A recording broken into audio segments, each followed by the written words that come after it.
We are spending $160 billion a year on cybersecurity. Yet, every 11 seconds, there's a ransomware attack. Why? Our industry's approach to cybersecurity is fundamentally flawed. When every vendor offers only a small piece of the solution, CIOs are forced to make decisions based on data that is stale, inaccurate, and incomplete. 94% of enterprises are missing up to 20% of endpoints that need to be protected. But there's a better way. Tanium's Converged Endpoint Management Platform, or XEM, is a single, integrated, cloud-based platform that provides visibility and remediation with real-time data that has real-time impact. XEM locates all your data, patches every device, implements critical security controls, and provides ongoing vigilance and compliance. With XEM, we protect and defend the majority of the Fortune 100, 8 out of 10 top financial institutions, 5 branches of the U.S. Armed Forces, U.S. intelligence agencies, and those of our allies. Today, we help manage and protect more than 30 million endpoints, bringing together IT operations, security, and risk and compliance in a single pane of glass with a single control plane and a common data set. Tanium, the power of certainty. Good morning, everybody, and welcome to AccelerateGOV. If you'd like to find your seats, there is some space up the front. Don't be shy. There's lots of room up here on the tables at the front. So welcome, everybody, to today's conference. I'm Siobhan Benita. I'm a former UK civil servant, and I'm delighted to be chairing and helping us kind of steer through today on behalf of Global Government Forum. Bonjour et bienvenue à AccelerateGOV. Je suis Siobhan Benita, une ancienne fonctionnaire britannique, et je serai votre guide à travers les sessions d'aujourd'hui. In a moment, we will have our official welcome and keynote address, and after that, the majority of the day will be split up into a series of panel sessions. Translation from English to French will be available all day here in the main hall. So please, if you want to hear French to English translation or English to French translation, you can do that using the headsets from now. So please do grab a headset now. They can be found at the back of the room. So dans un instant, nous aurons notre discours d'ouverture. Après cela, la majeure partie de la journée sera consacrée à une série de tables rondes. La traduction de l'anglais vers le français sera dispensable toute la journée ici dans le hall principal. Alors, s'il vous plaît, utilisez les casques à partir de maintenant si vous souhaitez tout entendre en français. Ils sont au fond de la pièce. I would like to acknowledge that we are gathered here on the traditional and unceded territory of the Algonquin Anishinaabe people. For those of you who may be joining us from other places, I would ask you to take a moment to acknowledge the indigenous peoples on whose traditional lands you are living and today working. And this acknowledgement is particularly poignant today, coming as it does immediately after the National Day of Truth and Reconciliation, when people across the country have reflected on the truths of the past, they've honored the survivors of abuse, and reiterated a commitment to building a better future for Indigenous peoples and everybody in Canada. On that note, I'd also like to thank our Canadian hosts, especially from Stephen Burt's office, Stephen down here, in particular Helen and Mark from your team, Stephen. And also, I'd like to thank all of our great partners today, our knowledge partners. You can see lists up there. So we have IBM, ServiceNow, Equinix, Canadian Banknote Company, EY, Appian, Converge Technology Solutions, Hewlett-Packard Enterprise, Stoneworks, AWS, Keynote, Rubrik, and UiPath. Now, as I said, today is going to be split up after we've heard from our keynote speakers. Today will be split up into a series of panel sessions. You will have a choice each hour of 2 or 3 panel sessions. One of the sessions will take place here in the main hall. The other 2 sessions will take place on the floor below, so they will either be in room 2057 or 2068. You can see all of this information because we are trying to be paperless. So you can see all of that information. There are kind of screens outside with all of that on it, or it's on the digital agenda that you will have. And just to say, we have quite a quick turnaround. So we have 10 minutes in between each session. So if you could, once you've chosen which session you're going to, if you could make your way to that room as quickly as possible, that would be fantastic. But the one thing I would say is those sessions, we're really trying to build in as much time as possible for you, the audience, to engage. This is very much your event, so we've built in a lot of time for questions from the audience. Please do make use of that opportunity. Don't be shy. Put forward any questions that you have. We've got fantastic expert speakers with us here today. Please do take this opportunity to put your questions to them. We've got some really good stuff happening today, some brilliant sessions, brilliant topics. At the end of the day, there will be a chance to all come back together in a networking reception, so don't rush off if you're able to stay behind. That will take place just outside by the windows with the great view there. We're also at 1 p.m. today launching a new global women's network for female public servants and civil servants, so that will take place at 1 p.m. in room 206. But lastly, before I introduce our speakers, just to say, please have some fun today. Enjoy yourself. This should be an enjoyable day. We want you to go away thinking you've really had a great day and you want to share everything that you've learned and you've heard today with all of your colleagues. On that note now, I would like to invite our first keynote speaker. So I'm going to hand over to Stephen Burt, who is the Chief Data Officer of Canada. Over to you, Stephen.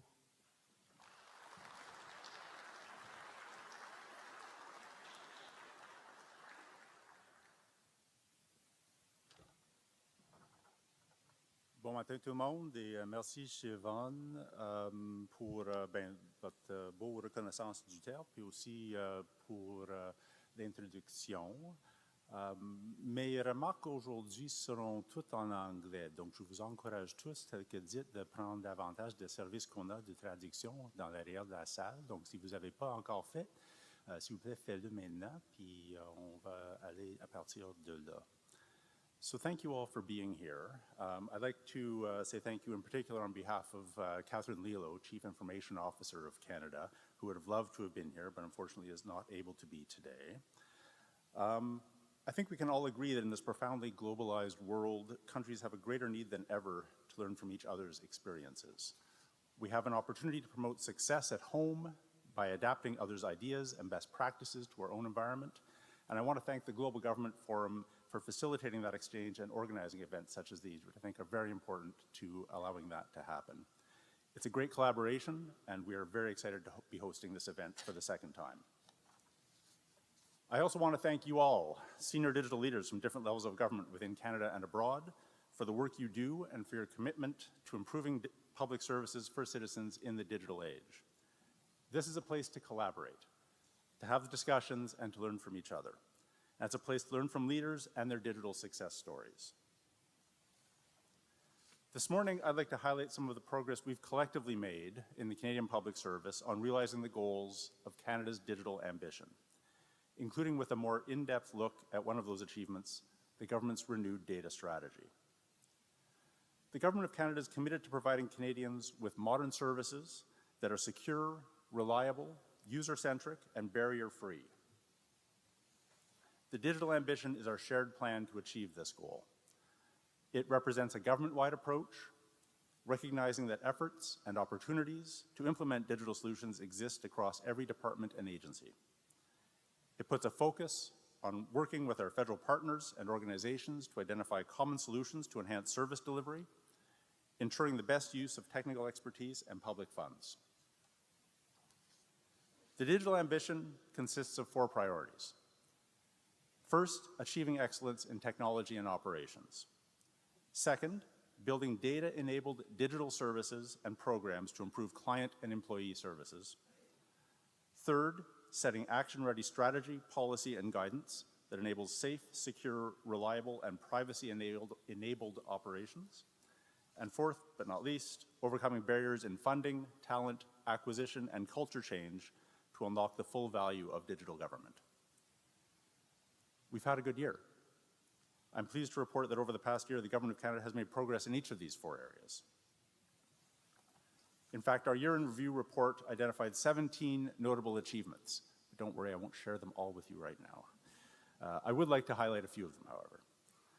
First is the cloud adoption strategy.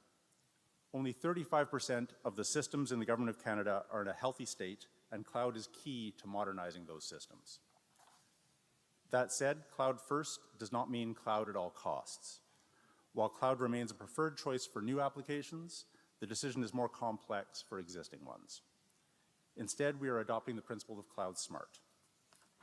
This means the government will rationalize application portfolios and align to the most appropriate hosting models.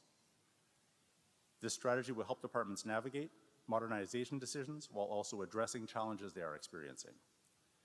It will optimize the government's use of cloud to maximize business value, to reduce our accumulated technical debt, and to continue to evolve the service-focused culture of the federal public service. Another significant accomplishment has been the launch of the Product Management Community of Practice. This is a first of its kind in our government. Monthly drop-in coaching sessions and demonstrations provide just-in-time support and learning to practitioners and executives across government. Membership grew to over 200 participants from more than 26 departments in 2022-23, and the group serves as a useful way to share successes and failures from a product mindset. It's one example of guidance that enables safe, secure, reliable, and privacy-enabled operations. In the area of talent acquisition, we've seen significant progress in improving talent outcomes.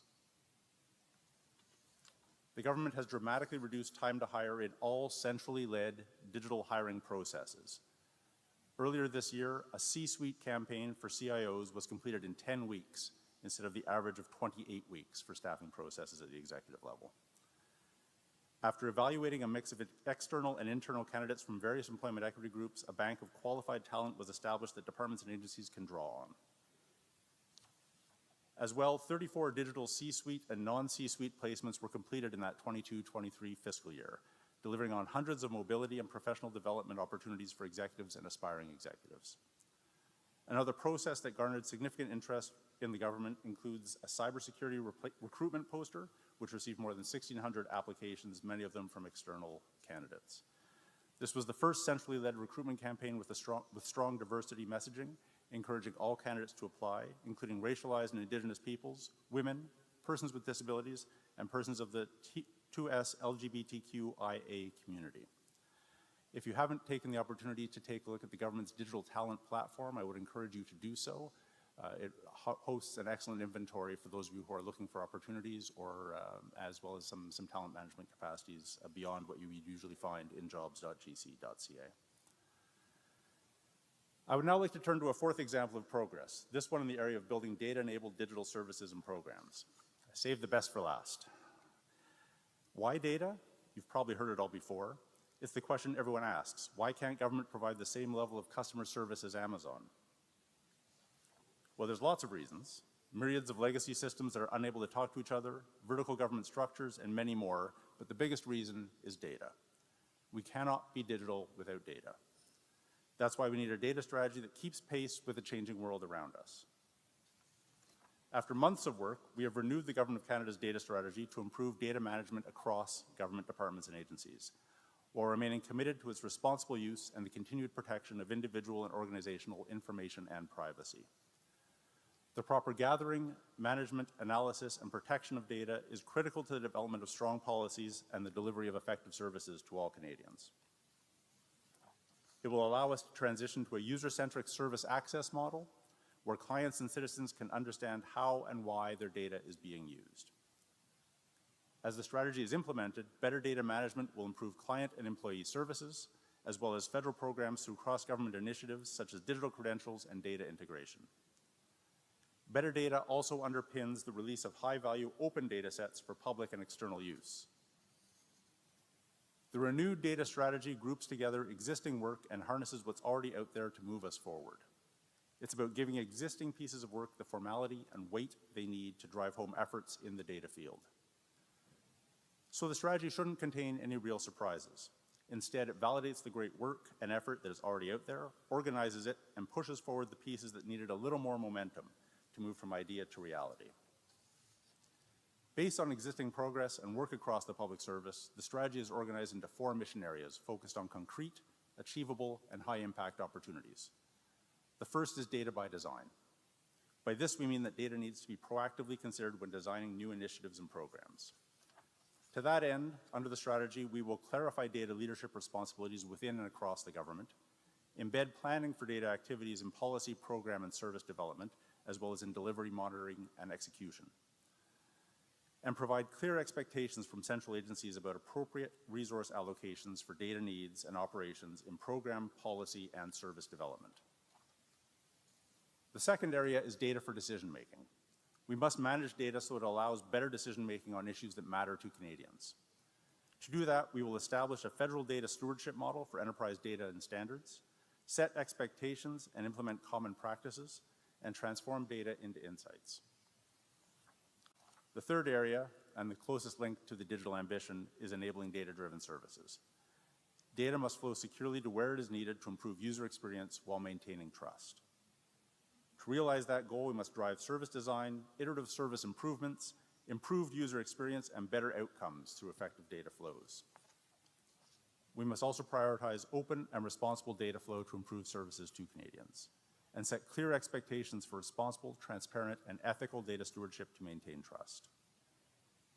Finally, we must advance a whole-of-government approach to the management of sharing of data that is from or about any Indigenous person or their community, territory, or nation. The last area of our data strategy is about empowering the public service. Teams must be equipped and supported to effectively integrate the talent and tools they need.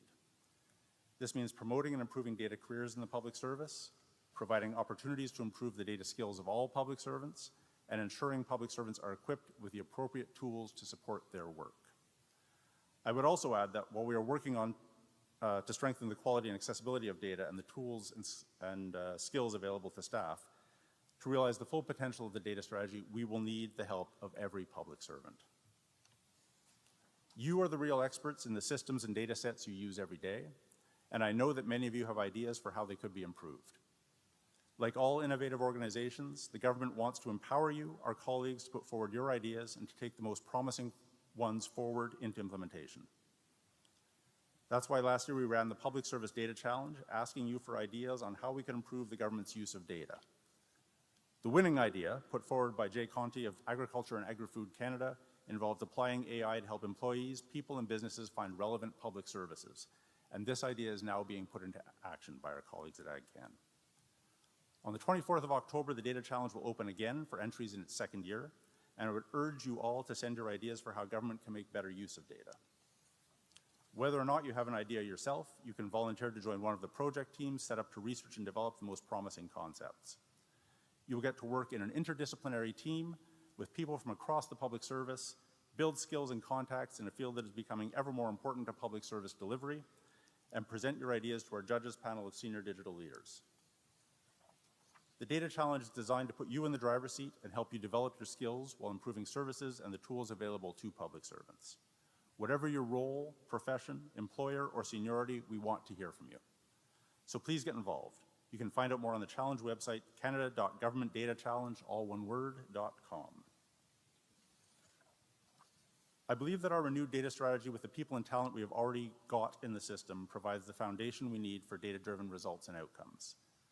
These include effective, equitable, ethical, and inclusive services programs and policy, enhanced evidence-informed decision-making, trusted and accountable government, greater public value from government open data, and giving Indigenous populations control of their own sovereign data. Our implementation roadmap approach is built upon a strong foundation of current federal processes and data initiatives, and as we move forward with implementation, we want to begin by focusing on actions that are ready for endorsement and adoption within the government. By identifying quick wins, we can expedite their implementation, generating immediate benefits and showcasing tangible progress. We must also identify gaps between the current state and desired future state. Understanding these gaps will enable us to pinpoint the barriers and challenges that may hinder the adoption of actions and impede full implementation. And by addressing these gaps, we can create a conducive environment for successful implementation. As we implement the data strategy, we will simultaneously be implementing the key areas of the digital ambition. It's a 2-for-1. I hope we'll be able to benefit from the knowledge you all have brought here today, joining me in this room with our Global Government Forum colleagues. We have much learned from your collective experience and expertise, so please take every opportunity to share that today, as Siobhan asked. I'm excited to see what happens when we get people from all different levels of government across Canada and around the world together in one room. In Canada, we place great value on sharing best practices, lessons learned, and opportunities for collaboration, and this is the perfect occasion to do just that. So thank you for being part of the worldwide effort to improve public services for citizens in the digital age, and I hope this event helps further the collaboration we need to build together our digital future. With that, Siobhan, I'll pass it back to you. Thank you very much, everybody.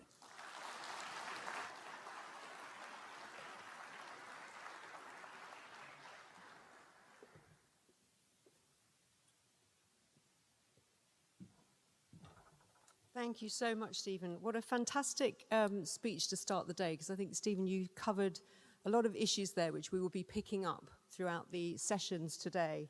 So I noted down in particular, really good to hear about your data strategy and the digital ambition that you have. The real focus there on skills, making sure we have the right skills, making sure we bring in the talent at all levels. But Stephen was talking there in particular about the kind of senior leadership on this issue. And then really good to hear a bit more detail about that strategy. So data by design, data for decision-making, data-driven services, and improving data skills. And I think really stressing that data and digital is something that all of us, all civil servants, no matter what profession you're in, no matter what grade you're at, it's going to be affecting you and impacting you. So we want, as Stephen said, all of your ideas today. And there are lots and lots of opportunities that this is going to bring. Thank you so much, Stephen, for setting the scene for us. One of the highlights from last year, I think, at AccelerateGOV was the contribution of our international speakers, including we had fantastic delegation from over the seas in the United States. So I'm really delighted. Our next speaker now I'm going to introduce. She was fantastic last year. I know she's going to be the same this year. Please, Claire Martirana, who is the Federal Chief Information Officer from the United States of America.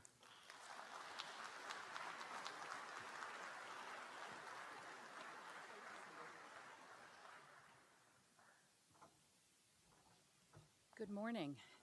What an honor and privilege to be here with all of you today. And Stephen, I really was frantically jotting down notes to borrow from our Canadian colleagues some of the incredible work that you all have been doing.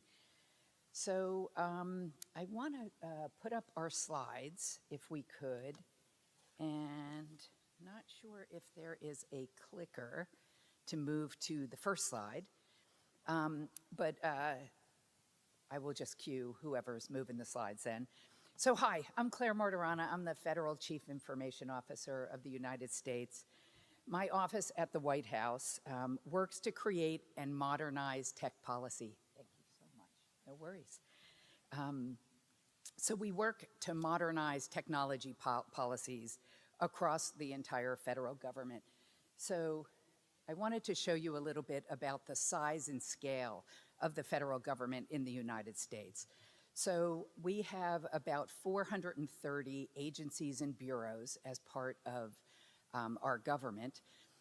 But the top three little images that you see there, that represents kind of the center of government agencies that we work with. Talent at the Office of Personnel Management, and shared services, which we work on with our colleagues at the General Service Administration. And all of the, there's 35 agencies represented in the lower section, and those are high impact service providers. And those are agencies that deliver benefits directly to the public. And there's another 400 agencies that are busy working on their missions every single day. So my office has the statutory responsibility and authority to put government agencies on the right path for technology investments, you know, buying down the legacy IT debt that we have, which is a consistent theme that I hear from all of my global partners. And as public servants, you, as same in every country that I get to travel in, we are all driven by mission. We are all focused on trying to deliver services and benefits to the public. And we need technology to actually do the work for us so that we can work smarter and make sure that we can deliver impact to the people that we serve. So right now, as I said, we are focused on technology policy, but we spend a lot of money in the United States on technology. And this is a self-reported number by CIOs, so I know that the number is probably a tiny bit higher than the $115 billion that we are spending. We also have 2.1 million federal employees and close to 6 million contracting partners that join our federal employees to deliver the benefits and services to the public. So it's a very large ecosystem. And what we have found is trying to design policy that enables technology delivery is something that we have been focused on in this office for quite a while. But digital is a default. It is how everyone wants to interact with the government. I think for us, COVID, like many countries around the world, was a defining moment where we all had to leave our office spaces and our normal routines and start to interact across our lives in a digital fashion.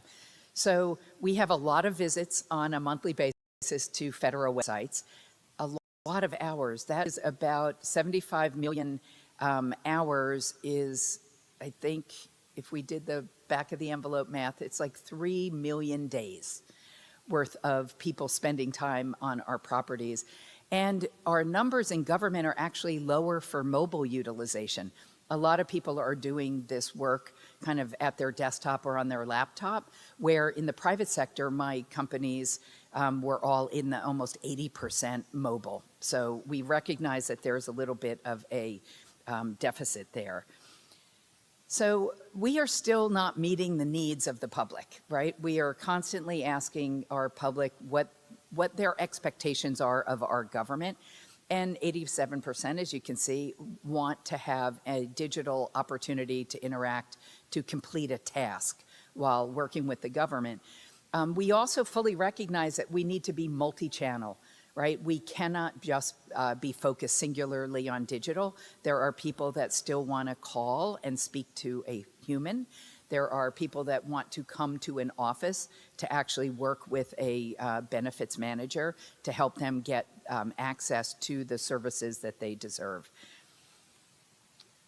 But what we also have a challenge with in the US is our search engines, right? Almost everybody starts their journey on a search engine to try and figure out. They don't know the complexity of those 430 agencies. They might not know the name, they might not know the acronym, so they start externally. But we actually make it kind of hard to find with precision what you're looking for. This is an example of searching for a healthcare benefit that you get in the United States when you turn 65 called Medicare.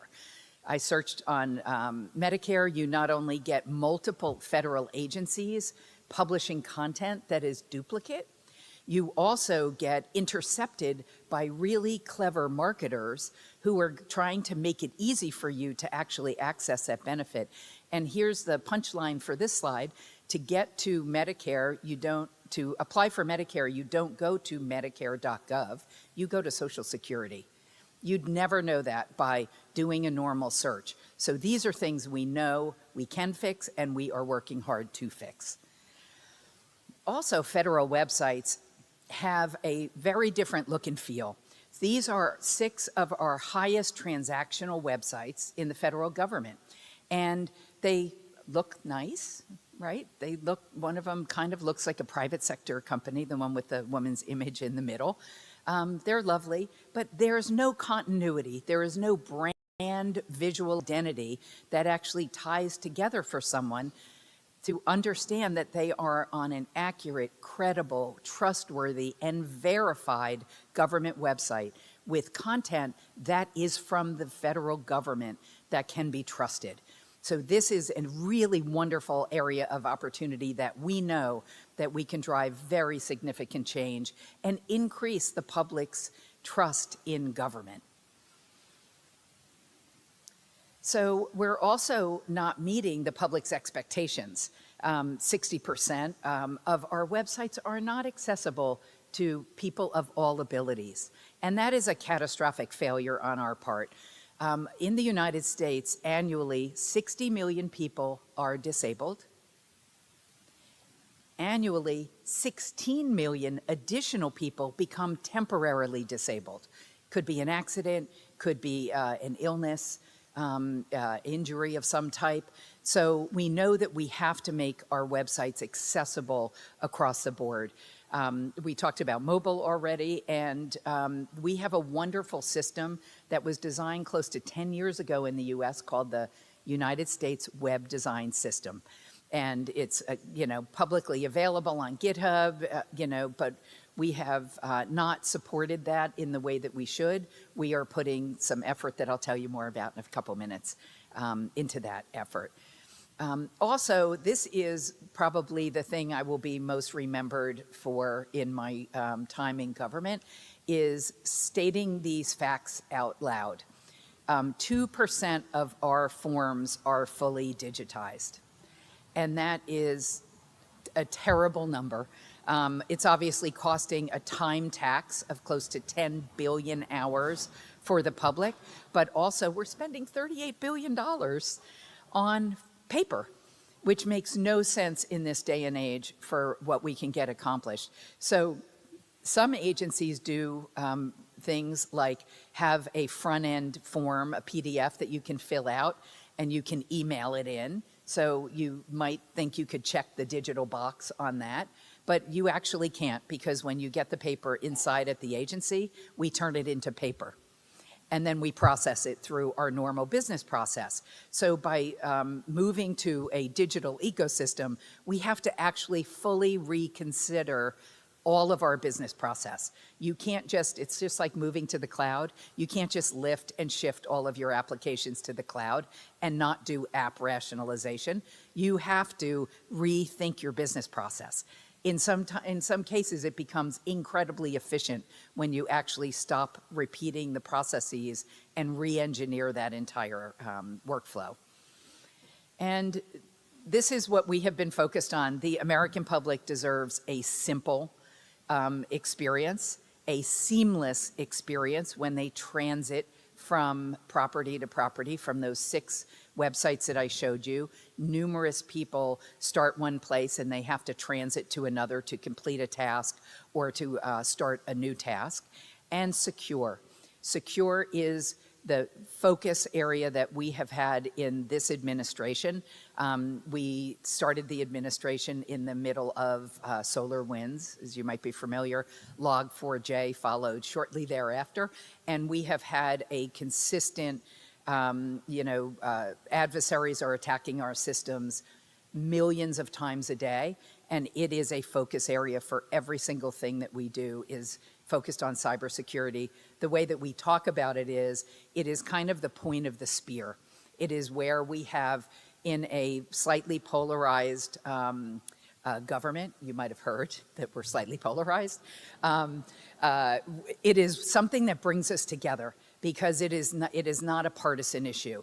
It is an American issue. It is an issue for every government around the world. So how we look at it is, cyber has the fastest trajectory right now in our ecosystem. So we're constantly making sure that we can put digital experience, customer experience, and IT modernization on that arrow that is moving rapidly through our ecosystem. And as I mentioned, this administration has done an extraordinary job creating that momentum in order to help us drive the digital impact and the cybersecurity impact that we're working on. A couple things to note here. Our executive order on cybersecurity started in the beginning of the administration. We have done DEIA, and equity is a huge cornerstone of this administration. Also, our Zero Trust strategy, if you haven't heard of it or read it, all of these things are available online. We try to make everything completely transparent for our federal, state, and local governments in the U.S. and our international partners. And then we added something to this a week ago Friday, which is the last piece of guidance on the bottom of delivering a digital experience for the public. And that is a culmination of 2 years of work for an incredibly dedicated group of people. A couple of them have joined me here, Justin, Andy. If you could just stand up for a second. These are the types of public servants that do this work tirelessly, just like your teams, year in and year out. And they, along with a lot of our team back in the US, these are the kind of folks that are driving this type of change in the US federal government.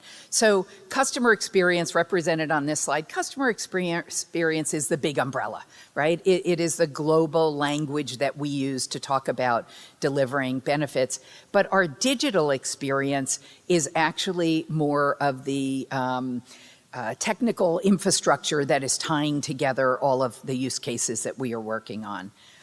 And we did something really unique, and again, I think this is new in this moment in time for us. We decided to use our human-centered design competencies, which we developed over many years, to try and do human-centered policy design.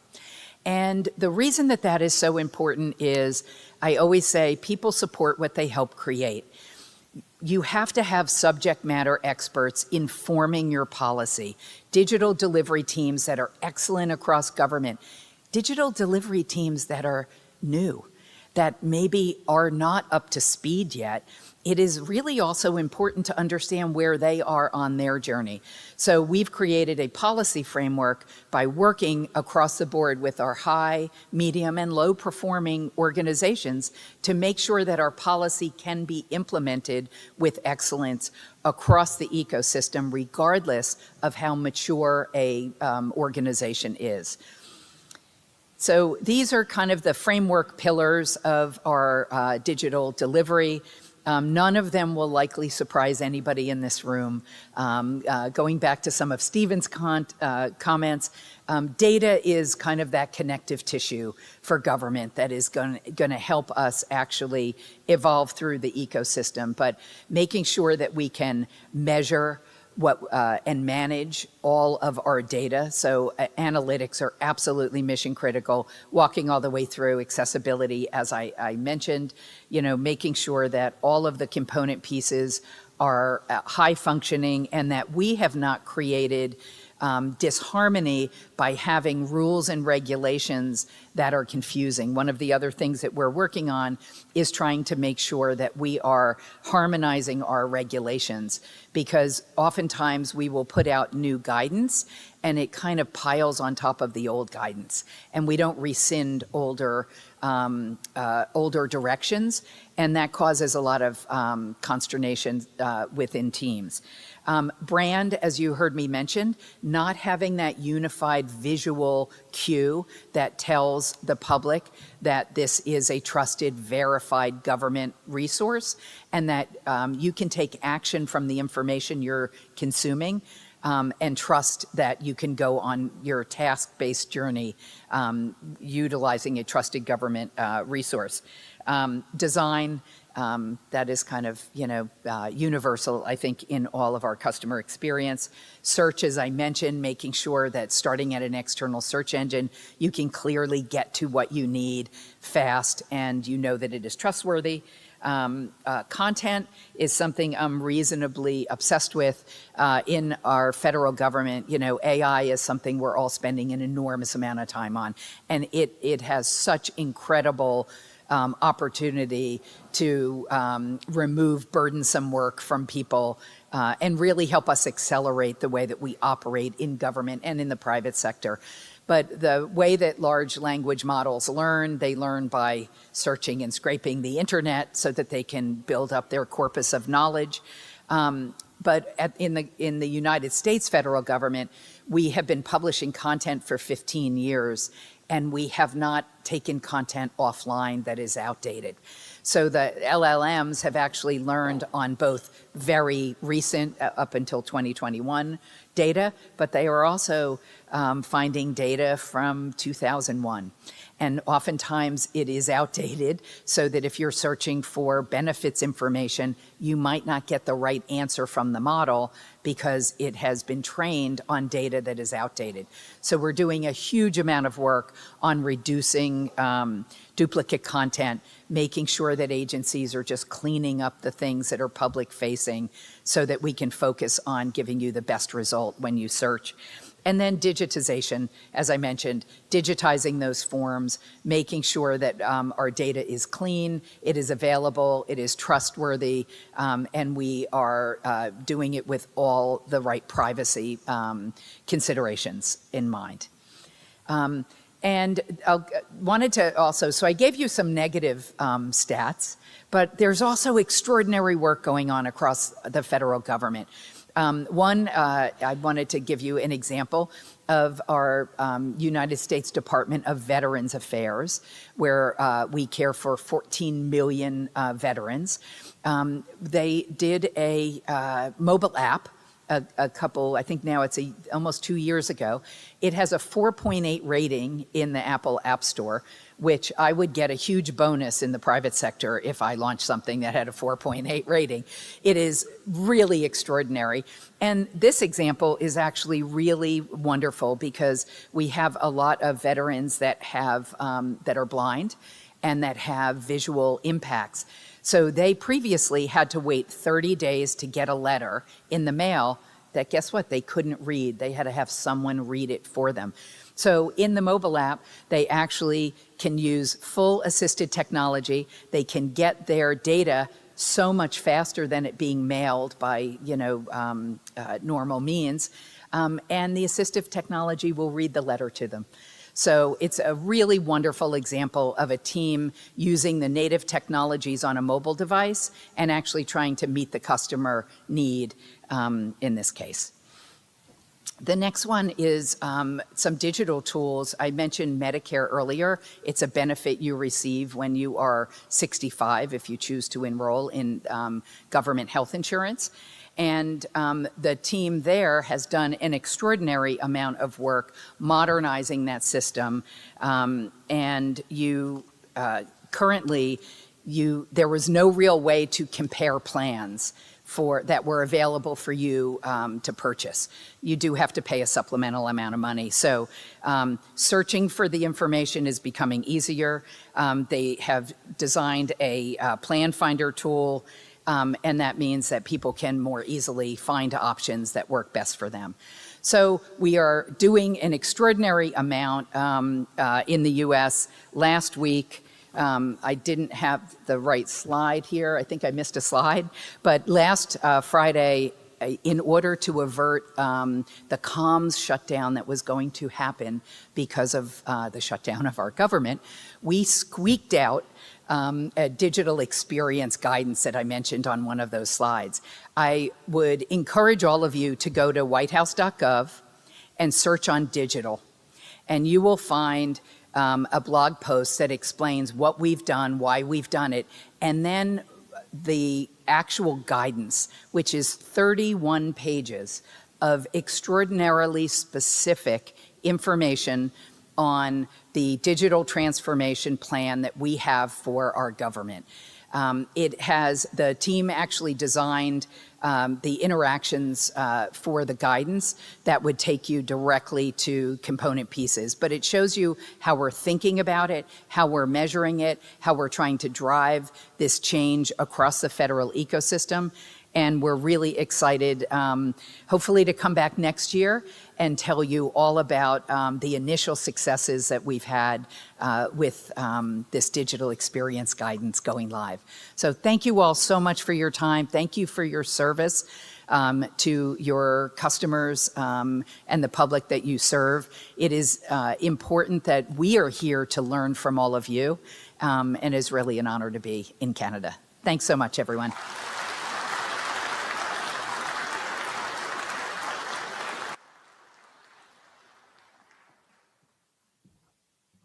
Thank you so much, Claire. I mean, from the start, I like the title of your first slide, which was Technology Powers the US Federal Government's Ability to Deliver on its Mission, really highlighting that point that Stephen was making as well, that data, digital technology is going to be the driving force for all the transformation that we're trying to do, and ultimately for delivering better services to the public.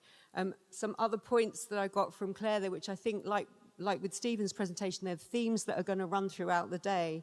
The fact that digital is now the default for a lot of people when they interact with their governments, but also recognizing that there are some people who don't want to or who aren't able to do that. So we also need to be mindful of that.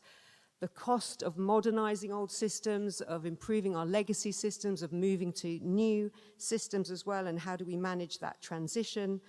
That complexity of the first search that people do when they're looking for systems, and how there's still so much that can be done to improve that from the very first moment that our citizens look for something that they want from government. And then I really like the simple, seamless, and secure in terms of what it is that we're trying to achieve.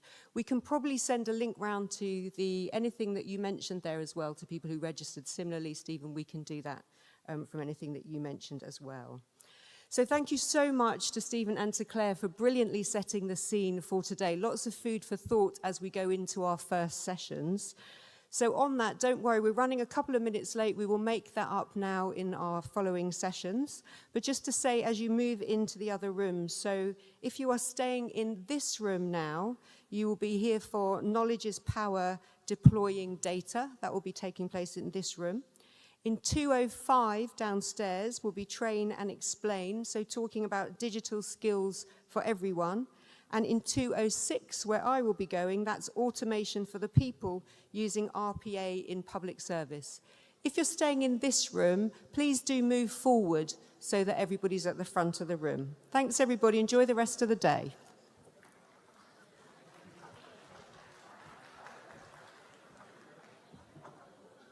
We are spending $160 billion a year on cybersecurity. Yet, every 11 seconds, there's a ransomware attack. Why? Our industry's approach to cybersecurity is fundamentally flawed. When every vendor offers only a small piece of the solution, CIOs are forced to make decisions based on data that is stale, inaccurate, and incomplete. 94% of enterprises are missing up to 20% of endpoints that need to be protected. But there's a better way. Tanium's Converged Endpoint Management Platform, or XEM, is a single, integrated, cloud-based platform that provides visibility and remediation with real-time data that has real-time impact. XEM locates all your data, patches every device, implements critical security controls, and provides ongoing vigilance and compliance. With XEM, we protect and defend the majority of the Fortune 100, 8 out of 10 top financial institutions, 5 branches of the U.S. Armed Forces, U.S. intelligence agencies, and those of our allies. Today, we help manage and protect more than 30 million endpoints, bringing together IT operations, security, and risk and compliance in a single pane of glass with a single control plane and a common data set. Tanium, the power of certainty.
What's the order you want us to sit in, Anne? You are amazing. Thank you so much for all being so honest. And now can you sit in the middle? That would be great. Diane. If you could sit between Nadia and Catherine, that would be brilliant. Thank you so much again. Thank you. For having me. Oh yeah, grab some water. There's also water on this. Yeah. Whatever you prefer.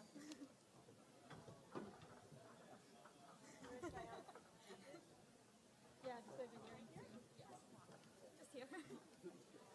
Wonderful. I'm so nice to start it. I'm really outside now. I'm sorry. Sorry. I know. Isn't that funny? Yes. Morning, Alexandra. Yeah, I'm gonna get the video on and then we're gonna get started. Is that okay? It is.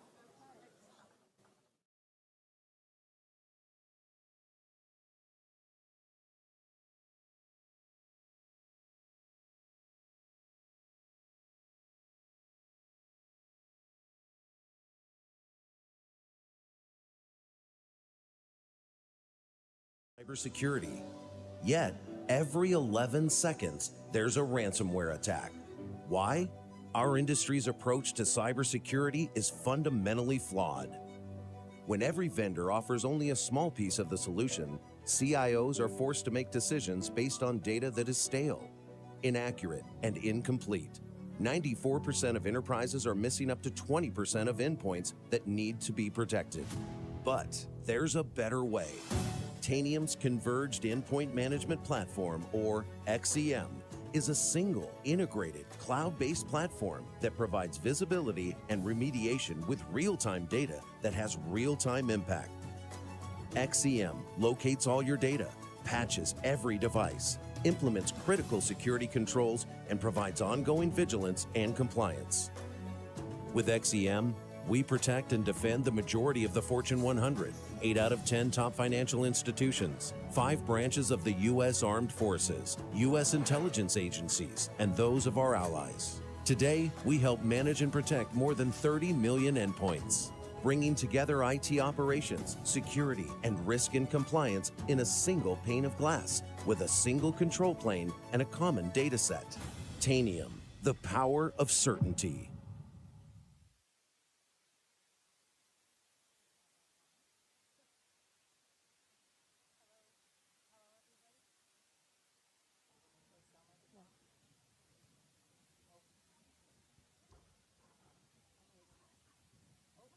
Oh, Good morning. Can you guys hear me at the back? no. No. I was gonna say I'm not echoing in my own head, so I didn't think the mic was on yet. We good on sound? Oh, Oh, I'm on. Try again? I'm on as well. No, I'm not. I guess you're going first. I bring my notes. Our big debut here on the Oh, I think I think now you're you're good, I no? think Am I you're good good. now? Okay. Can you hear me now? People in the back? No. The sound technician says it's not connected. I'm connected, it seems. Can you hear me? Okay. Alexandra, can they hear you? Can you guys hear me? And they can hear you. And they can hear me? How? Well, you know, there's nothing. Oh, can you hear me now? Do you want to use mine? Nothing like a little disruption in the morning. You have a helping hand.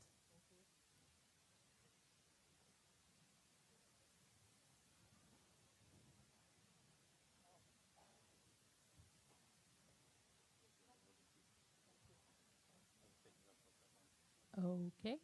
Oh, look at that. Awesome.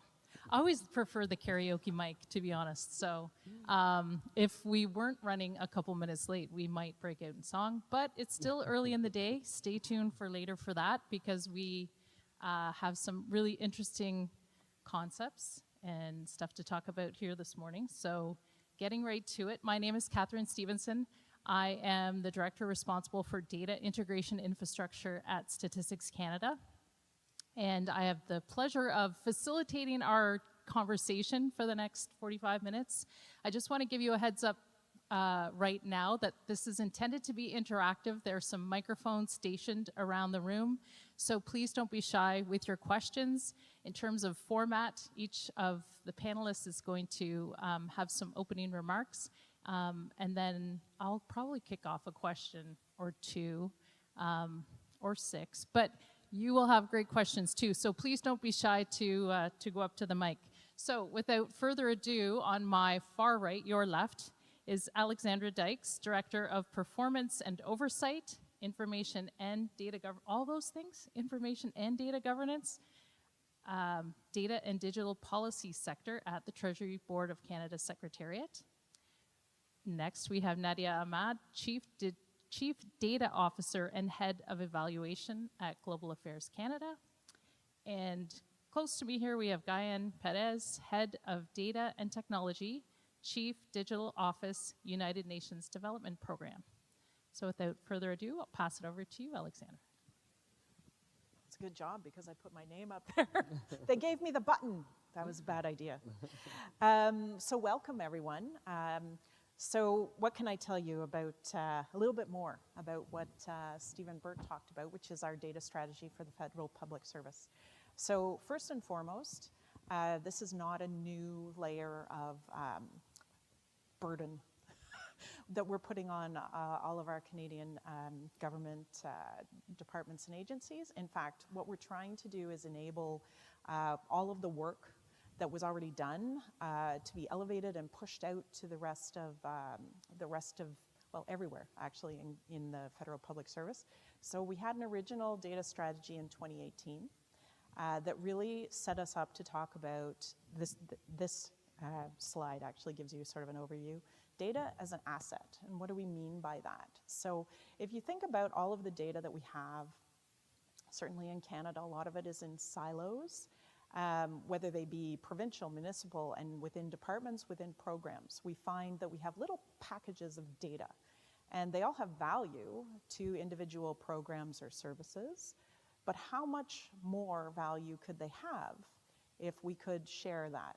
So there are, as I'm sure you all have, there are a lot of data sharing agreements between our programs, between departments, but we need to go further. So I know that OpenGov, you probably are all aware in some fashion of the move to really make as much data available to the public as possible, and that's on our websites.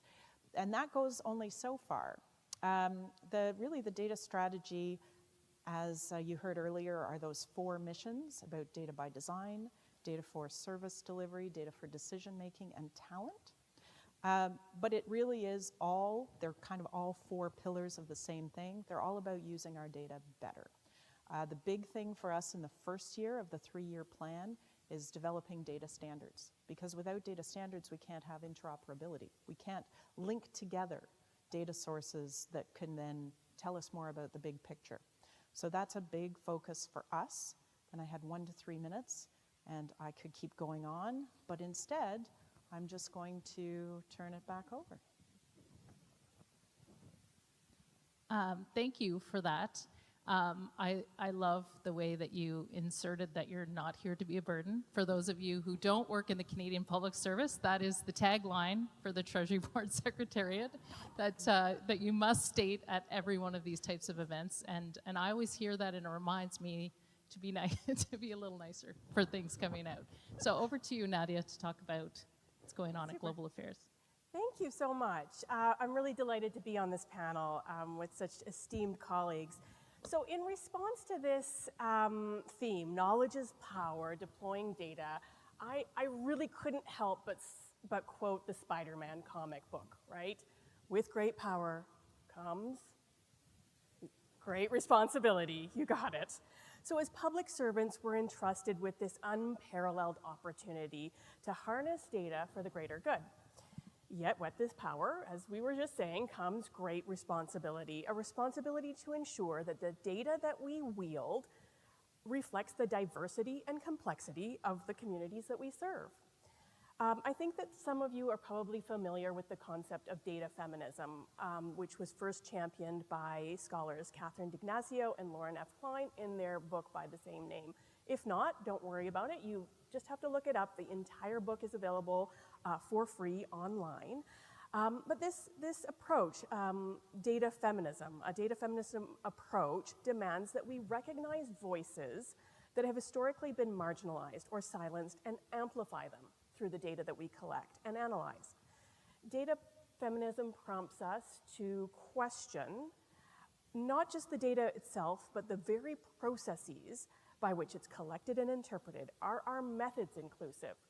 Are our algorithms reinforcing biases? Are we using data to empower and uplift or to further entrench inequalities? Moreover, data feminism calls for transparency and collaboration. So we must actively engage with the citizens and communities, including traditionally marginalized communities, as well as experts to co-create data narratives that truly reflect lived experience. By involving those affected by policies and programs in the data generation process, we ensure that the decisions that we take are rooted in empathy and respect.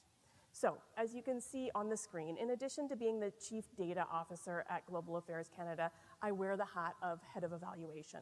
So I lead a team of professional evaluators who are responsible for assessing the programs that are managed by Global Affairs Canada for effectiveness, relevance, results, efficiency.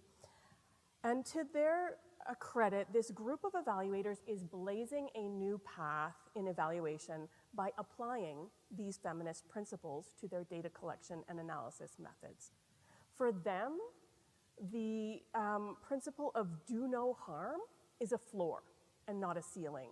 They recognize the need to go beyond fair, which, as you all know, is findable, accessible, interoperable, and reusable data, to fairer, which includes ethical and reproducible into the mix. So the way that they go about this, one of the ways at least, is in choosing partners in data collection who have local knowledge, cultural awareness, and established community connections and trust. This is about acknowledging our own power and the negative impacts it can have on our data collection and analysis efforts, and taking concrete steps to offset that power differential. So in collaborating with organizations or individuals deeply rooted in marginalized or vulnerable communities, they are able to build a level of trust and understanding that's often inaccessible otherwise. They empower these partners to lead in the data collection, and thereby overcome barriers, increase participation rates, and ensure that marginalized voices are amplified. This inclusive approach not only yields more accurate and representative data, but also empowers marginalized communities by ensuring their concerns and needs are heard, thereby paving the way for more equitable policies and interventions. We also ensure that the contracts that we enter into with these partners are sufficiently flexible so that we can provide accommodation to those individuals we're trying to engage in data collection. And what I mean by that is we're able to provide things like childcare expenses or travel stipends, or even just something as simple as food, which ensures that the people that we are trying to engage is sufficiently diversified, and that we are able to bring to the table those who traditionally may have not been there. So what I would say basically is that the power of data can only be effectively harnessed when we implement ethical and inclusive practices in our data collection and analysis. Embracing data feminism requires a mindset shift and a commitment to taking a more activist role, one that sees data as not just a tool, not even just an asset, but rather a force for positive change. Wow. Thank you for that. There's a lot to unpack there, and I'm going to put a pin in that, as they say, so that we don't completely derail your opportunity to share, Gayan. Thank you. Welcome, everyone. Good morning. My name is Gayan Pires. I'm with the Chief Digital Office of UN Development Program. Now, for context, and those who are not familiar with the UN are literally a bunch of agencies. There's the World Food Program, UNICEF, and we are the development arm of UN, UNDP as we are called.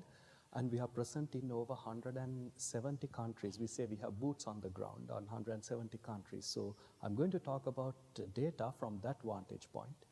And at UNDP, we are involved at two different levels of data. We have a broader mandate. As we say, we work on issues like governance, climate change, energy, gender, crisis and resilience, poverty alleviation. So in this broader mandate, we work with governments on using data for their policymaking processes or public services in these areas. Also, now, since COVID, we are working a lot with governments to make sure the data innovations don't happen in silos. Therefore, we work with on digital strategies, on data strategies, to ensure governments are building what we call digital public infrastructure, just like your roads or electricity or railroads. For digital ID systems, the payment systems, and more importantly, the data exchanges, ministries talking to each other through data, and the data governance frameworks to be the catalyst for innovation. So government don't have to always innovate. The ecosystem can innovate. You create the enabling environment. And this is an area UNDP works on as well.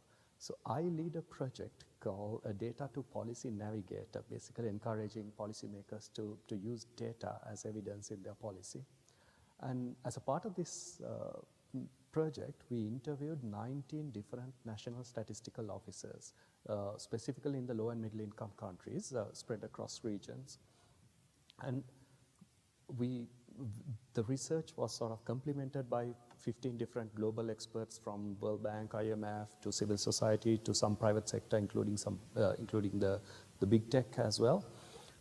And there were four sort of themes emerging when it comes to data from countries. One, obviously, is they lack the capacity and the ability to attract data talent in the government as well. So this is a big problem. And the next obvious problem is they don't have a technical architecture as well to process data, to collect data. And the third problem is lack of data itself. Many of these governments don't have primary data, no national census at all, no use of secondary data. They don't even know what exists. So that's a problem.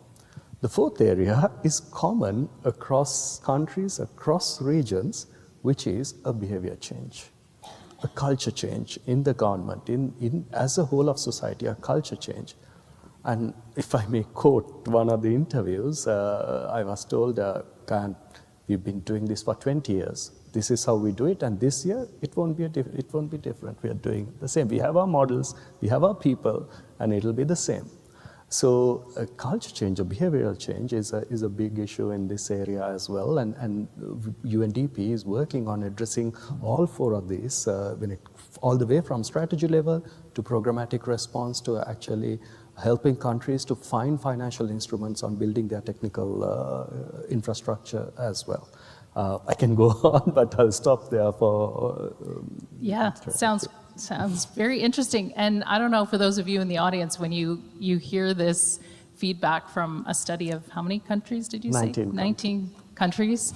To hear themes that to me really resonate with the modern day, working at StatCan, these are sort of eternal themes that they evolve, but it's, if there was a quick solution to it, we would have already done it. So it's interesting to see how sort of smaller developing countries in that space are highlighting the same things that, we've had a statistical agency for over 100 years. We still struggle in those areas. So that's very interesting. Quick look out here. We have these blazing lights shining at us, so if I'm not spending too much time looking at the audience, that would be the reason why. I'd invite you to come to the microphone with any questions, and while I wait for you all to scurry over to a mic, I just pick up on that piece around culture change, because we hear that all the time, right? And that's another one where it's like, just put that on the slide. It's culture change. We just have to do culture change. Does anyone want to pick up on, Alexandra, you're leading the data strategy here for the Treasury Board Secretariat. You want to elaborate a little bit on, what exactly is that? Where do you think the barriers, can we pick apart where we think some of the barriers are? Oh boy. How long?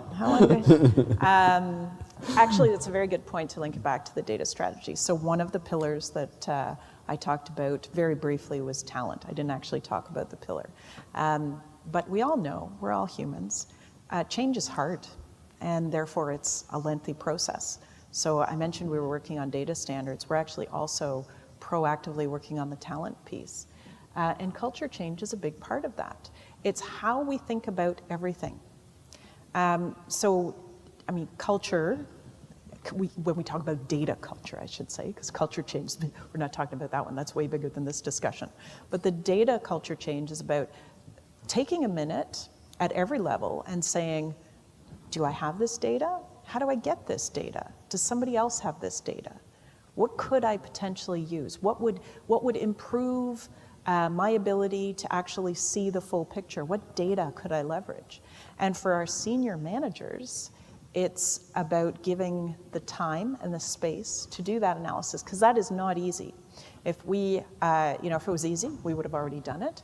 We have to maybe enter into agreements with other departments and agencies. Maybe we have to talk to StatCan about knitting together different data sources. My favorite question is the simplest sounding question. My go-to right now is, tell me how much funding we provide community A. Oh, could we do that? Absolutely not. But it's so simple. And it's such an easy, we should be able to answer that. It sounds really simple. And there are so many simple questions. But if you unpack them, the data may exist, but it's all over the place. And before we identify it and figure out how to knit it together, I mean, we could be, months, years, maybe, before we can do that. So the change of culture from senior management is understanding what data can do and its power, and also understanding what it cannot right now do. And then hopefully they'll invest in us being able to make it better. I see there's someone at the mic, and I'm going to get to you in 1 minute, because I just wanted to connect that, Nadia, to, what I'm hearing you say is there needs to be a pause or a space for people to say, how would we do that? Or how could we do that? And I'll put my bias on the table that I'm a pretty strong advocate for innovation and experimentation in the public service. I think that's got to walk with the data in the path forward. Nadia, I wanted to just touch back to you in terms of, it sounded like you were bringing innovation as a way to actually address why have we not served people equitably. That innovation in terms of, it's almost a strange label to put on it, that it's innovative to actually serve people equitably. But I wonder if you could just touch on maybe some of the, when you're talking about taking a different approach, what are some of the things that have surprised you in terms of being able to actually make that happen in a bureaucratic setting?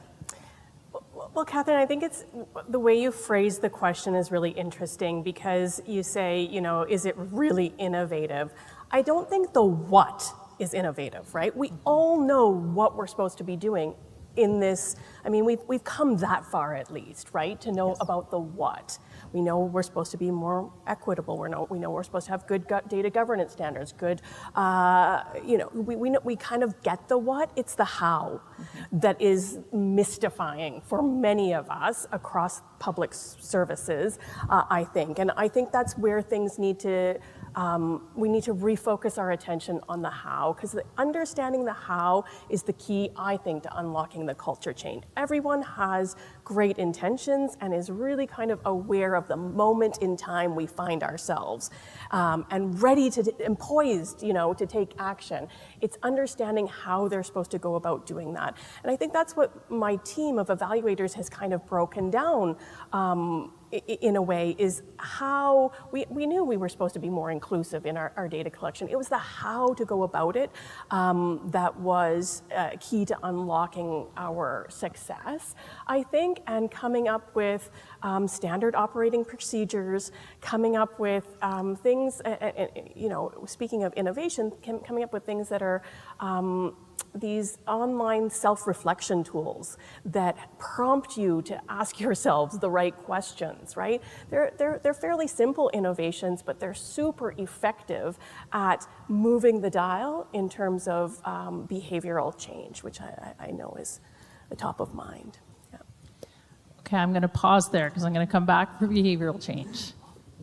Because I don't want the behavior to change after I've encouraged people to go to the mic and then not give them the chance to ask the question. I might reinforce the behavior of never coming back to the mic. So out to you in the audience, please. At the back. Yes. Thank you so much. My question has to do with democratizing data. The focus is often on democratization through access, but my question is from a policy perspective. When we collect data in the context of performance measurement or results and outcomes, data is never neutral. It's always based on the question or the issue that we're asking first. So I was wondering if the panelists, especially from a Government of Canada perspective, to speak to how do we look at performance frameworks and perhaps get public input into what departmental outcomes should actually be, as opposed to just focusing on the data that we collect to report on those outcomes. Great question. Thank you. Which one? I can. So as far as the data strategy for the Federal Public Service, my answer is yes. That is an excellent question. So we have many frameworks. We have these PIPs, we call them, and that talks about the indicators. And it has already been suggested that that we should have more of a centralization. We should talk about methodologies. We should talk about appropriate measures. What are we really trying to do, and work with policymakers? From a data strategy perspective, yes, but we need the data first, because we need to get people thinking about what do they want to measure at the onset, so that you can do that data by design. Because if you can't collect it, then it doesn't matter how brilliant and amazing your indicator is. You don't have the data, so you can't measure it. So it's often, unfortunately, in performance measurement, it's a little bit of give and take. And actually, I spent a large portion of my career in that domain, so please don't hate me. We try to get around that, around the problems that we have, whether it's data is not reliable, it's not quality, it just doesn't exist. We try to get around that in other ways of having multiple indicators, which is okay, but ideally it's not what we would like to do. And I agree with you, we need to be more open and transparent, and as a whole of government, but we also need to make sure that we're asking the right questions at first, making sure we have the right data, and also evolving, because it won't be just like you don't get one shot at it, right? These things do need to be re-looked at regularly so that we're sure we're doing as much as we can. So that's sort of from the data strategy perspective, but Nadia is an evaluator. I know will have more to say. You know, I'll just say this, because I do have a lot to say on KPIs and performance measurement. I'm just trying to find the right kind of angle here. But what I will say is that we as organizations, I think one of the greatest challenges in this space is that we collect probably in some ways too much data that then is used for nothing. And so what I would advocate is collecting a far more restricted kind of amount of data along, more restricted KPIs, a more kind of streamlined KPIs, less data, better quality that people actually use to take decisions and course correct and inform their next steps, rather than, speaking of burden, people just having this culture of just entering a whole bunch of stuff into systems that no one ever accesses again for any purpose whatsoever. That's my biggest preoccupation when it comes to performance data. More is not more. Less is more. Did you want to add anything to that, guy? Just to say, we at UNDP, we sort of face the same problem as well. One thing I forgot to mention is I also co-lead the data strategy of UNDP, and for us the problems are the same as well. And one of the issues that we see, especially when it comes to what the question you asked, the context of where the data is provided, the disconnect between where decisions are made and where the data is entered, basically. So people who are entering that in a form don't really realize how their data is used downstream or upstream in this case. So the same data that is open to management, we are trying to open it up for some of those insights, open it up for the entire organization as well, so they see when they enter something in that form, how it is used at management decision-making level. Yeah, it's a great question when I think about our experience as Statistics Canada. It's what's that co-creation model to make sure that what you measure has value to the people that you think are going to use it. And then it's that feedback mechanism of, so what did you use the data? What decisions are you making with the data? And what decisions are you not able to find data to help create that understanding of what direction you might go into next? So I hear your question, and I think there's that tension around how often does a government go sort of piece by piece out to the population, and how much does the population say, hey, government, like that's kind of your job to be reading the environment and to be curious about what's going on and to have flexibility in how you do that. So great question, thank you. Close mic. Hi there. I wanted to ask the question or the theme around sludge. Sludge being friction with a process or access or systems, and what the role of sludge reduction would take in data, building data systems, where we're talking about access, or the representative from the White House was talking about inclusivity and taking legacy systems and digitizing them sort of blindly, and that complexity that we're adding to a system without really looking at the maturity and the modernization of that system. Cool. So the concept of continuous improvement, really being critical about what's baked in along with the business process, the rules, all of that sort of thing. Kaya, I put you on the spot with this one. I mean, the UN probably has an answer, right? I mean, we can always pitch it up to the... Exactly. No pressure. And I think that there were some numbers shown this morning as well, and I was a bit surprised as well. And it's the same with the UN.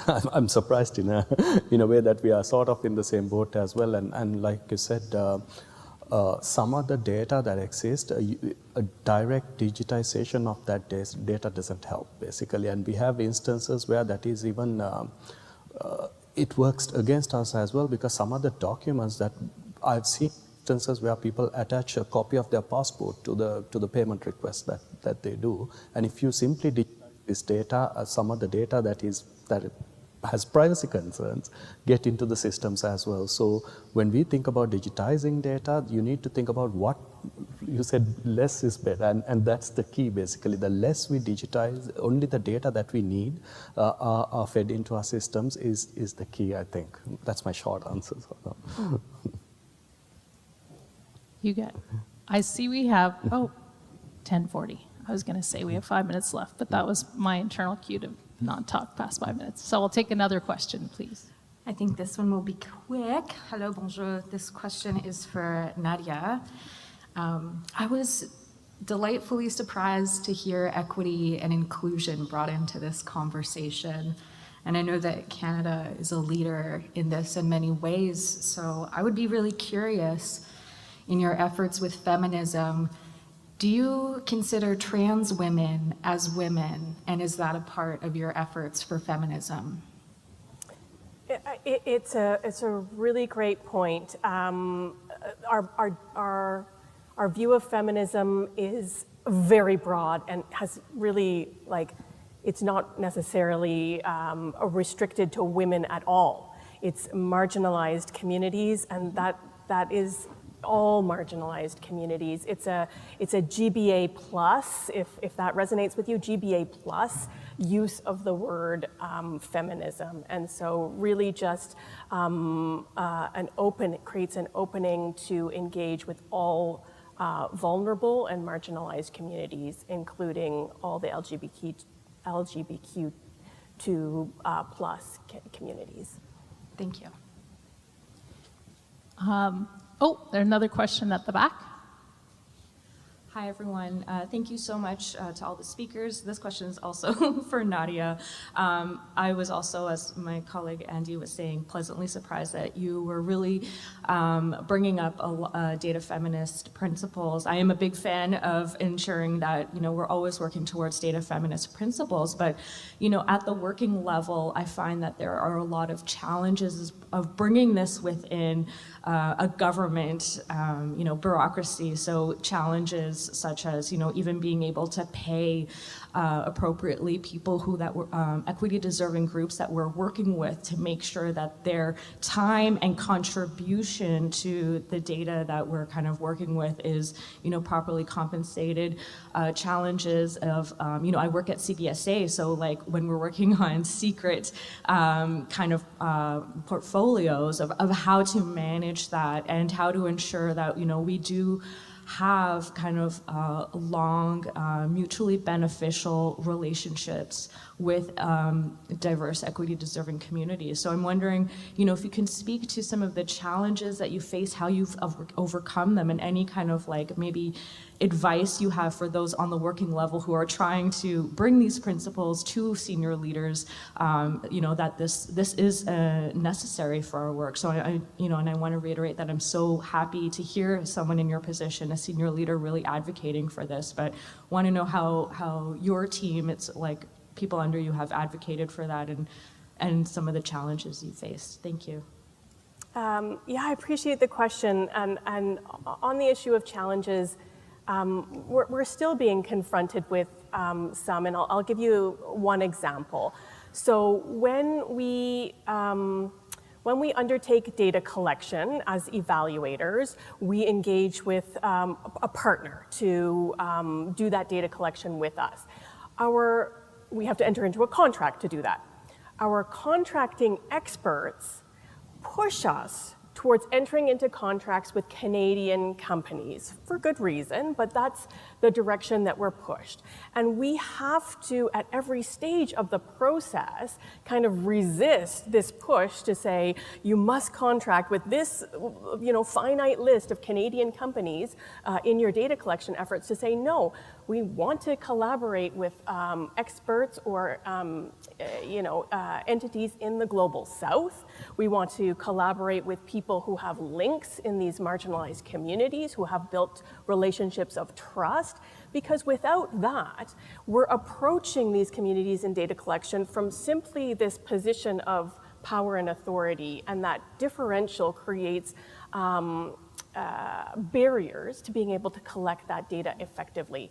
And so just being able to push our own contracting experts to be able to engage with people outside of Canada has been an uphill battle that my team has been engaged in. So the challenge is real. I think where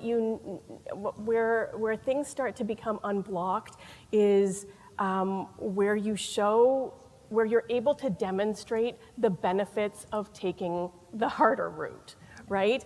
And being able to show the data that you're gathering and the insights that you're able to retrieve from that data are far more impactful, beneficial, robust than otherwise. And being able to just incrementally show that progress is one of the keys to unlocking the problem. Thank you. One last question. Hi, you mentioned about talent, and we all know that if you have the brightest idea and you don't have the right people to implement it, you're not going to go anywhere. And lots of universities and colleges these days are doing all sort of different, like programs around data, around security, things that we really, strive to have them right in our organizations. But when you talk to, new grads, it's okay, do you want to join? No, if I go to government, I'm going to be stuck in IT1 or IT2 for life, Or if you talk to senior people, it's like, okay, yeah, the best I can get is an IT3. So I used to work in a private sector organization where they had the management, kind of ladder going parallel to the technical ladder. and you didn't have to be a manager or a supervisor, you know, and become an IT4, IT5, or, you know, like basically have a better pay for the service that you give. Have you thought about, you know, like changing the way that we treat the talent? So now we're going to go at like a 5-degree away from me. While talent is an integral part of the data strategy, I work very closely with my TBS colleagues in the talent team. And so I would say a couple of things about that. So there is a lot of work that's going on about career pathways, but I recognize exactly what you're talking about. And there are a few places in government that I've run into where that technical expertise and the need to pay people management level salaries, but that don't have management experience, because I know, I'm looking out at the large group of people here, we have all run into these amazing, talented individuals that I would never in my entire life give a team. It would kill them and it would make the team very unhappy. So we don't want to do that in all instances. There are a few positions that I've run into that are places that are recognizing this need, because we do need subject matter expertise. We don't only, you know, need somebody that, you're good at your job, you should be a manager. And I think there needs to be, and there is, a recognition that is building that management competencies are different from a very technical individual and their technical competencies. And the two are not, like, they're not separate. They are separate things, but they need to work together. So I think there is a move toward that. I think we're far away. That's also, now you're touching on culture and career paths and the whole bundle of things. I'm actually very excited to see how the talent piece is going to develop in the data/digital place, because those are two sides of the same coin in a way. And we'll see where it takes us, because I think that you make a very strong point. And we do need to recognize that so that everyone can actually be the best themselves that they choose to be. Thank you. In the last 2 minutes that we have, because I'm really committed to pretending that I'm punctual to this audience, I would love to hear your, what's your takeaway message on this? This is a very broad topic, obviously, right? And we're all working in this space. The good news is you will all be employed for the foreseeable future, because these are not things we're solving before noon today. But if you could give like one piece of advice or one takeaway that people could take back to their offices on this topic. I'd start at the end, Alexandra, to wrap up. I get to go first again. Less is more. So when we talk about data collection, and I would also like to hone in as well on not making these giant, massive changes all at once. Continuous improvement. Bite off what you can chew, improve that, reap the benefits, and keep going. Be the change you want to see, I guess. I think, you know, this room is full of people with passion, enthusiasm, and probably a lot of really great ideas.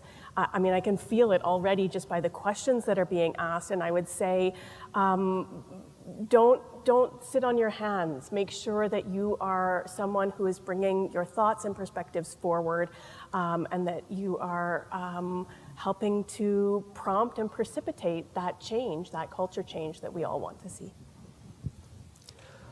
Nadia, you wouldn't have picked a better sort of quote than the Spider-Man one, with great power comes great responsibility. You're in this room, you have the power. Whether you're a policymaker, whether you're from private sector, whether you're a data scientist, remember why you do what you do, and that is people. Put people at the core of what you do, and people's rights at the core of what you do.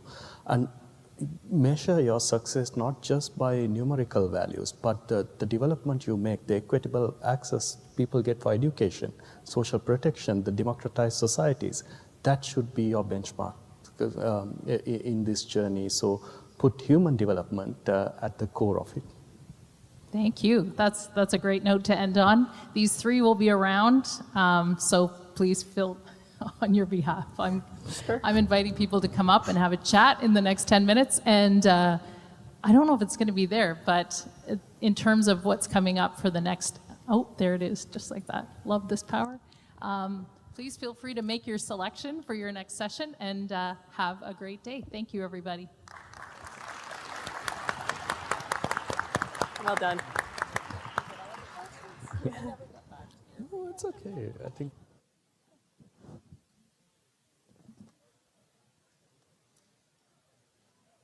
We are spending $160 billion a year on cybersecurity. Yet, every 11 seconds, there's a ransomware attack. Why? Our industry's approach to cybersecurity is fundamentally flawed. When every vendor offers only a small piece of the solution, CIOs are forced to make decisions based on data that is stale, inaccurate, and incomplete. 94% of enterprises are missing up to 20% of endpoints that need to be protected. But there's a better way.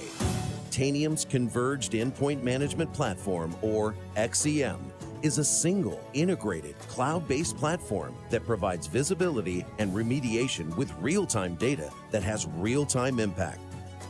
XEM locates all your data, patches every device, implements critical security controls, and provides ongoing vigilance and compliance. With XEM, we protect and defend the majority of the Fortune 100, 8 out of 10 top financial institutions, 5 branches of the U.S. Armed Forces, U.S. intelligence agencies, and those of our allies. Today, we help manage and protect more than 30 million endpoints, bringing together IT operations, security, and risk and compliance in a single pane of glass with a single control plane and a common data set. Tanium, the power of certainty.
We are spending $160 billion a year on cybersecurity.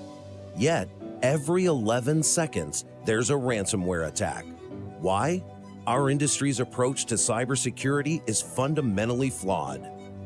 When every vendor offers only a small piece of the solution, CIOs are forced to make decisions based on data that is stale, inaccurate, and incomplete. 94% of enterprises are missing up to 20% of endpoints that need to be protected. But there's a better way. Tanium's Converged Endpoint Management Platform, or XEM, is a single, integrated, cloud-based platform that provides visibility and remediation with real-time data that has real-time impact. XEM locates all your data, patches every device, implements critical security controls, and provides ongoing vigilance and compliance.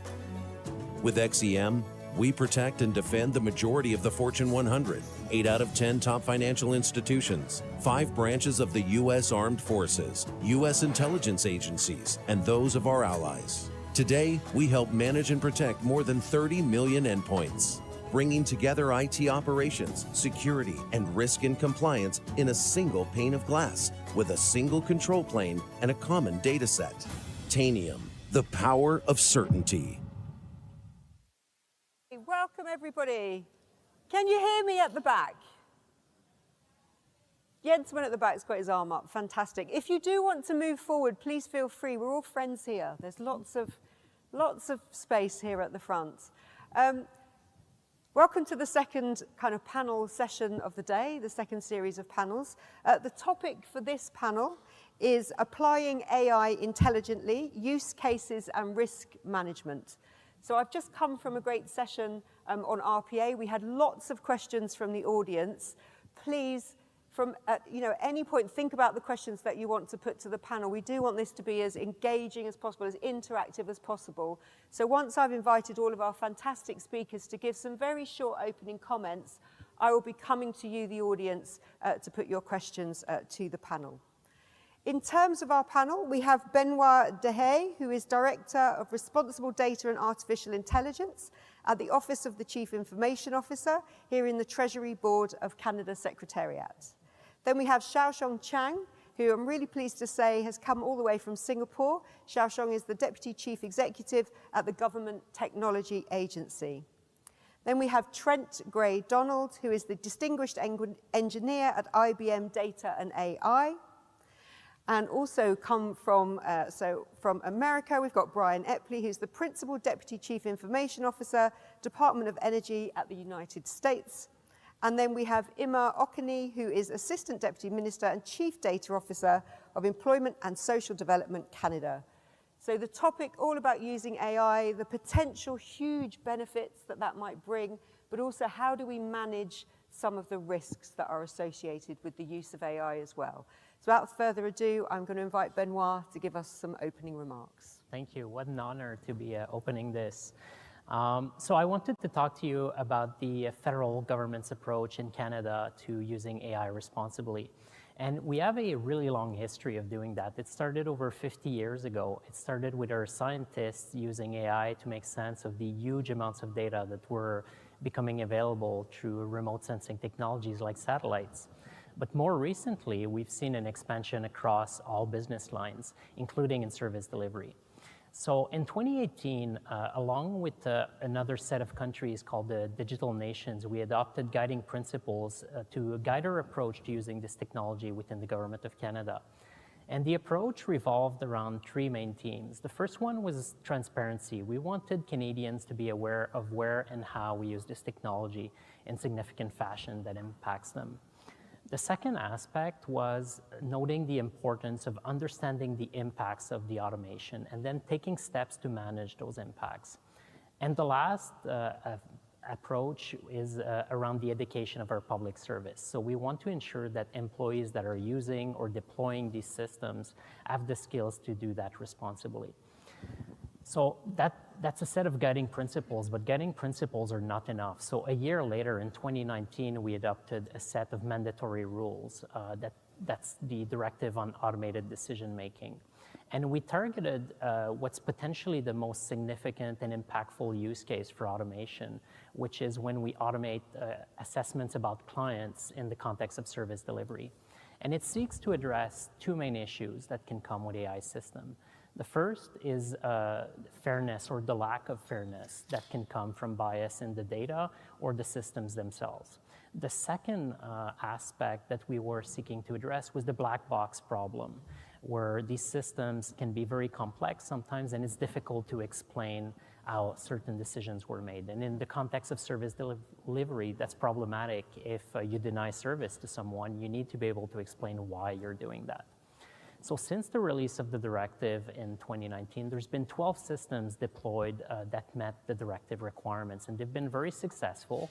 And it's worth noting that because of the automation, they can make better decisions that are faster, more efficient, more consistent, more interpretable, and fair as well. And more recently, the past year, we saw the use of generative AI being made available to the public in a sense. So again, we felt the need to offer guidance on this. So just a month ago, we released the guide on the use of generative AI. And the guide, first of all, establishes the approach that we would want the public service to adopt in using this technology. So that's the FASTER principles. You can look that up online. It forms an acronym. And in addition to the FASTER principles, we deep dive into 7 areas where for each area, we look at the potential issues, but then we offer best practices to get around those issues. And the goal here is to empower people to be successful in using it. So it covers things like quality, protection of information and privacy, legal issues, and so on. The key messages throughout all of these policies is that AI can be used, and there's benefits to doing that. You can get more efficient, more accurate, more consistent decisions. But before we use AI, it's important to understand the potential impacts and to manage the risks. And that's what these policy instruments that I've mentioned seek to do. So thank you. Thanks, Benoit. Great way to start, because I think you've highlighted some of the key issues that I'm sure we'll get questions on. So as you said, potential to be really beneficial, to be faster, to be fairer, to kind of save time and money. But everything's moving so fast. And as you say, you brought out the principles, then you need the guidance, the more detailed guidance. And now you've just had to issue guidance on generative AI. So there's a real sense that in the public sector, we're having to move fast to keep up with all of the changes. And you mentioned there the importance of understanding the impact and potential biases on this. Thanks, Benoit. Xiaoshong, over to you. Thank you. Hello. Hi, I'm Xiao Xiong, and I'm from the Government Technology Agency of Singapore. It's a long, long way from Singapore, so I hope you don't mind that the jet lag is still setting in. I'll try to keep awake as much as possible. So the Government Technology Agency of Singapore, or GovTech for short, is basically the implementation agency for digital transformation in Singapore. So I've heard a few talks this morning, and I think the focus has been really on policy, but unfortunately we are not the policy guys. We are the engineers for the Singapore government to implement digital transformation policies, and we built actually a lot of products and systems for the Singapore government to both make a digital government, but also to implement our Smart Nation initiatives so that we can better serve our citizens and the public. So that, in short, is what GovTech is. And we actually use a lot of AI and a lot of data as well, as you can imagine, building our systems. And this is really a sort of a whole new world, I think, for everyone. And what we're trying to do here is really to build slowly and to learn and to take some of our learnings back and try to reapply that, so in a much more iterative and agile manner, in order to sort of like not do too many things at the same time, but at the same time, each thing that we do will benefit the public that we serve. Yeah. So a quick and short introduction. Thank you. And I think what you said really important there about you are having to move fast, so you're having to use AI, but also at the same time you need to make sure you're agile enough to be able to learn from how that's impacting, and then maybe go back and revise and tweak some of the systems. That's right. Thanks, Xiaoshong. Trent. Hi, welcome everybody. I'm obviously from IBM here, and one of the things that we see as incredibly important is that AI doesn't exist in a vacuum, right? Without good data, there is no AI, or at least it's basically the moral equivalent of garbage in, garbage out. And we see that in all domains, and obviously there's a lot of promise around what we see in AI, both in what I'll call traditional machine learning, which is probably what most people use most of the time. And then there's also the new world of generative AI, which is, I actually just a quick show of hands, who here has played with any of the generative AI solutions like ChatGPT and so on, right? Yeah, exactly. And then I'm not going to ask who was allowed to at work, because that's actually the fundamental point. Trent, we actually did a survey of Canadian civil servants, and I think about 20% of policy advisors have been using ChatGPT to write submissions to ministers. Well, now, whether you're allowed to or not, I don't know. Yeah. But you're doing it, and apparently ministers like it. So. Yeah, so that's exactly what we're seeing right now, is that pretty well every customer I speak to has laid down a ban.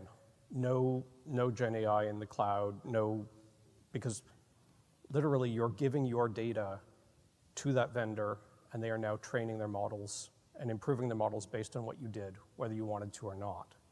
So a lot of what we do and spend our time with is focusing on how do we do this in a safe way that gives people control over their data and the understanding of it, so it doesn't go places where it shouldn't.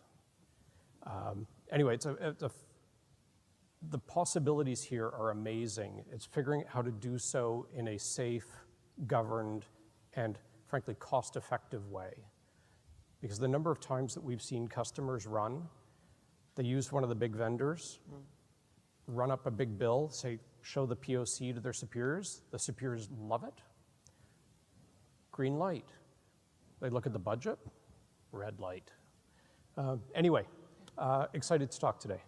Thanks, Trent. That issue around understanding, you might be excited about the opportunities, excited about what it can achieve, but how do you do it in a safe way? And I think across the public sector, there's a sense everybody's thinking about this, but not yet maybe knowing how to organize our thinking about it. Yep. So yeah, really interesting. Thank you. Brian, over to you.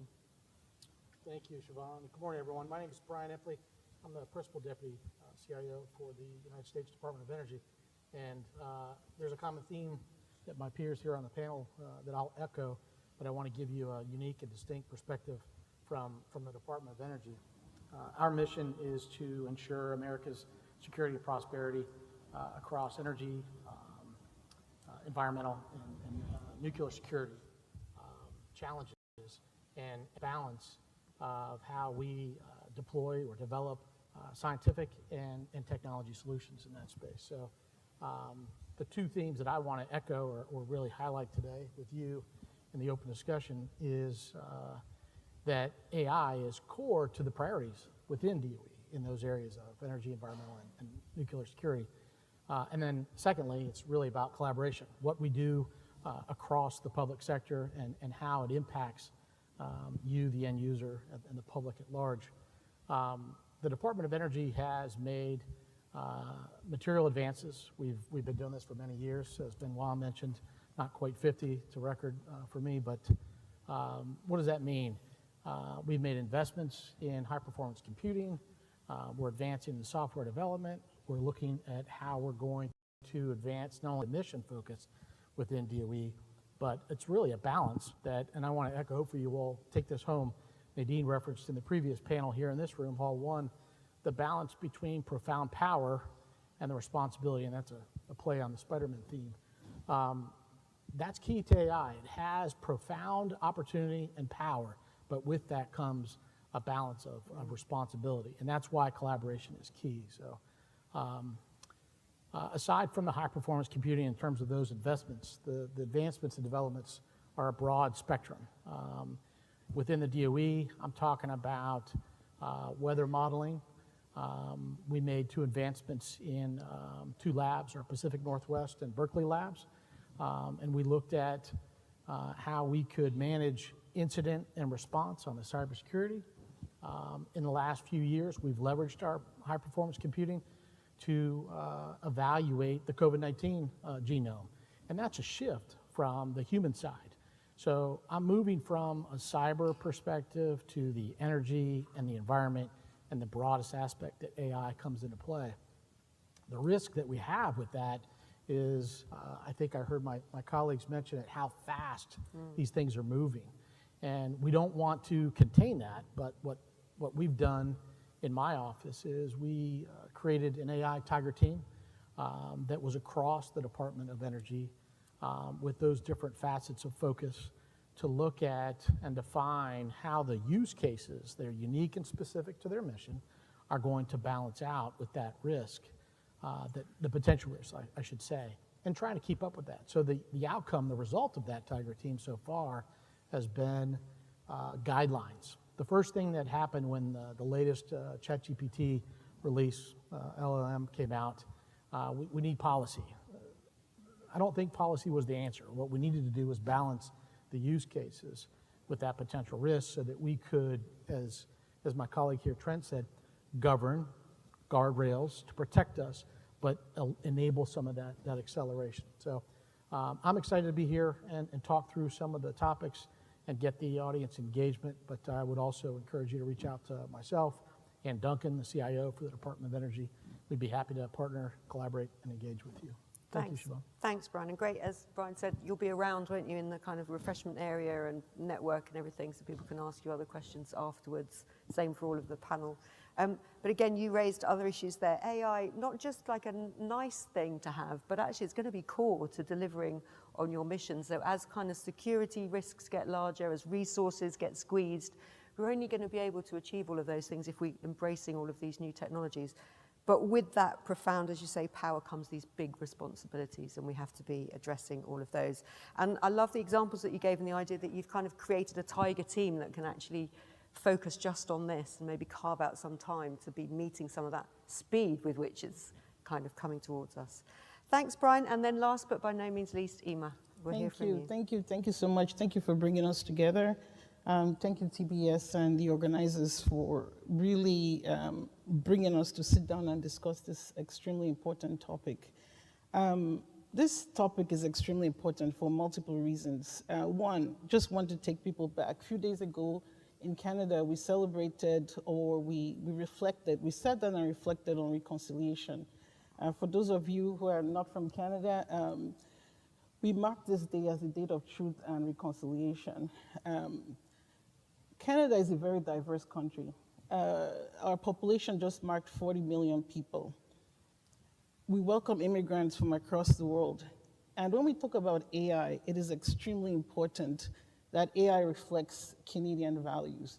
So when I say Canadian values, I talk about things like reconciliation, I talk about inclusion, I talk about diversity.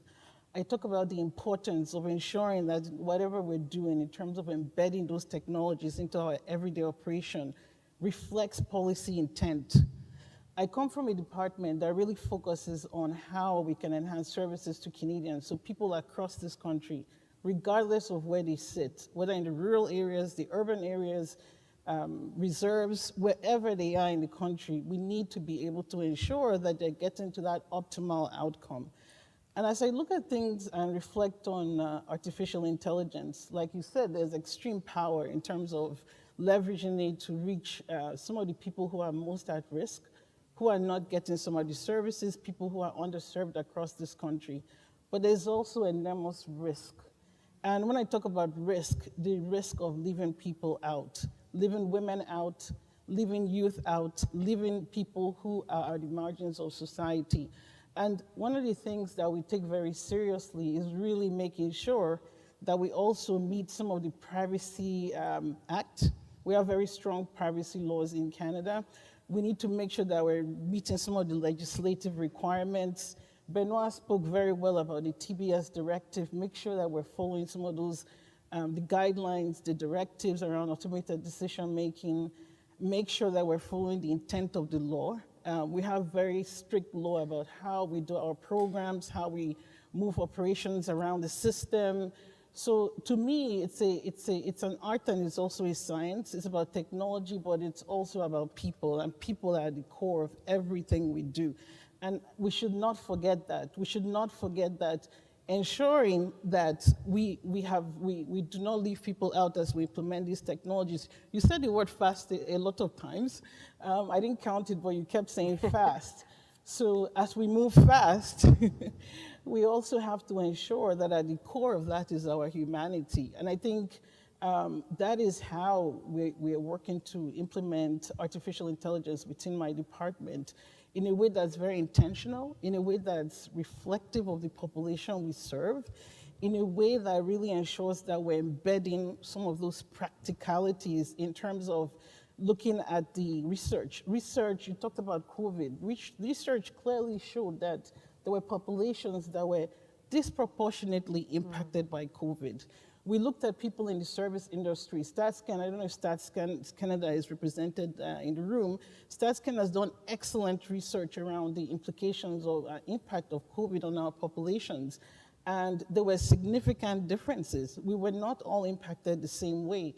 So as we look at delivering services, as we look at implementing things around AI, natural language processing, we need to remember we're a Francophone, an Anglophone country, we're a bilingual country.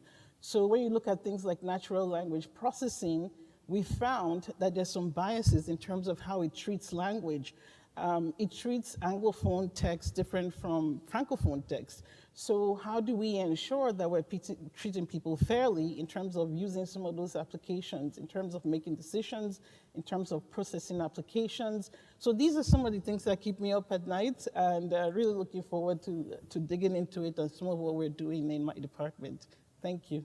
Thank you so much, Emma. I mean, it's very easy, and I think I've opened so many webinars and sessions on AI saying, yes, there's all the potential there, we need to be aware of the risks, but actually we have to actually pause and go, what are those risks? And really dig down into what are those risks. And actually you summarized it so nicely there, making sure that we don't leave people out as we embrace and embed some of these new technologies. And I think already we know that some of our just digital services are leaving people out. So if we then make it even worse as we embed new technologies, we're going to create a really serious issue for ourselves. Thank you so much to the panel for setting the scene with those great questions. I'm going to throw it straight open to the floor because I think there's so much food for thought that has come out there. I'm probably going to take 2 questions, maybe even 3 questions at a time. So do you want to put your hand up if you've got a question? Yes, so there's a lady here and then a gentleman there. Do we have microphones in the room? Can I see? Or we have microphones near you. Sorry, if you could walk to that microphone. Yeah, sorry. If you both come here, we'll take both those questions. We'll take 3. Come on, why not? Let's take 3. And then you can choose whether you answer 1, 2, or 3 of the questions, then we'll take another round of questions. Over to you. Hello. Zaren Langari from the head of the Digital Accelerator at Natural Resources Canada. My question is mainly for Benoit, but anybody else also can answer. The guidelines from TBS for the use of generative AI, my question is, seems that these are more recommendations rather than the actual guidelines and principles, and for the more either the development or using it for both cases. And it seems that it's left to each department to develop their own set of guidelines, which I'm just wondering if, like, is this the case, first of all, or another detailed guidelines gonna come out? Or if you're developing it, like, are we following something that creates something centralized among all the departments, or everybody follows their own guidelines? Thank you so much. I'm actually going to broaden your question out a little bit so that everybody can answer it, which is how flexible are you on the guidelines, or do you think we're going to increasingly specify exactly how people use this technology? So you can all answer that one. Next question. You don't want the panel to answer the first question?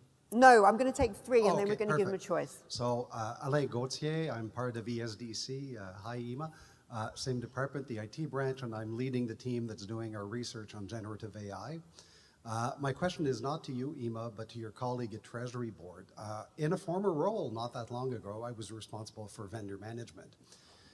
And some of the stuff that is being not talked about in the guidelines, for example, the use of your work email to create free accounts, does raise concerns for me. I've seen my department and other departments be, for lack of a better word, nailed by corporations for using personal accounts to do enterprise level work and the financial considerations that come out of that. I have done a lot of reading of the T's and C's of your OpenAIs and competitors, and it concerns me that as they develop corporate products, the fact that we may have, say, in our department, 500 HRSDC email addresses using the free accounts may expose us to a liability.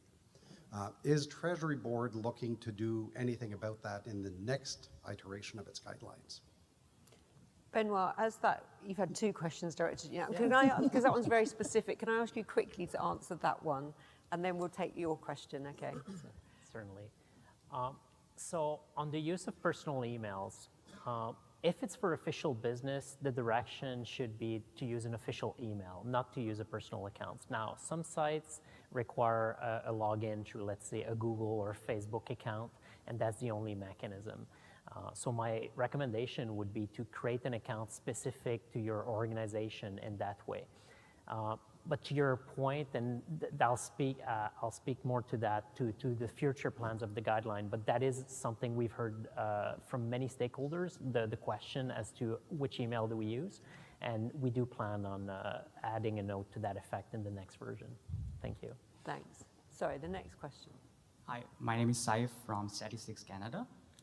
I really like when, Brian, you mentioned about with great power comes great responsibility. So as public servants, what do you think would be the skill set that we would need to effectively oversee and manage AI products when they're deployed? Great question, thank you. So what skills will we need in the civil service to meet that great power, great responsibility kind of new world that we're in? Thanks very much, Saif. Okay, so the two questions that are left is, how directive do you think central guidance should be to people who are starting to think about using AI?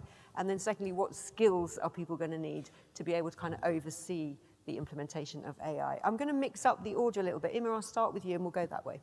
I'll start with the last one. I think in terms of the skill set you need a multidisciplinary team. Because one of the challenges that we have is we're very stuck in our own silo.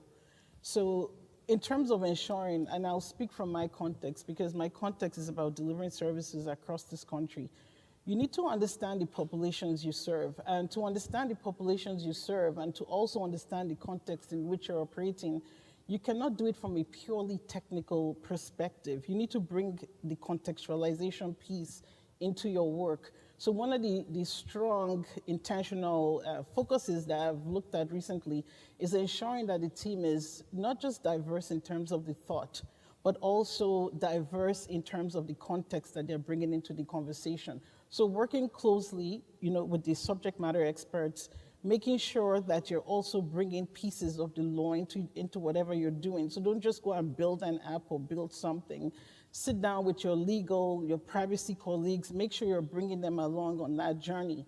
And then in terms of the second question, because the question was about how directive should TBS be, in my view, so this is from my personal perspective, I think it's important that TBS doesn't become too prescriptive. Because if you look across the different departments and the different contexts we work in, I've worked in 5 different departments, and the contexts were all very different in terms of the organizational structures and the cultures. I think what is more important is that you're connecting, you're connecting across the organization with your chief privacy officer, your chief data officer, you're connecting with your CIO, and you're not doing things in silo. Because one of the issues I've seen happen is when people build in silo, and then to your point, I think Trent, you made that point where they later try to scale up without taking some of the considerations across the organization into factor. And then what happens is they find they're stuck. So to me, the bigger thing is making sure you're building those partnerships and collaborating to make sure that you're actually implementing whatever you're implementing in the context of the organization you worked at, as opposed to TBS putting out prescriptive guidelines. Thanks, Emma. Yeah. Brian, your thoughts on skills and also the level of guidance required? Sure, thank you, Siobhan. Great questions. I'd like to start with question 1. I think it helps frame the perspective in my response. How flexible are we? I think that's key to what I mentioned earlier, the balance between profound power and even probably greater responsibility. which is why I steered away from policy and more of the guardrails. That's an example of how we're trying to maintain some flexibility. But what is key in this journey is that we have, I hate to use the term checks and balances, but iterative processes to understand, are we still true to the spirit of whether it be the mission or the customer delivery from a public sector service? And then those checks and balances bring us back to the use case and allow us to course correct as we learn. Because we have to remember that these large language models are driving not only language, but how we learn and how we deliver. Another aspect of that balance. I think that we also have to, another key focus area is on data integrity. I think that the US Federal CIO, Claire Martirana, said in her keynote that we have, branding is key to what we're doing in the US in terms of how we present that data, but we're trying to play catch up. We have data that we're still responding to that is decades old. So I think the focus has got to be on data integrity and how we maintain that in its current application. That's another aspect of the checks and balances. Is this data still current? Do we need to relearn? And how is that going to affect where we go forward? Again, course corrections. And then aside from the protecting the data integrity, there's a balance between the intellectual property. So as we do science, research, and apply a lot of these things to our mission applications, whether it's weapons or weather modeling, some of that stuff is not ready for prime time consumption. And there's a balance between that intellectual property protection and guarding from hallucinations. Again, bad data infiltrating something that's going to negatively influence a training model and an outcome that could affect public sector, just the masses at large. And then if I can, I'll segue to the third question, which was really about the skills. And I think that the skills, as Emma mentioned, it's not just about the technology, although we mentioned how rapidly fast technology is evolving. We need to stay current with the technology, but I also think it's got to be in concert. This is why I said in my opening remark, collaboration is critical to our success and the balance of this power and the responsibility that comes with that. And what I mean by that balance is, how do we stay current as the technology rapidly advances and still stay true to whether it be the mission or the service delivery that we're committed to? And back to the flexibility, it's not just about those guidelines, but how do those guardrails enable us to continue to advance in a safe, protected manner? Thanks, Brian. I'm conscious we're going to have more questions, so Trent and Xiaoshang, I'll ask you very quickly on these, and then Benoit, I'll do new questions for you. Okay. Yeah, so very quickly, first, completely agree with what the other panelists have said. For me, it's all about, from a skills perspective and from a framework perspective, it's about trust and transparency. Are you able to so do you have people with the right skills that can ensure trust and transparency in all these different aspects? So whether that's understanding explainability, bias detection, debiasing, any number of different techniques, but then that's the technical side. Then there's the whole policy side, and every situation is different.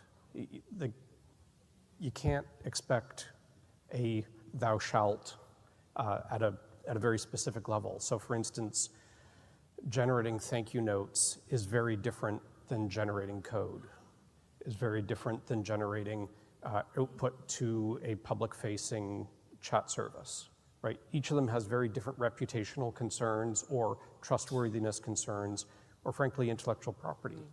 So let's look at code generation, which I spend a lot of time working on. A lot of the models that are out there today are trained on data that has licenses that you would not want your product to have in them, right? So you may suddenly have copyleft code in your stuff and you have to open source all your code.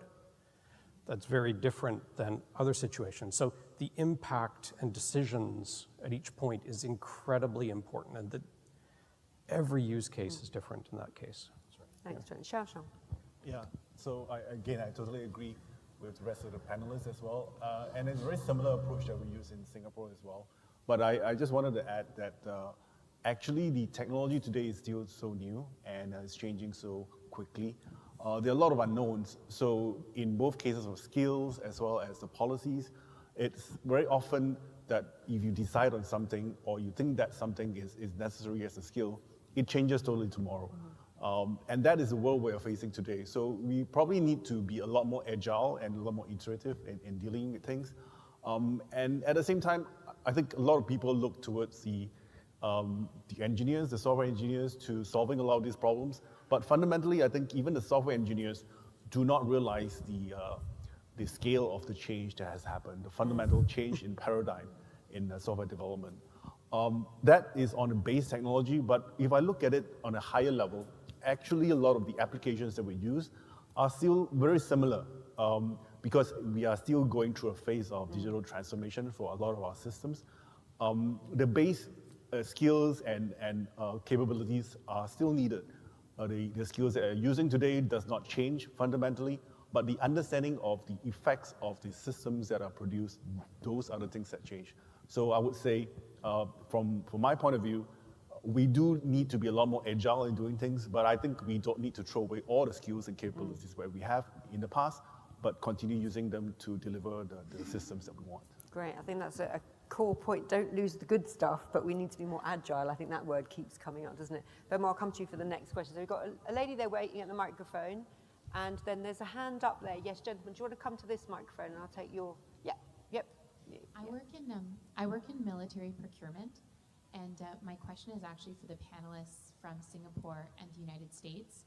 I'm interested in how your administrations have been able to leverage the efficiencies that can be found in artificial intelligence while balancing the importance of protecting national security interests. So for instance, how do you retain the security classification of the system to ensure it matches the data that gets put on it? In a Canadian context, we don't have a Government of Canada's own AI system. So when we talk about using AI, we're actually talking about using third-party commercial AI. And so this is a challenge. So I'd love to hear, and from a technical perspective, not policy perspective, how you guys have overcome that challenge. Great, so Xiaoshang and Brian, I'll come to you to answer that question in a moment, and then we've got a question here. So I also have a question that is more technical. So I see there's a lot of enthusiasm towards the excitement of AI, but a lot of teams are working with unstructured data from various sources, and it's poor quality data. So what are some actionable steps that can be taken to move towards the use of AI-driven solutions and data-driven solutions?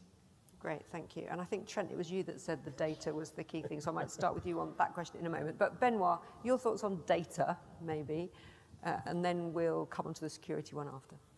Certainly an enabler. AI is data-driven technology, and we've seen departments that are moving very quickly now with adopting GPT-like technology on their own data. And the reason they're able to do that already is because they spent the past few years governing their data appropriately, organizing their data. So a lot of it comes down to basic IM best practices. Is your data findable? The FAIR principles.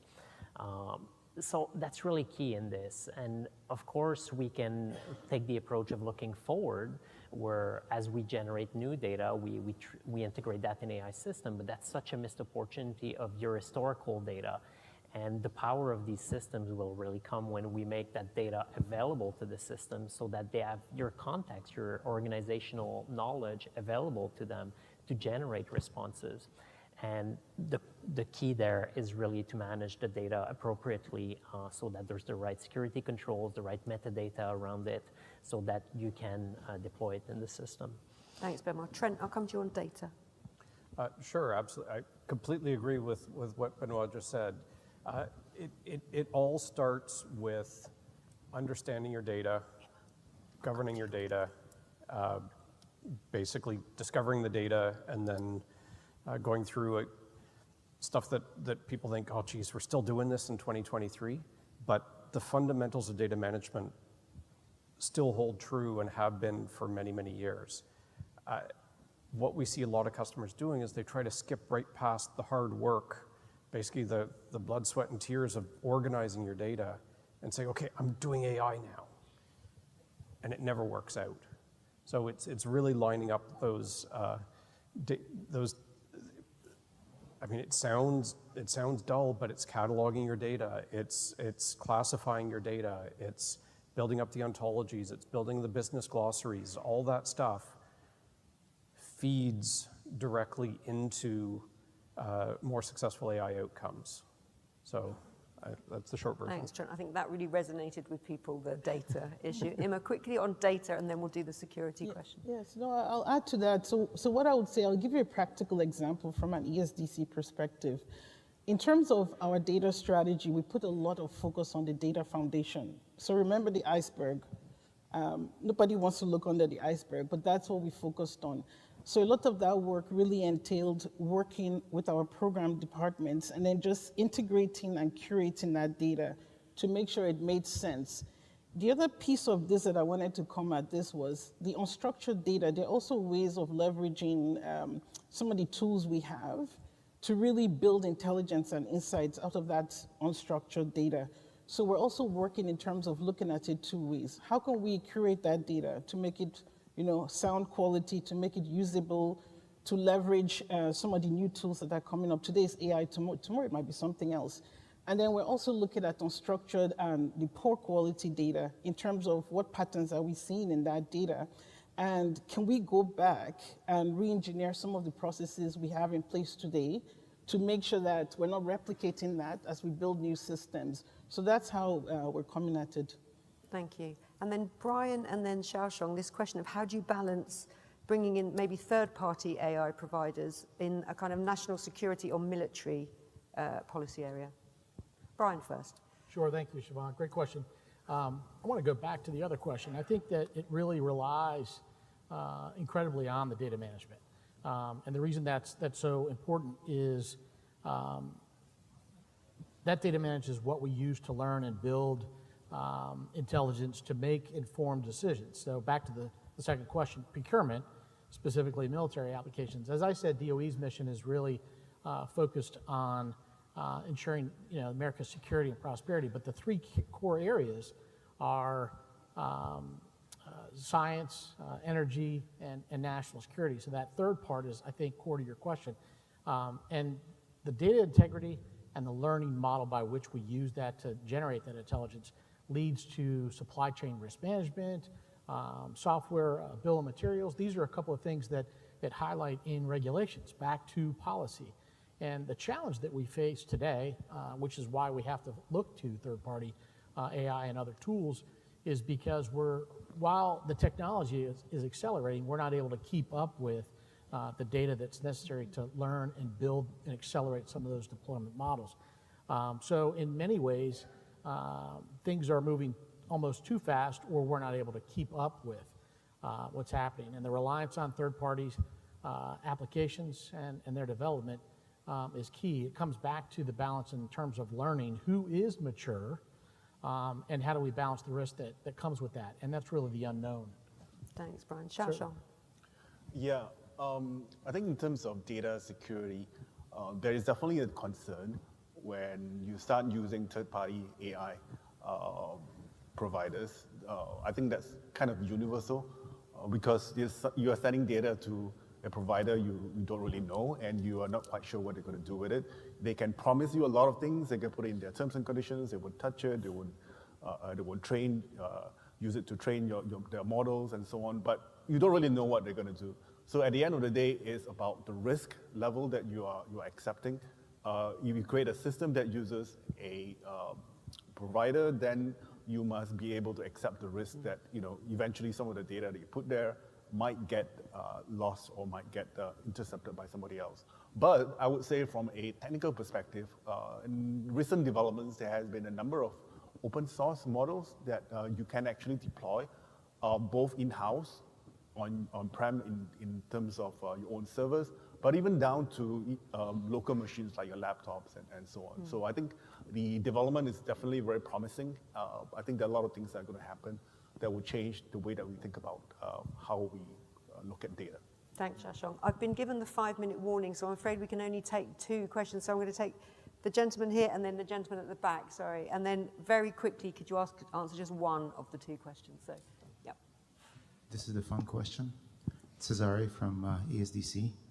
AGI, what's your take on it? Artificial general intelligence apparently has been achieved as a joke, of course. But if it happens, what do we do? Do you think about that? Thanks. Okay, artificial and general intelligence, that's a new one to me. So any thoughts on that? And then at the back. Just a quick question. Most of you have already touched on the data security part, but more specifically, if you have any comments for data sovereignty, including DAI, from that perspective. Data sovereignty, really good issue, because I think that prevents quite a lot of data sharing, I think, as well, because people aren't sure on the kind of sovereignty issues. Okay, Benoit, we'll start there. So either data sovereignty or artificial and general intelligence. Yeah. Not that I know what that is at all. So I'll take the easy one, which is AGI, which is not the easy one. My concern when we bring that up is that we're forgetting about the real impacts of AI today.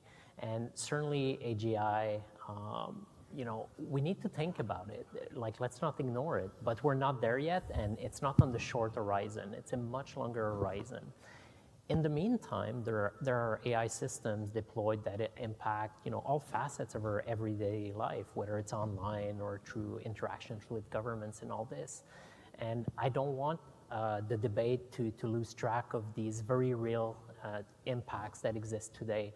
And so we need to be thinking about those impacts, to manage those impacts, think about the risks of, you know, your data leaking out through providers and all of this. All the things we've discussed. So let's not forget about that in this debate. So that's, yeah. Thanks. Shasha. Yeah, I want to talk about AGI. Talk about the data sovereignty. That is definitely of a concern for Singapore. Singapore is a very small island state, and you know, we don't have a lot of space to put data centers, so not a lot of people actually put data centers here. So data sovereignty is an issue when we start talking about systems and how we're going to deploy systems that require the data to be resident in country. So it's not a solved problem. What I'm trying to say here is we're still grappling with it. We're still trying to look at what's the best way of tackling it. It is going to be an issue. But as I said, I think the newer technologies are coming up, and hopefully some of these things will be able to solve some of these data sovereignty problems. Thank you. Yeah. Trent. Around data sovereignty, huge issue. What we're seeing is a couple of interesting patterns emerging. One of them is around what we call data fabrics, and the other is around data meshes. And both of them have this concept of what we call data products, which intermediate between data producers and data consumers. And what you would do is you literally have these pseudo contracts and specify what you're allowed to do with the data, where it's allowed to reside, and so on. So that's, to your point, it's starting to address some of the core issues around sovereignty, because it's possible to move data. It's just, okay, are there techniques to stop you, or are there sort of, quote, legal things that stop you there? But it's hugely important. Thanks, Trent. Brian and Emma, we're officially over time, so very quickly, if possible. I think it's a balance. I would start with data sovereignty because that's the root or data source. I just saw on the news this morning about deep fakes. There was a couple of articles that I saw and read, and that's an example. If we don't have the trust and transparency of that sovereign data, regardless of where it exists, locally or shared in a trusted fashion across partner countries, we don't know what we're getting and we're misinformed. And that's just a simple example. Great question. Thanks, Brian. Final words to you, Emma. 2 questions are great, and I'll answer the AGI one by saying, regardless of whatever we do, let's keep humanity at the center of what we do. And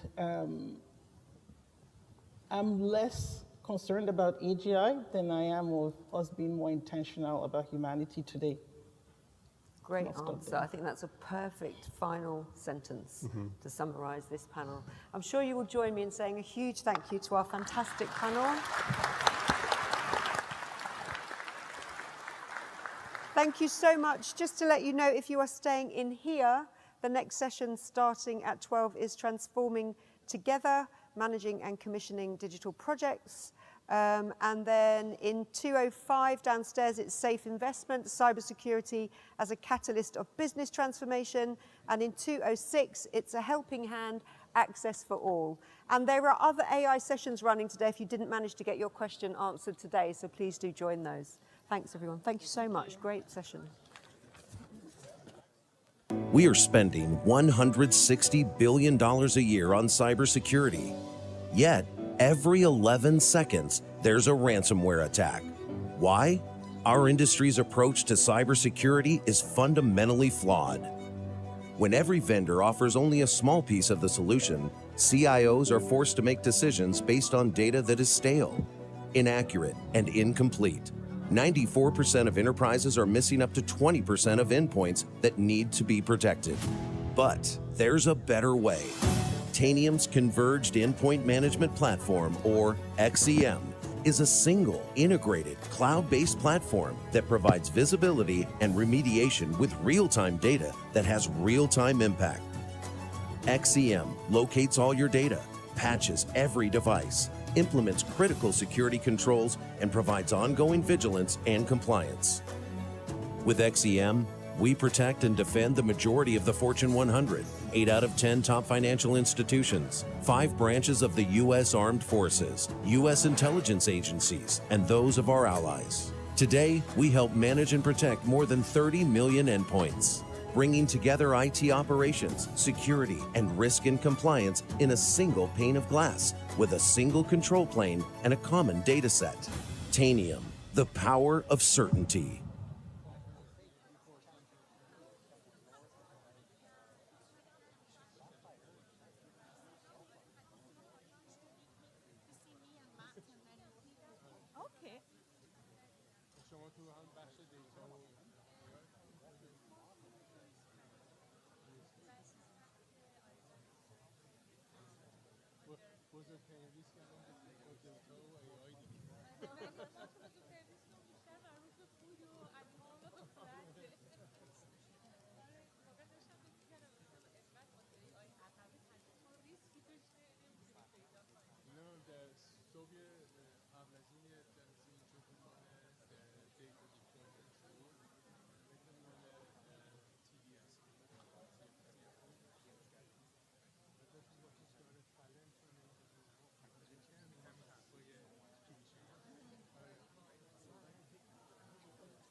This should now check 1, 2, act in normal thing.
dry up, or fly up, or?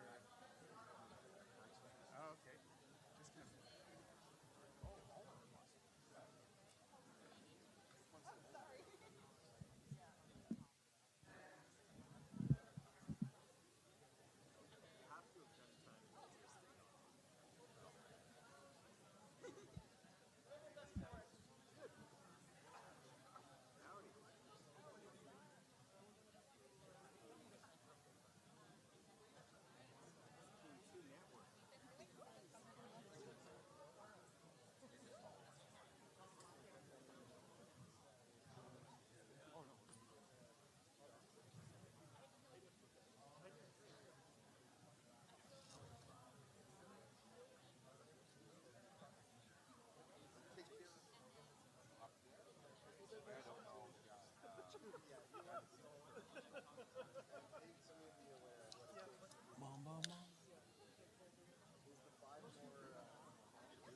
We are spending $160 billion a year on cybersecurity. Yet, every 11 seconds, there's a ransomware attack. Why? Our industry's approach to cybersecurity is fundamentally flawed. When every vendor offers only a small piece of the solution, CIOs are forced to make decisions based on data that is stale, inaccurate, and incomplete. 94% of enterprises are missing up to 20% of endpoints that need to be protected. But there's a better way. Tanium's Converged Endpoint Management Platform, or XEM, is a single, integrated, cloud-based platform that provides visibility and remediation with real-time data that has real-time impact. XEM locates all your data, patches every device, implements critical security controls, and provides ongoing vigilance and compliance.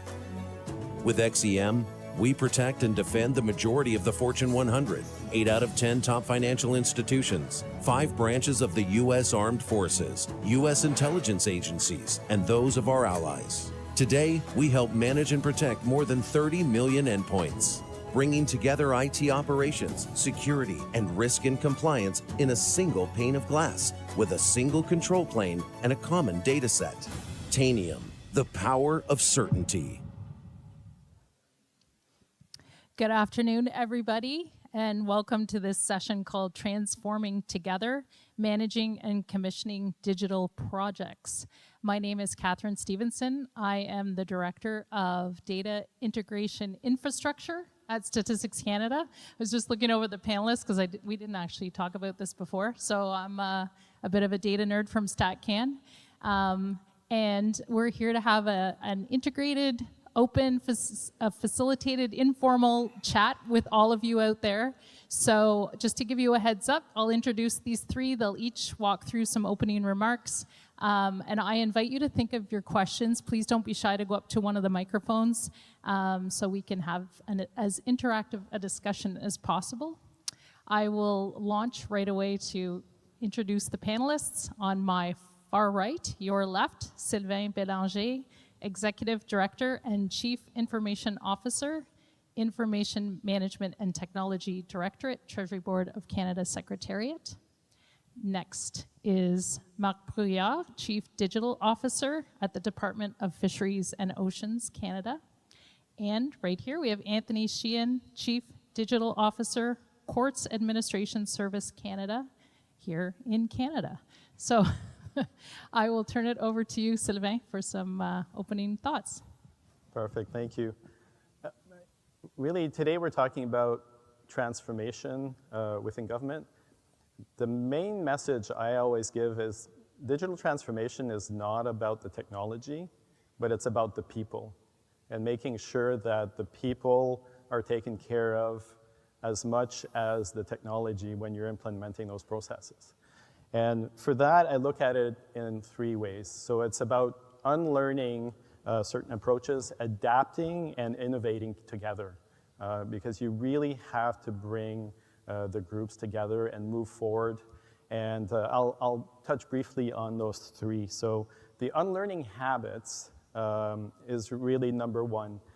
It's about knowing we talk about the learning and new approaches and being able to adapt. Well, it's about unlearning old habits and being able to make sure that you're adapting to the new circumstances, the new situations in which you're facing the work you're doing. The second one is about agility, embracing the change required for shedding the outdated practices that you have. And the third is the alignment with the technology in terms of the mindset. So for that, you have to let go of the old mindsets that you had around the technology and the solutions and think about where you're going to be heading as a person, but also with your teams and with your organization.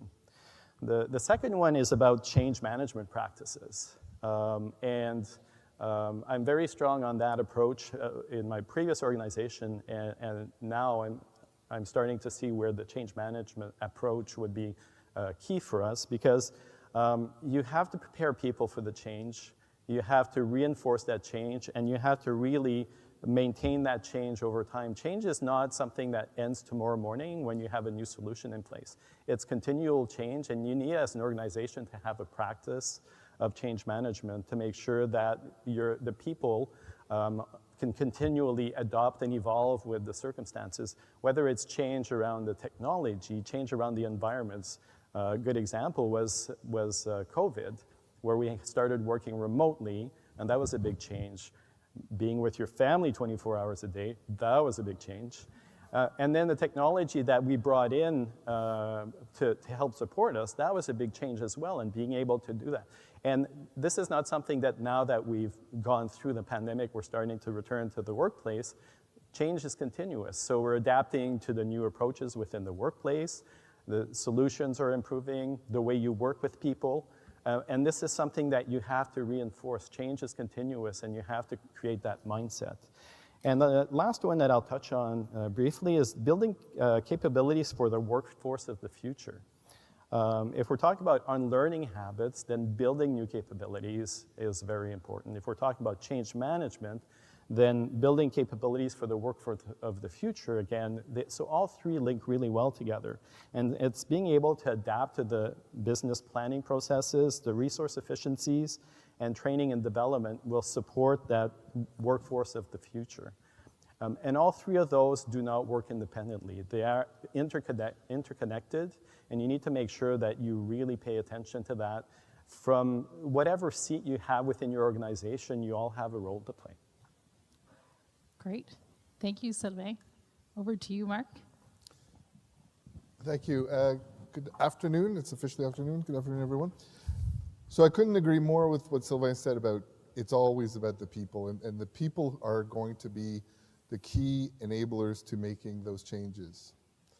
And the changes we're trying to make, the what is really about what the digital ambition talks about. We want to modernize service, we want to reduce technical debt, we want to capitalize on data as an asset, all of those things. But I'll touch a little bit on what I call the how. This is the digital way. And if you've seen my talk at DPI, I talk about this for an hour, and I won't talk about it for an hour here, but just to give you a little bit of the changes that we're trying to make in terms of transforming the way we deliver digital and transforming the way we better meet the needs of the organization. Because at the end of the day, that's why we exist, is to support the organizations we work for in delivering their mandates. So the reason I put this slide up is because oftentimes in digital, we preach about being iterative, we preach about being agile, starting small, MVPs and all those types of things. But there's a catch in there. And one of the catches is doing only one of these pieces will provide benefits, but what I've found is this is a continuum, and when we hit a snag in this continuum that forces us to go back to waterfall, or that forces us to go back and answer the, well, how much and how big is the whole thing, we get stuck. And really understanding that the continuum of digital has to start from our original investment decisions, discussing why are we doing this, what are the outcomes, what is it worth, and then managing and governing effective milestones. So focusing on what needs to be done next, having that vision of the roadmap of where you're going, but making sure you're really focusing on what are the next pieces you're trying to deliver. That leads into product management, which is really just the same, but at the more tactical level, focusing on getting the teams enabled, getting them to be self-sufficient enough and enabled enough to be able to deliver on what we're asking them to deliver. Making sure we're having a user-centric approach, being agile in our development, and then having the technology to back that up. So the DevSecOps, the cloud, all the automation, all of those things.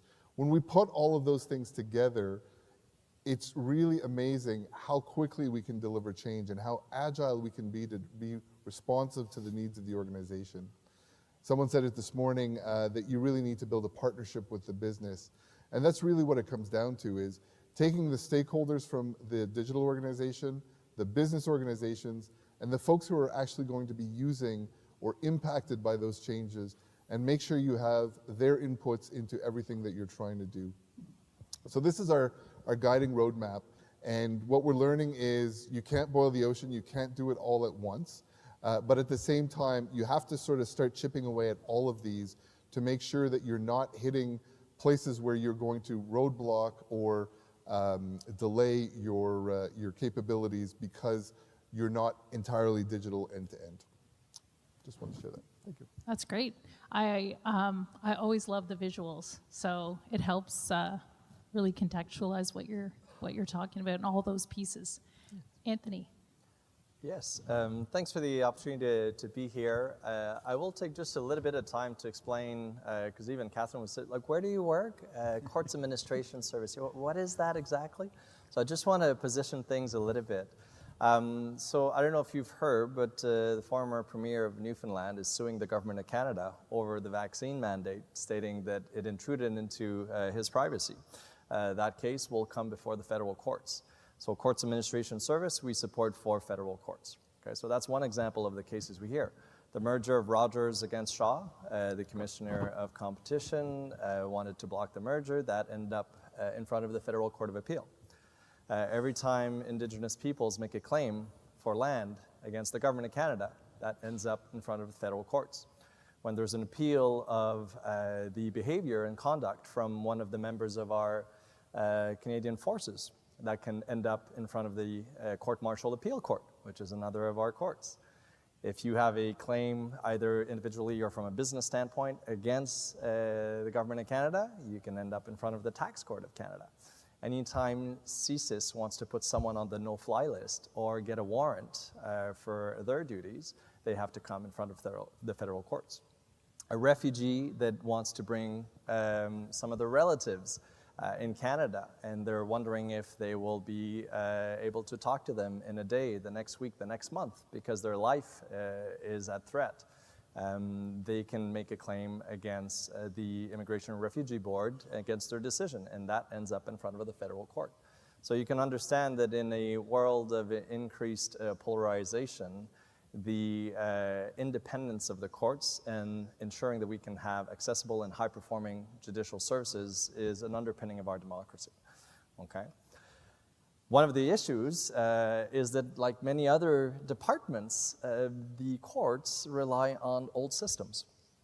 And that is an issue, and an issue that we are actively working to fix. So, similar to Mark, I couldn't agree more with Sylvain's statements, and I agree with everything you said, Mark. And what I'm trying to do here is to give you a little bit of an example of the importance of getting transformation right, and going through a little bit of that case study at Courts Administration Service. So because of the importance of our mandate, because of the state of our legacy systems, in 2019, we received $54 million to renew our legacy system. Now, as you can imagine, in 2020, we had to pivot most of our activities to providing judicial services remotely. And that created a situation where digital, instead of being the means to improving services, was in fact being the end goal that was being sought. So we made things digital, but we didn't necessarily make them better. We didn't have the really strong service and digital capabilities that we needed to respond to the pandemic, and let alone have a project to renew our digital legacy systems and really go from a paper organization to a digital and modern organization. And in the summer of 2022, so 3 years after we started the project to renew our legacy systems, and exactly at the time that I started as Chief Digital Officer at Courts Administration Service, on the advice of Treasury Board Secretariat, we ended up pausing the project. So 3 years later and about $6 million later, we didn't have that much to show for. And then we took a step back and said, well, what happened here? So I hit the ground learning, not hit the ground running, hit the ground learning, and talked to everybody. And I asked some of my managers, I said, hey, how do you think you're doing a good job? And they said, well, this is a bit weird. My new boss asking me if I'm doing a good job. And they said, well, of course. And I said, well, how do you know? Well, I work really hard. I'm like, okay, that's an excellent start. But what data do you use to know if you're doing a good job? And they're a little bit deer in headlights. Amazing people. By the way, we have very little attrition rate. Everybody stayed along for our journey. But we needed to change a little bit how we were doing things. And then everybody was saying, hey, I need more people, but then I look at the financial information and we're lapsing money. So no, like that doesn't quite work. There were a number of things that weren't in place for us to be successful to respond to the pandemic, and let alone do an end-to-end digital business transformation. So what we did is that we took a step back and said, okay, we need to fix this. And this is the key point. You heard Mark talk about not only do the MVP thing, not only manage it when it's its prod, but also make sure that you target the right investments and you go end to end. You heard Sylvain talk about the importance of people. When we do digital business transformation, it is absolutely not about the tech. It is about people, process, technology. It's about the culture. It's about how we work.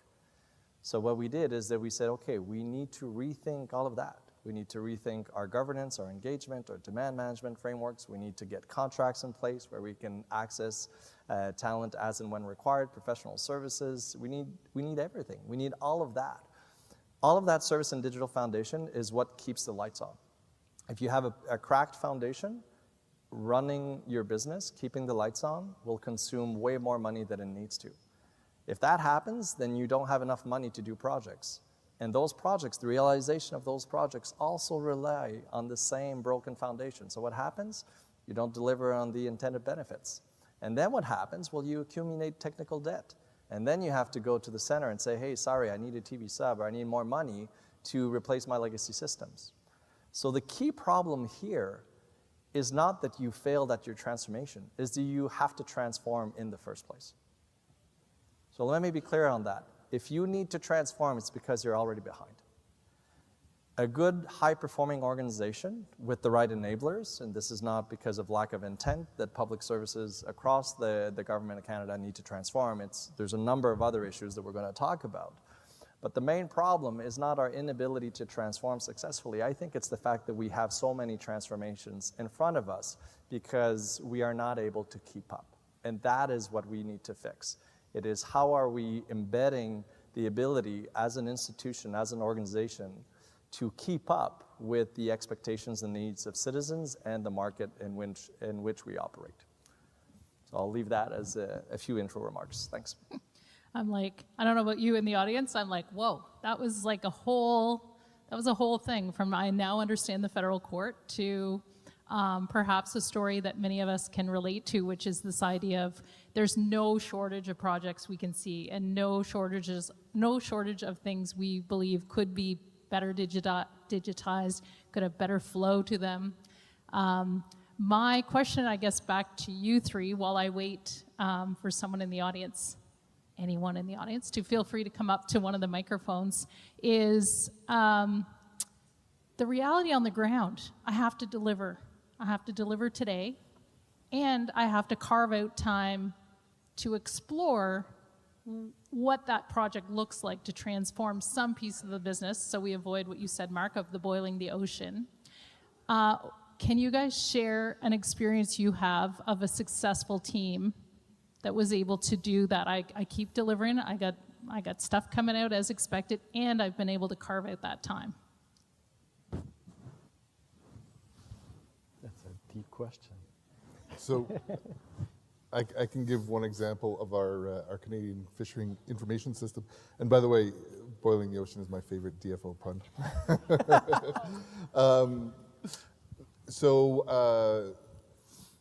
Some historical context, but we are one of the most distributed departments in the Canadian government. We have, I think, 400 offices across Canada, obviously. Coast Guard, fisheries, licensing, all sorts of different activities. So it was kind of normal that the organization grew up with lots of different systems that do lots of different things all over the place.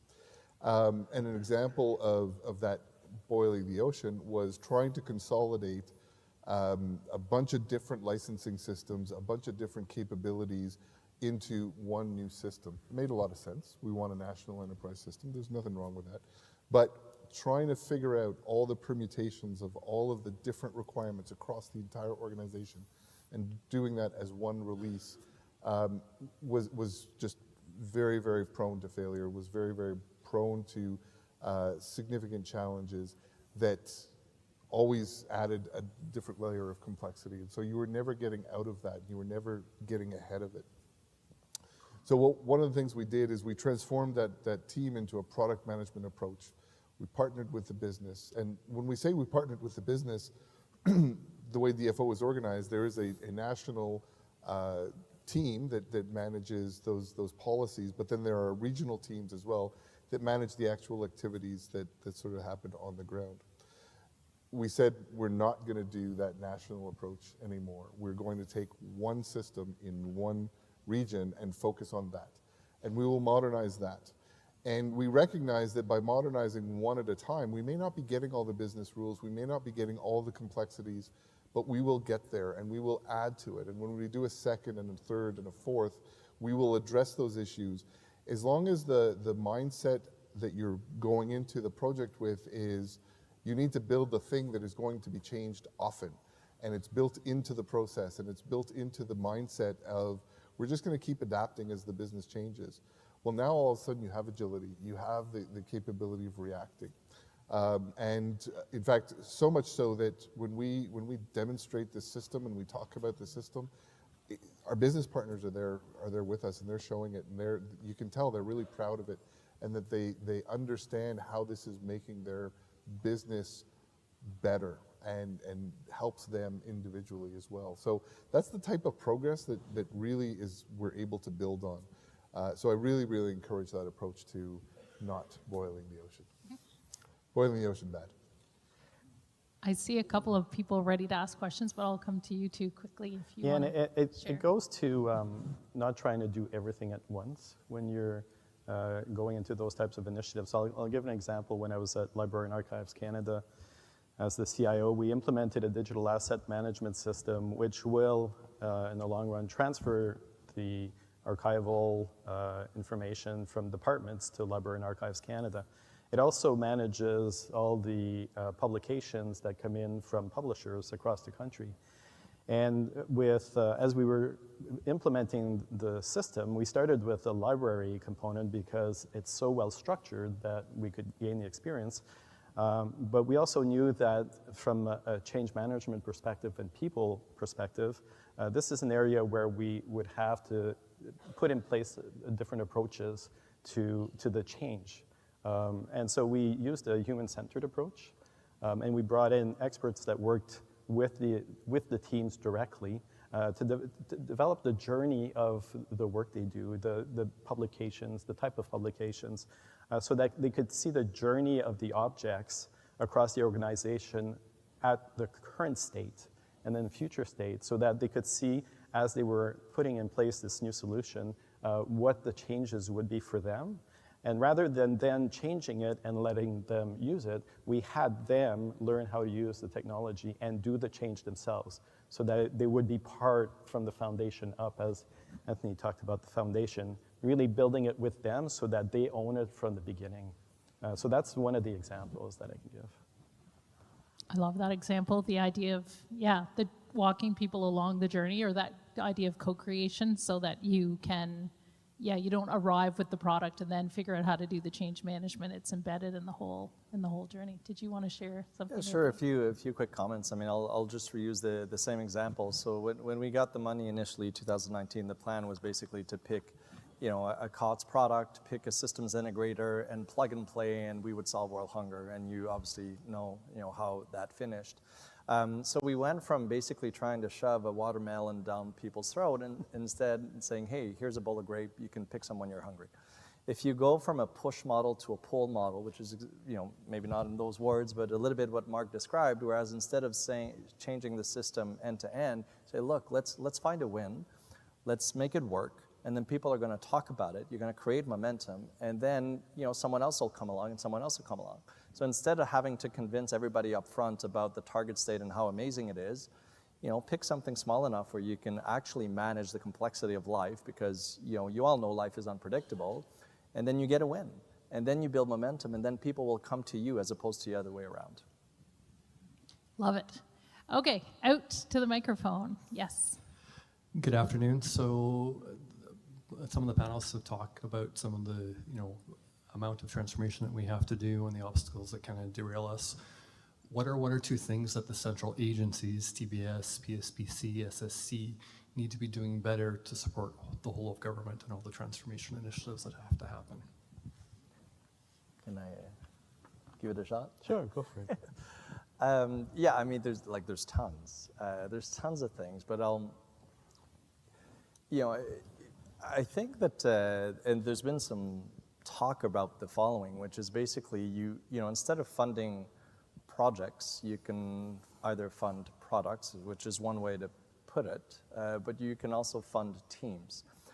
I think if Treasury Board, and by extension Treasury Board Secretariat, valued a little bit more outcomes-based approaches, then we would get better results. And if you look at VC firms, and you listen to successful pitches. So the pitch is absolutely critical, but they also look at the team and what they've done before. Our model is based on the premise that I'm being a little bit sensationalistic, but if you throw money at the problem, it'll solve it. We keep forming and dismantling teams all the time. It takes a lot of time to form a team, let alone hire and retain. It takes a lot of time to storm and norm and eventually perform. High-performing teams is what generates amazing services, amazing results. So the more we can organize the system to create these high-performing teams and move them to problems, as opposed to throwing money at projects where you have to create and then dismantle teams and do this storm, norm, perform all over again, then I think that we would be in a much better position. I would also say, as a government, we're not really good at working together. We're really individual teams doing their own thing. we have to find an approach. And in emergencies, we're great. You know, COVID showed us how we react quickly as a government of Canada and we get the things done. But in the normal day-to-day, we go back to old processes and old approaches. And we lack that collaboration across the system between different departments, where a lot of us are working on the same things, but in our own silos. And we need to break those, and we need to find an approach where we will collaborate more closely together. And that's something that we haven't, as I'm in a central agency, but I'm the departmental CIO, but I can see where I was before and even now that that's probably one of the biggest areas we need to get better at. What they said. Okay, next question, please. Thank you. So as CIOs and CDOs, I see a large component of your job is kind of the executive community management, working with other executives and bringing them along as stakeholders or getting them to buy into these transformation initiatives and be partners in this. So when you look at the executive cadre and there's a spectrum of people who don't understand why this is so difficult and why we can't do certain things, and they're way ahead of where the government is even at. And then the other kind of side of the spectrum where they think, you know, we don't need any of this stuff. Some people are almost proud of not being on board with technology in this big spectrum. How do you message and communicate these initiatives so that you can bring people along and get them to buy in despite those two people potentially being in the same room or the same committee? I think you have to have a shared vision of the outcomes. If people don't know what the reason we're trying to change, why we're trying to do something, and I'm not talking about the executive level, that's going to go through the whole organization and have that buy-in. If you don't have that, it's going to be very, very difficult to get people on board.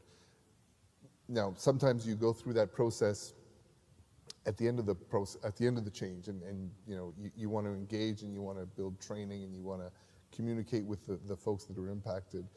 But it really helps to get them ahead of the time, at least awareness of what's coming and why it's good, what this is going to do to benefit the organization.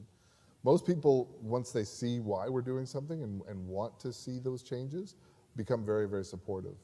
No one likes having change shoved at them when they don't understand why we're trying to do it. So I would say that early engagement is probably critical, and then fostering it and listening and making sure that it's a partnership. And so I'll preface it by Graham works for me, but I didn't set up the question. When I was at Library and Archives Canada, I put together a team to develop its vision to 2030. And we took a change management approach and we practiced it throughout the full 24 months. And what Graham's describing is the two ends of the spectrum. Those who will buy in right away, they're actually far ahead of you in terms of the change management. Then the other piece is the ones that you will have to find a way to bring them along. The middle piece, they'll buy in once they get comfortable with the situation. We spent months talking about change, not even talking about the vision for the organization, to get people to understand that the work we're going to be doing with them is going to impact them one way or the other. It might change the work they do or just the feeling of where the organization is going. But having those conversations just to prepare people and getting them to understand how it affects them, but also how it could help them move forward is really a key piece. It's a great question. Thanks. I think maybe three things. Number one is the accountability needs to be clear in terms of making the service owners accountable for the performance of their services. And that includes pulling every lever in the toolbox, whether it's tech, whether it's throwing more people at the problem or enabling people to solve the problems in a better fashion, changing the policies, the rules. All of that is basically under the accountability, depending on the model, of the service owner. So if you have that accountability to improve your service, and technology is a means by which you will achieve that, then that should be a pretty easy sell. The second piece is around really craftsmanship, respect of craftsmanship. I started my career in the video game industry, and the game designers were always the one under the most pressure, because everybody thought that they could be a good game designer. Like no one could possibly, figure out how to program the enemy so that they would attack at the right level of difficulty or do other crafts that were not easy to kind of understand and pick up. The game design crafts has a lot of science underneath it, but it's not visible. People don't necessarily know, like all of social media, there are arguably, designers underneath that are tweaking the algorithm to make them addictive, unfortunately, for the mental health of our youth and all of us, arguably. But the game design has a lot of that science underneath that is not visible. So when we have executives nowadays, or all of us that can basically pull up a phone, order something on Amazon, order something through Apple and so forth, they're like, how hard can it be? Because I can do this in my personal life all the time. And they don't understand the difficulty and the craftsmanship that is involved. So I think that one of the key things is to build that trust through many different ways of building trust. There's whole tons of research on that. And once you've established that trust, then you say, look, if I told one member of the court with the utmost respect, I said, I'll never tell you how to render a judgment. Don't tell me which technology is the best, right? Come to see me with your business problems, and I will bring my craftsmanship to the table and make the best recommendation for you to be able to be successful. So a little bit of that, push and play. Awesome. Thanks. I love that not an idea of what you actually do around change management and around saying out loud things that often are in people's heads, assumptions that people make about how hard people work if something isn't delivered as quickly as they think it should. People often default to, well, the team's not that good, or they're not working hard enough, or so having these conversations out in the open to really share and get on a common understanding of what's involved. Always come back with that with the private sector of, is it accessible? Is it bilingual? How are they securing your data? Who are they selling it to? All kinds of issues around stewardship that people give the private sector a free pass on, but absolutely wouldn't make sense in our bureaucratic context. So very interesting. I will take the question way at the back, please. Yes, you. Hi. I've been working on a project for the last 4 years on trying to get digital transformation, and I found a few barriers, and I wanted to get some of your insights into the barriers that I might have seen. The first was at my level, at the bottom, people saying, I've seen other people try to do change. Why do I even think that you're going to be successful this time? At the same time, we had seniors management that have so much on their plates, and it took a lot of convincing to get them to realize that digital transformation was needed. But then we got to the point of needing money. And the budget submission made us go to how many people do we need in year 5, and what's the cost of that technology? And yet we're told we're supposed to be agile. How do we know, and why are we being forced into the system? We're supposed to be completely waterfall and know that no technology will change in 5 years, and I need 3 CS2s doing this job. And then when we moved into some kind of execution, we had a performance management and the whole system around project management that was waterfall. We needed a business case completely written before we could move past and do any kind of execution. How do we change some of these underlying needs that are coming from TBS, for the budget, from project management, to actually align with the transformation we're being asked to do today? And are you seeing those same issues, and have you found a way of overcoming them? Great question. I was going to say hands up if you face this in your day-to-day job, right? This is a quintessential Government of Canada tension between what's appropriate stewardship of public funds, having accountability, and then the actual realities of working with technology. So, Mark, I feel like you're ready to hit this one out of the park. Yeah, and so I experienced all of that, and probably from both sides of the fence, certainly at Treasury Board and receiving those.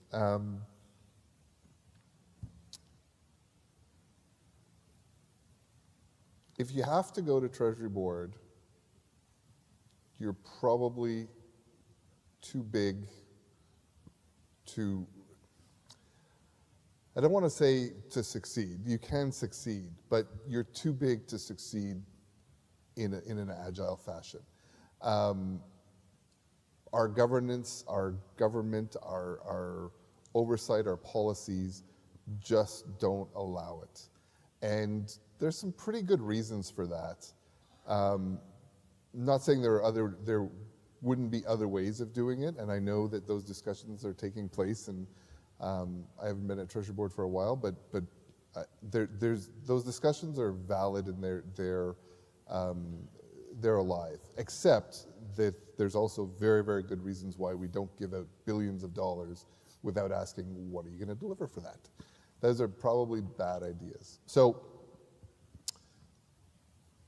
what I can say is, if you can stay below the Treasury Board requirements, which limits the size of the transformations you can do, but it also allows you to build that nimbleness into what you're trying to do, and it gives you a little bit more control. But then you still have to convince your own internal governance to be digital. So we couldn't deal with in-year, 1 year at a time funding and expect to hire teams. Anthony, you talked about funding the team. That's absolutely critical. You have to build a product team that is going to have a team that is going to stay with that product over its life cycle and is going to understand it and is going to be able to work at all of the changes that are happening over time. That doesn't work if you only have funding till the end of the year. Legally, we cannot hire indeterminate employees without indeterminate funding, right? There's just some authority issues there. So understanding that, one of the things we did is we said, all right, we don't know necessarily what this year, next year, or the year after's priorities are going to be. Like you said, you can't answer the question, what are 3 CS2s going to do in 5 years from now? But what we do know is transformation is here for a while. I won't say permanently, maybe we'll finish, but what I suspect is by the time we're done with this round of transformations, we're ready for the next round. So let's assume that there's an ongoing need for digital transformation on an ongoing basis. The business needs change, the technology changes, the priorities of the government change, all of these things. We're in a constantly changing environment. So asking what it's going to take to do a project for 5 years, you're guaranteed that by the time you get to that 5th year, your priorities have changed. So we need to be more able to be adaptable to that. So what that means is establish some form of digital funding governance that's going to say, we have a pot of money, wherever that pot comes from, however that pot is defined, whether it's A-base, B-base, reserve, all the different mechanics of the government funding models, but define it as, this is the money we're going to use on an ongoing basis to transform. It's going to allow you to build teams, it's going to allow you to build products, and then through governance, through working with the stakeholders, understanding how those priorities change, and that's how you apply the resources on a year-by-year basis. So we determine what the funding priorities for next year are. I know what the envelope is. I know that I have resources that I can apply to those things, and I don't have to start over every year. And the reality is, we are not going to do complete 180s every year. Things may hit us, but generally speaking, there are going to be adjustments. This is a little bit more important this year, this is a little bit less important, and we can tweak those factors. But generally, all of the things we're working on are going to continue to be priorities on an ongoing basis. So that allows us to deal with that funding priority.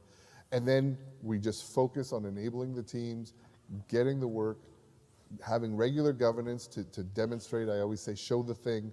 Show me what you did in the last quarter, show me what you're going to do in the next quarter, keep going. And that's the way we measure the progress. It's uncomfortable, and it requires bringing people along.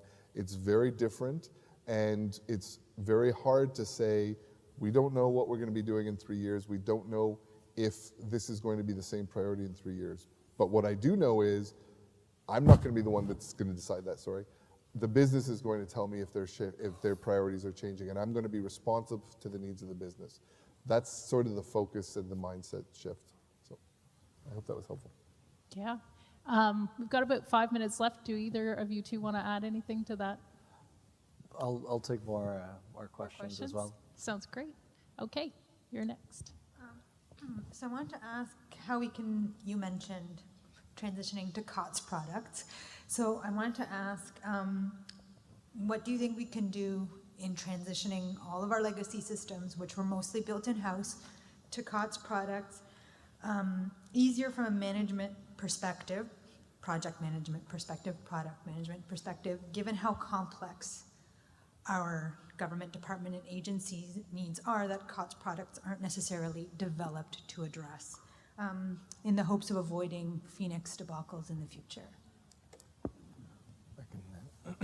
So I worked on the next-gen HR and pay. You may be familiar with the Phoenix pay system. So I was on the team that did the agile procurement with a bunch of other amazing people. And that was one of the #1 conversations, is the government really ready to have a COTS product pay public servants? And we had good conversations with Okro and others. And that is the real question. It's a little bit like, you heard Stephen at the beginning talk about cloud. It's not cloud by default. It's cloud when it makes sense. It's the same for COTS. It's COTS when it makes sense. And when it does make sense is when the business is willing to adapt their business processes to leverage out-of-the-box configuration as much as possible, because that is where you get the real savings. If you take a platform like Dynamics or any other, ServiceNow, Salesforce, whatever, platform that you want to pick, and those are arguably more platform than pure SaaS, but there is a real license cost. And the license cost only, in my opinion, makes sense when you adapt your business processes to the SaaS product. If you don't do that, then I'd argue that you're probably better off not using a SaaS product. Quick thoughts. Good gap, yeah. Thank you. Excuse me. Thank you. Okay, in the last 4 minutes, rapid fire here. No, I'm kidding. I think one thing I just wanted to say to the woman who asked at the back about how to navigate within a project management structure, I have to put a pitch in for the Government of Canada Public Service Data Challenge that launches again next month. If you are, and I think you referred to yourself as being at the bottom or being a junior employee, I think is how most of us would refer to you. And you want some really practical experience of how to make those pitches, those elevator pitches, those sales pitches, how to navigate business case, how to navigate uncertainty, and in the context of having these very firm rules. I think the data challenge is a place where you can connect with people in other departments in various roles at various levels, and you get that you get the benefit of learning from other people's experience of how they navigate, and then you also get a very practical way of doing it within the context of having a panel like this to pitch to. That help you grow those skills, because I think there's not a handbook for how to do these things. A lot of it comes from learning from others and having the experience yourself. So I know there's a booth out there somewhere. So I just wanted to flag that for people as a way where you can grow those skills and get access to more opportunities outside of your day-to-day job. In our final 2 minutes, could each of you take 30, 45 seconds, and in terms of delivering, managing, participating in a digital project, what would be your best piece of advice for people out there? Yeah. Yeah, I mean, I think we talked about it a little bit, so kind of two key concepts. Number one, on the funding side, it's super important that either everyone in the team or at a minimum the executives in place and managers understand the key 3 ingredients to be able to go get money. So one, you need to understand machinery of government. If you don't know how the money flows, how to get the money, internal, B-base, reserve, whatnot, it's not going to work. There's people that need to really understand that and fight to be able to go get the money. Number 2, you need to have the stories. Treasury Board ministers have a whackload of requests coming their way. So how do they prioritize? They prioritize based on what's best for Canadians and what makes the most sense. How do you tell that story? You actually talk about the impact of the status quo, the impact of not getting the funding. A little bit what I tried to do at the beginning of saying, look, this is what the federal court's mandate is. This is why the courts matter in Canada. You need that storytelling. If you can't tell a good story, you'll be in problem. Lastly, get the data. So if you know how the machinery of government works, you can tell the right story and then back it up with data. Then it's going to be a home run. Lastly, once you've got the funding, then you deliver. Exactly like Mark said, you basically try something, you deliver, and then you show how it went. So you say what you're going to do, you do it, and then you show people that you did what you said you would. And then you do that all over again. That's how you do it. At the end of the day, it's always about the people. And you can't deliver anything without the teams. You can't pitch anything without the team. So invest in your teams, listen to your teams, find out what they need to get things done and support them, clear their roadblocks, and then get out of the way. That's my best advice. And make sure that your teams are not all thinking the same way. Bring in the resistors, bring in the people that will challenge the way the work is being done, because that's where you'll have the biggest growth. Awesome. Thank you very much, Sylvain, Mark, Anthony, and audience for your great questions. And we will now take a quick break, and you're all welcome to rush the stage and ask them your burning questions that you didn't have a chance to hit them with at the mic. And then I invite you to choose your next session. Thank you very much.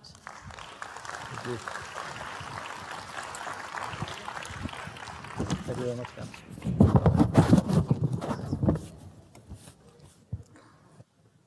We are spending $160 billion a year on cybersecurity.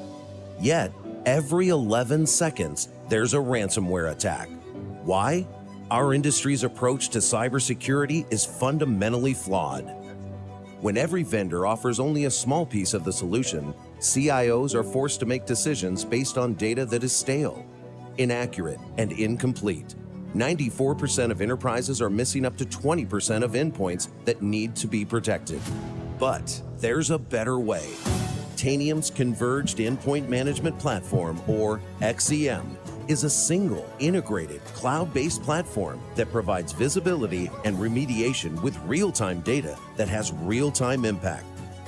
XEM locates all your data, patches every device, implements critical security controls, and provides ongoing vigilance and compliance. With XEM, we protect and defend the majority of the Fortune 100, 8 out of 10 top financial institutions, 5 branches of the U.S. Armed Forces, U.S. intelligence agencies, and those of our allies. Today, we help manage and protect more than 30 million endpoints, bringing together IT operations, security, and risk and compliance in a single pane of glass with a single control plane and a common data set. Tanium, the power of certainty.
actually, it's not like I sat down and got a thought, you know, that was good. How was it this morning?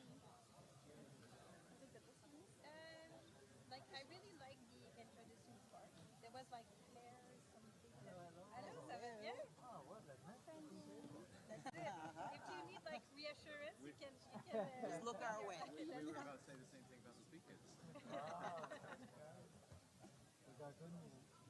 Just a few minutes ago, USF government signed off on Coastal Canada. So they can finally start coding. But maybe I want to start the next. The executive director is here, and I'm going to tell her. They were supposed to start May, June, July, August, 5 months, right? Anyway. That's great. Dan is going to be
We are spending $160 billion a year on cybersecurity. Yet, every 11 seconds, there's a ransomware attack. Why? Our industry's approach to cybersecurity is fundamentally flawed. When every vendor offers only a small piece of the solution, CIOs are forced to make decisions based on data that is stale, inaccurate, and incomplete. 94% of enterprises are missing up to 20% of endpoints that need to be protected. But there's a better way. Tanium's Converged Endpoint Management Platform, or XEM, is a single, integrated, cloud-based platform that provides visibility and remediation with real-time data that has real-time impact. XEM locates all your data, patches every device, implements critical security controls, and provides ongoing vigilance and compliance. With XEM, we protect and defend the majority of the Fortune 100, 8 out of 10 top financial institutions, 5 branches of the U.S. Armed Forces, U.S. intelligence agencies, and those of our allies. Today, we help manage and protect more than 30 million endpoints, bringing together IT operations, security, and risk and compliance in a single pane of glass with a single control plane and a common data set. Tanium, the power of certainty. Good afternoon once again, everybody. If you were just here in the last session, you already have listened to me for a little bit. So I'm Catherine Stevenson. I am the Director of Data Integration Infrastructure at Statistics Canada. Full disclosure, I'm just telling the panelists now because I love disruption.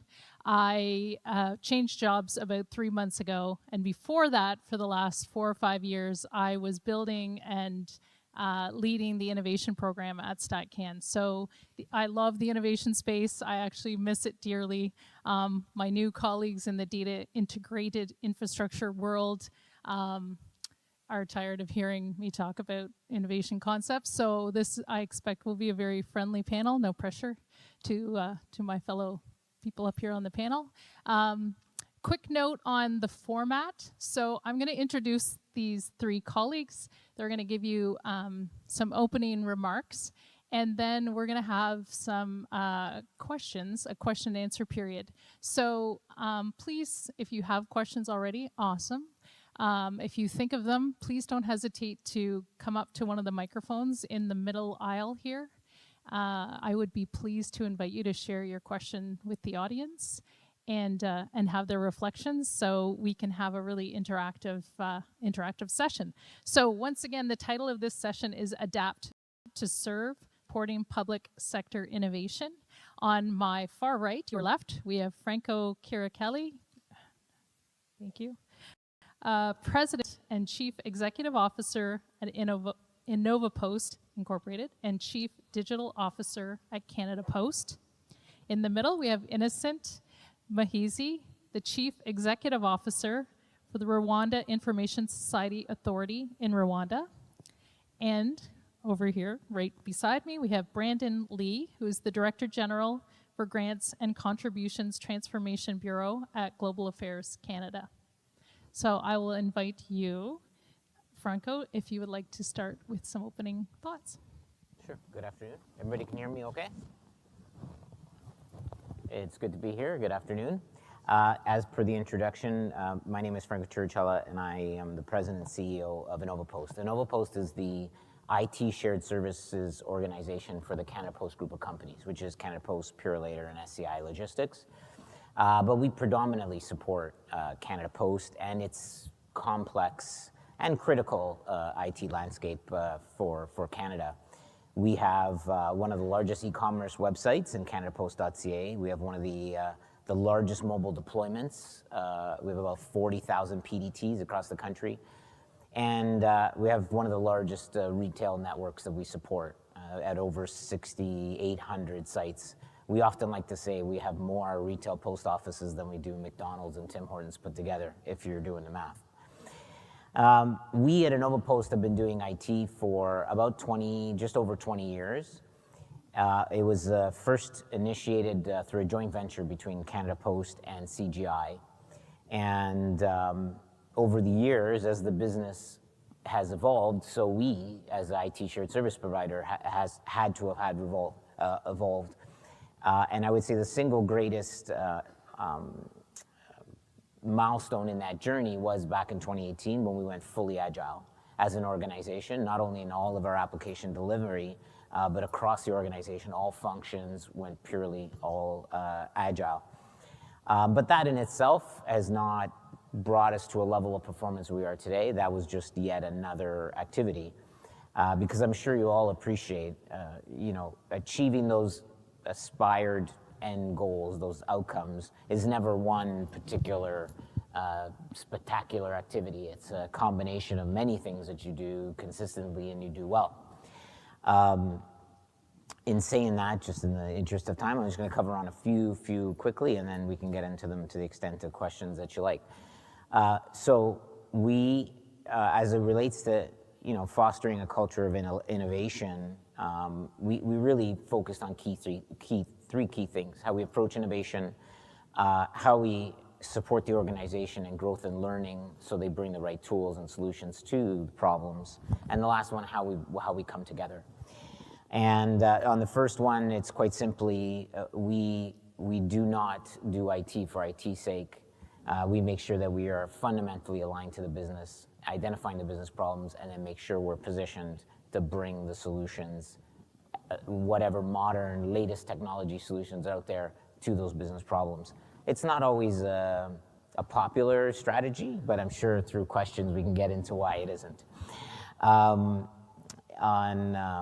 As it relates to growth and learning, we saw certainly in and around COVID that one of the best things to do was to ensure that you had the right talent in the organization, was to ring-fence your own talent. And so we focused obsessively on growth and training opportunities. We invested in platforms such as LinkedIn Learning and Cloud Academy and so on and so forth, offering opportunities within the organization. And a fantastic stat we like to say now is, I think pre-COVID we were filling probably 10% of our internal hires. Our internal hires were about 10%. Now we're at about 60%. And lastly is how we come together. I'm a firm believer that innovation and being able to respond to the business is a lot about coming together and being able to just ideate together and whiteboard. It's fundamental to the process. And so we've done a number of things at InnovaPost to create excitement about coming into the office, albeit not 5 days a week. But when conditions require it, we ensure that we've created an environment where people want to come in and want to work collaboratively, because I think that's the genesis of how you collaborate, how you innovate, and how you respond to the needs of the business. Great, thank you. Innocent. Thank you for having me. I hope you can all hear me. My name is Innocent Muhezi, Chief Executive Officer of Rwanda Information Society Authority. This is a government of Rwanda agency that is in charge of digitization of all government services. When I looked at this topic, adapt to serve, actually I think it should be a mantra that every civil servant should take on. But specifically, what does it mean for us? Well, 20 years ago, I'll tell you a story. More than 20 years ago, the president of Rwanda decided that technology is not going to be something that we just hear about, but rather something that we embrace. And at that time, he faced a lot of pushback. People are saying, why would you invest in technology instead of building a school or a hospital? But because of his vision, he said, technology is going to be an enabler of whatever we do and everything that we do. Based on that vision, we built digital infrastructure whereby 95% of the entire country, Rwanda is a small country relatively to all the other nations, but 95% of the country is covered by 4G network across.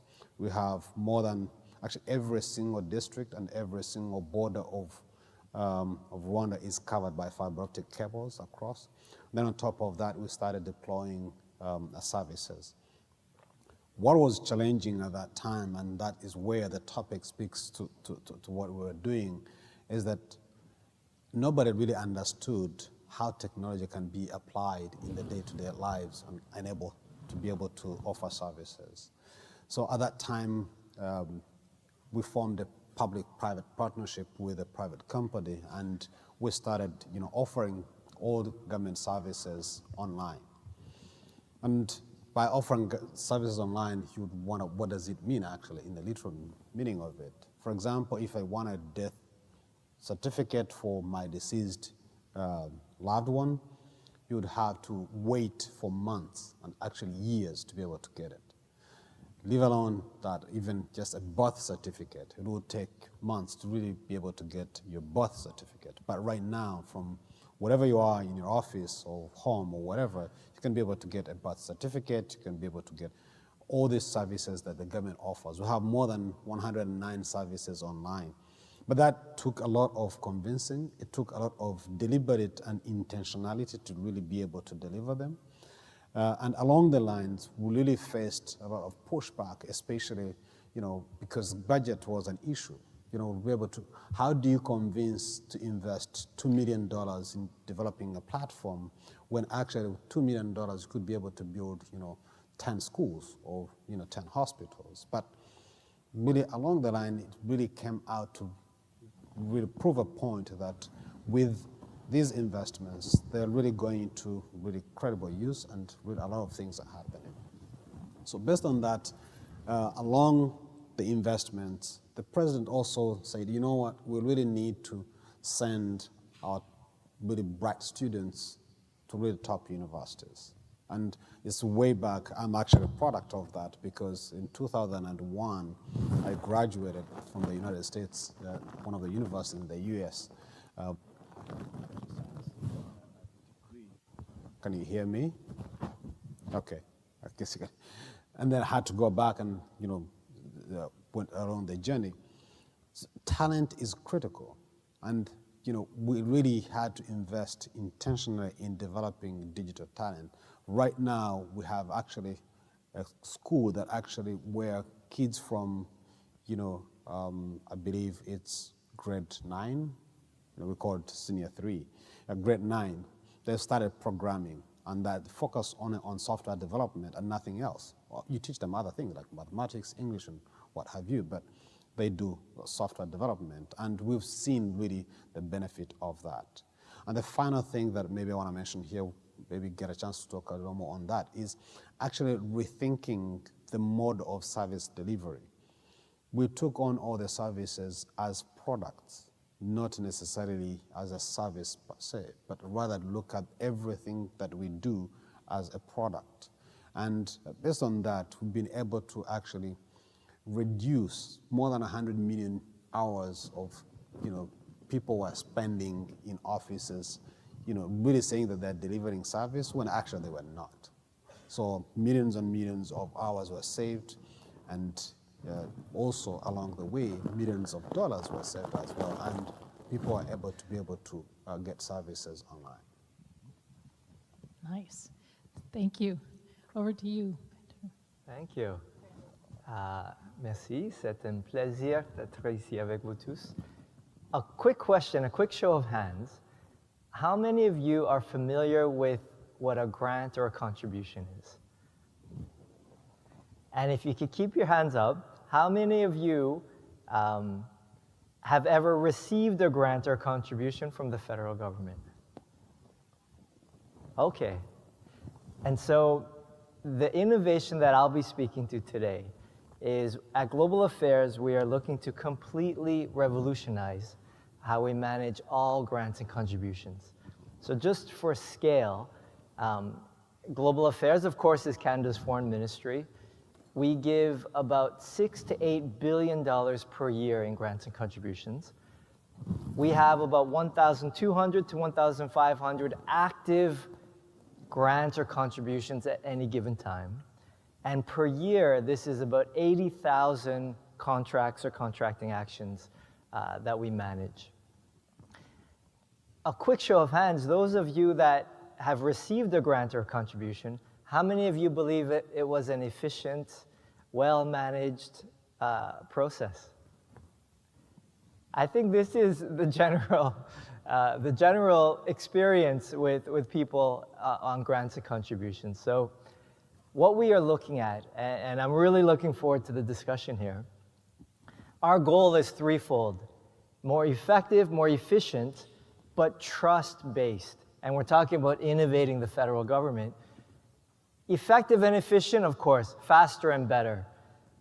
But trust-based, this is where, as the federal government, as we give funding through a grant or a contribution, how do we leverage the experience of the implementing partner, of the partner who will actually be on the ground working and delivering the grant or the contribution?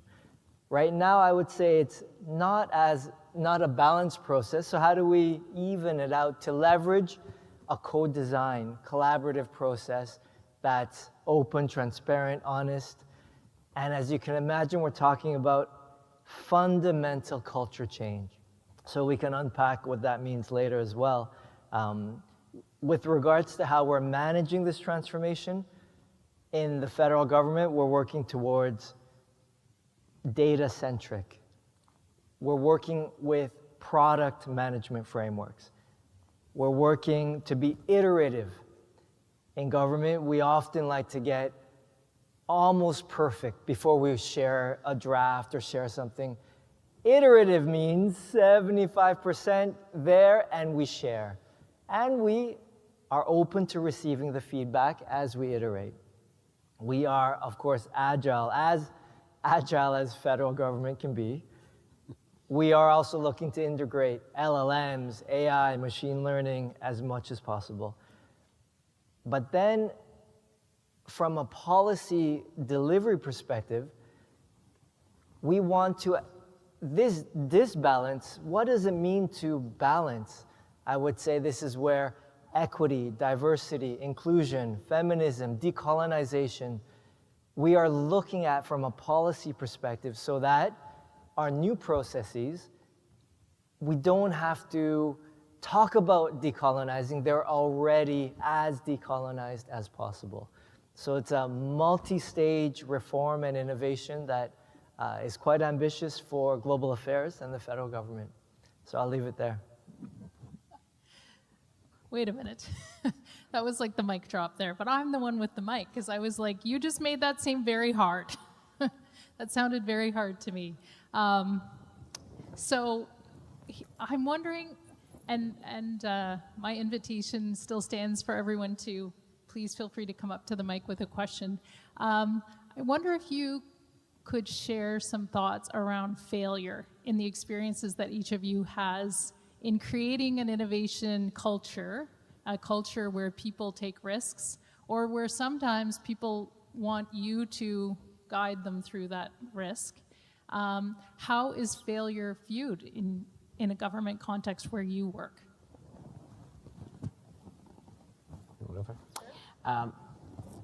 So the way we approach innovation, we approach it to solve for business problems. So from that perspective, we don't necessarily look them as failures because we're just trying to solve a problem. Maybe one didn't solve it as much as we wanted, or case may be. But when we approach it to that the core objective is to solve for something, we don't see them as failures. We more see them as learnings, right? And then you just iterate on those learnings.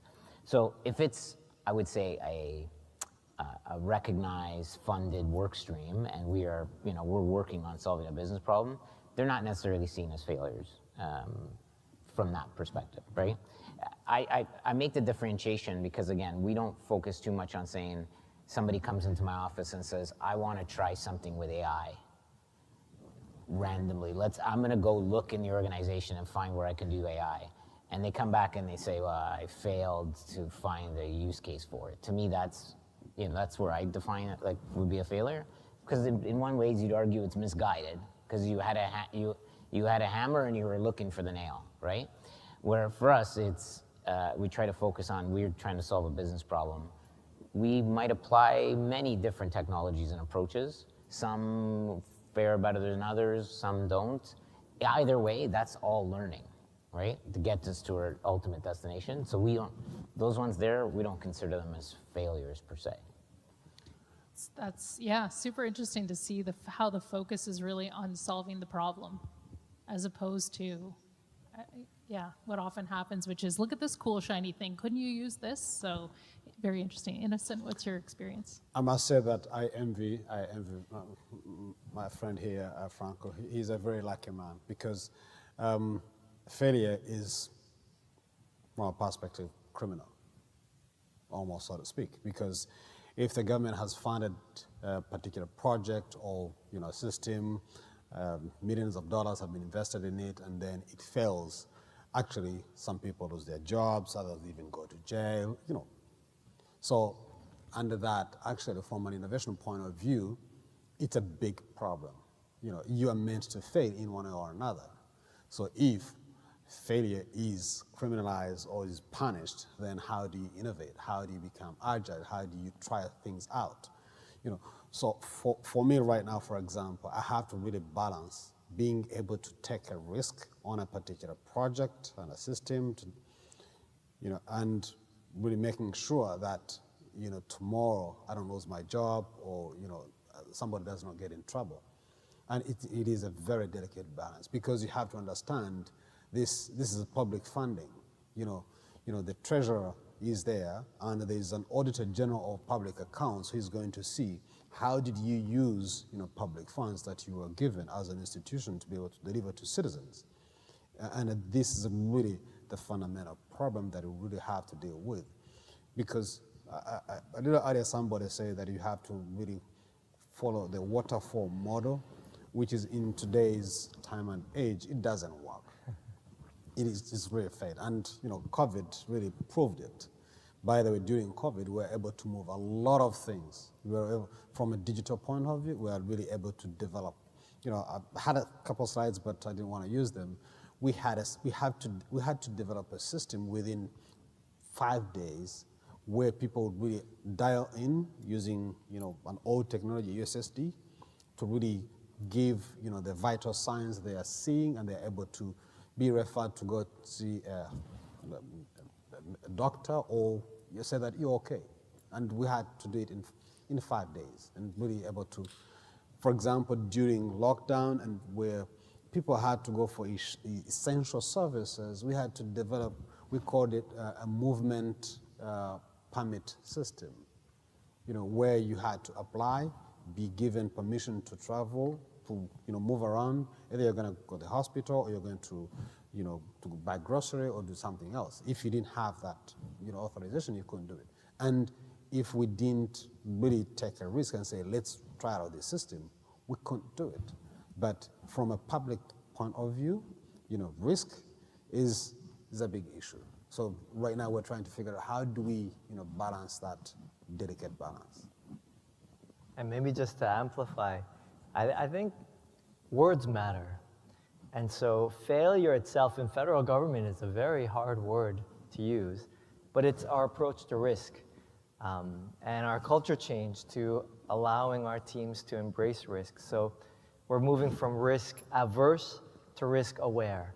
We're talking about, with our reform, we've created a laboratory for policy ideas called the Fail Smart Laboratory.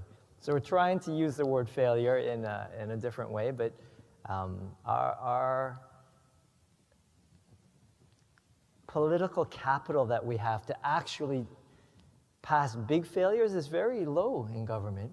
So we have to, how many of those of us in government have called something a pilot, and then 10 years later it just becomes the norm? It's this ability to launch with risk-aware and smart ways, something more audacious. If I could just add, absolutely, I'm not that lucky of a man. I've seen my fair share of large failures.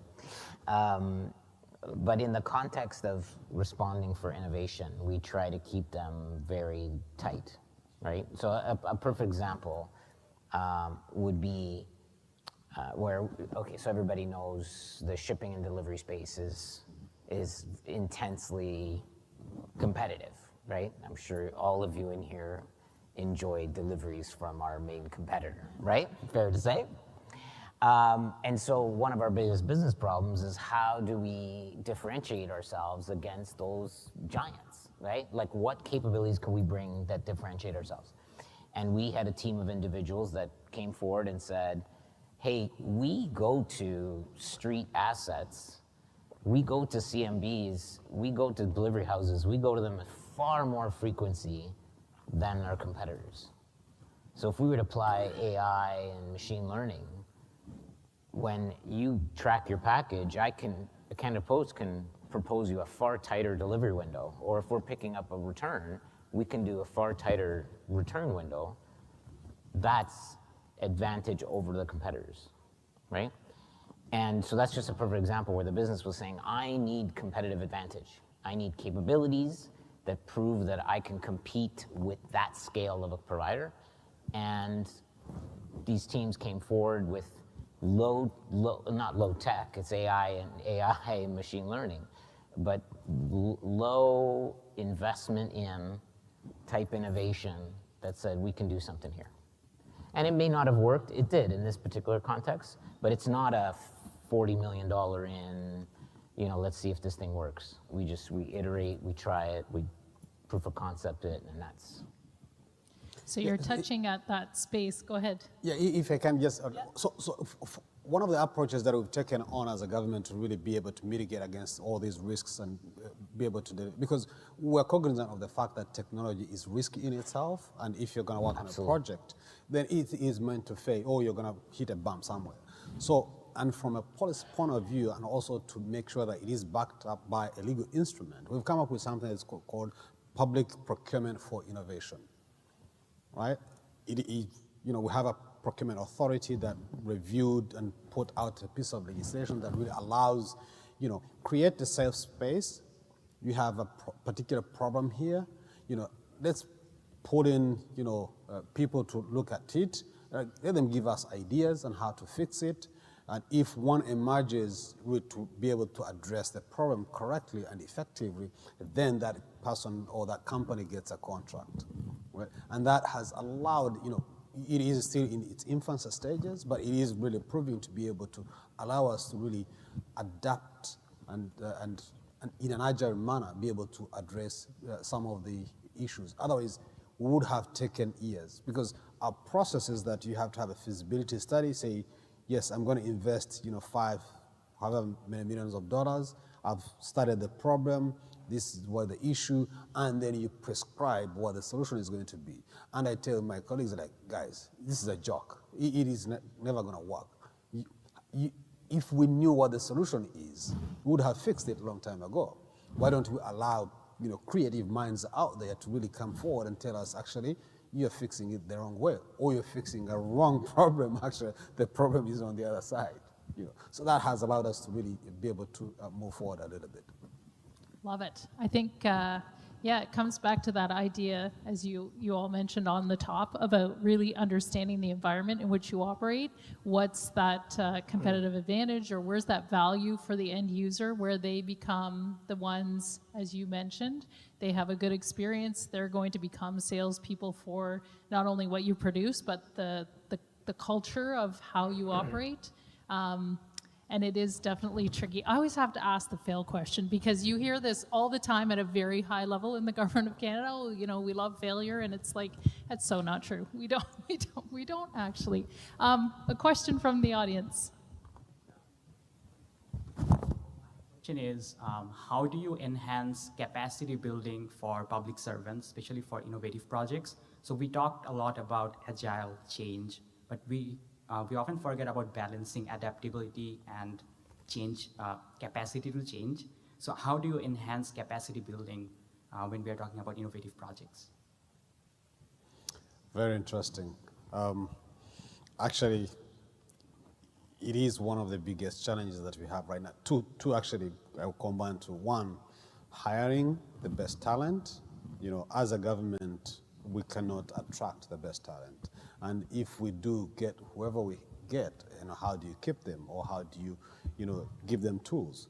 So right now, one approach that we're taking, we are partnering with different organizations, higher learning institutions, but also, private companies. And what we're testing out is, we have a university, it's called African Leadership University, and we have taken, 30 of our, digital leaders in different sectors and giving them a 1-year leadership product management training program. But the difference is that it's not an academic program. At the end of the day, they're going to get a certificate of some sort, but rather they are taking on some of the projects and activities they are working on in their day-to-day jobs. It is what used to be called on-job training, but diced and sliced in a different manner because it is actually pulling in industry practices that enable them to really be able to effectively deliver on their projects and activities. But the second thing is that you really need to allow your teams to go out.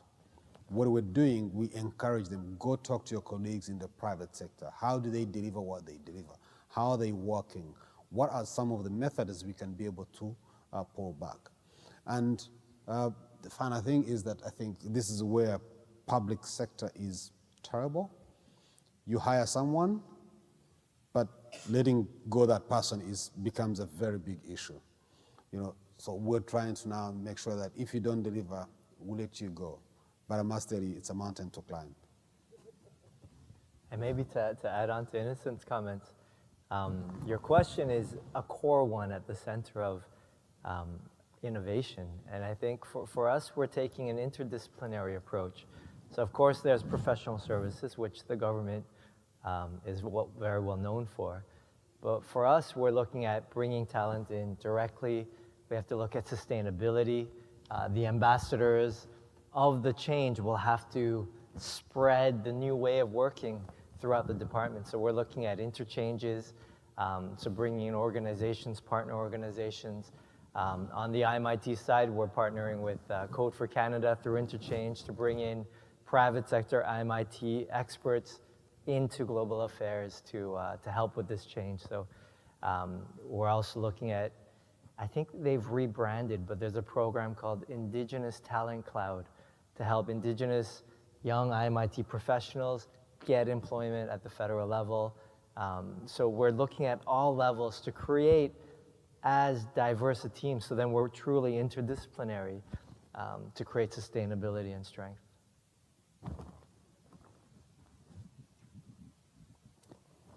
Thank you. I was going to say, is there someone standing back in the back of the room at the mic, way back there? He'll come up. Okay. You want to go? Okay. Sure, thank you. So I'm a human-centered designer, so I feel like I play a role in innovation, and I just want to thank Brandon Lee. The fact that you even use the word decolonization within this context is like just incredible, and everything that you've said, you've really included people within the process in your comments. I'd be curious for the other panelists where they see the role of those that they serve, their beneficiaries, in the role of innovation.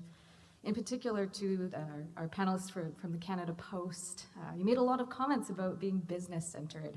So I am very curious where you see the role of people in your process. That's a great question. Actually, we're very pleased to say that in the last couple of years, our employee satisfaction rates have been at the highest they've ever been in the 20-year history. We're at about 84%. And that's really around really putting people first in everything. And the perspective is certainly that if you take care of your people, they feel like there's opportunities, growth, belonging, diversity, inclusion, Innovapost will be a place that they want to stay and a place that they can see that they can thrive. I think I mentioned in my opening about education and growth, and we didn't stop at just particularly say that in the job function they're in, but anything it relates, anywhere they aspire to be in the organization to support their growth.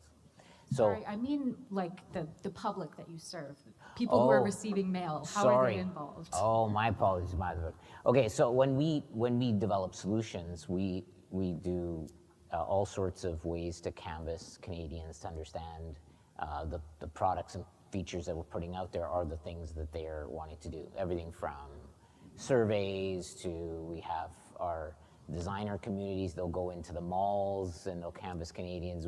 We try to get as much real feedback as we can. I mean, the organization uses the agencies at times, but sometimes we like to do it more genuine, more face-to-face. We'll do that right downtown Toronto at Yonge and Dundas Square. They'll do it in Vancouver. They'll do it in Halifax to try to get what are the products and the services, especially the younger generation, the new, what do they see in a Canada Post, right? What are the services? How do they see them supporting Canadians and the services that the younger generations find that are important? Thank you. Hopefully an easy one. The main barrier that I've seen over my career in government, excuse me, has been around risk, and risk being the barrier to innovation. Question for you is, are there specific examples in your practices where you have found ways to address risk aversion in an organization, be it from a cybersecurity perspective, funding, people? I think we've talked about a bit here, but are there ways that you folks have sort of in your own practices de-risked or addressed risk aversion? One example that I just gave is how we try to de-risk like project failure. For example, where we go through is sort of like a sandbox model that we have adopted that is backed up by legal instruments that we call public procurement for innovation. But it still could go the wrong way if the solution that I've envisaged does not deliver what you intended it to deliver. But the difference is that right there, it is not considered as a failure. It is, you knew that it might fail. So what actually has gone away is actually, from the onset, you are sure that you're going to get a product at the end of the day. Right now, we know, yes, we might get a product or solution, or we might not. And that allows people to accept should something not go the intended way. For us at Canada Post and Overpost, I would say that just the management culture we've created is a very tight-knit culture.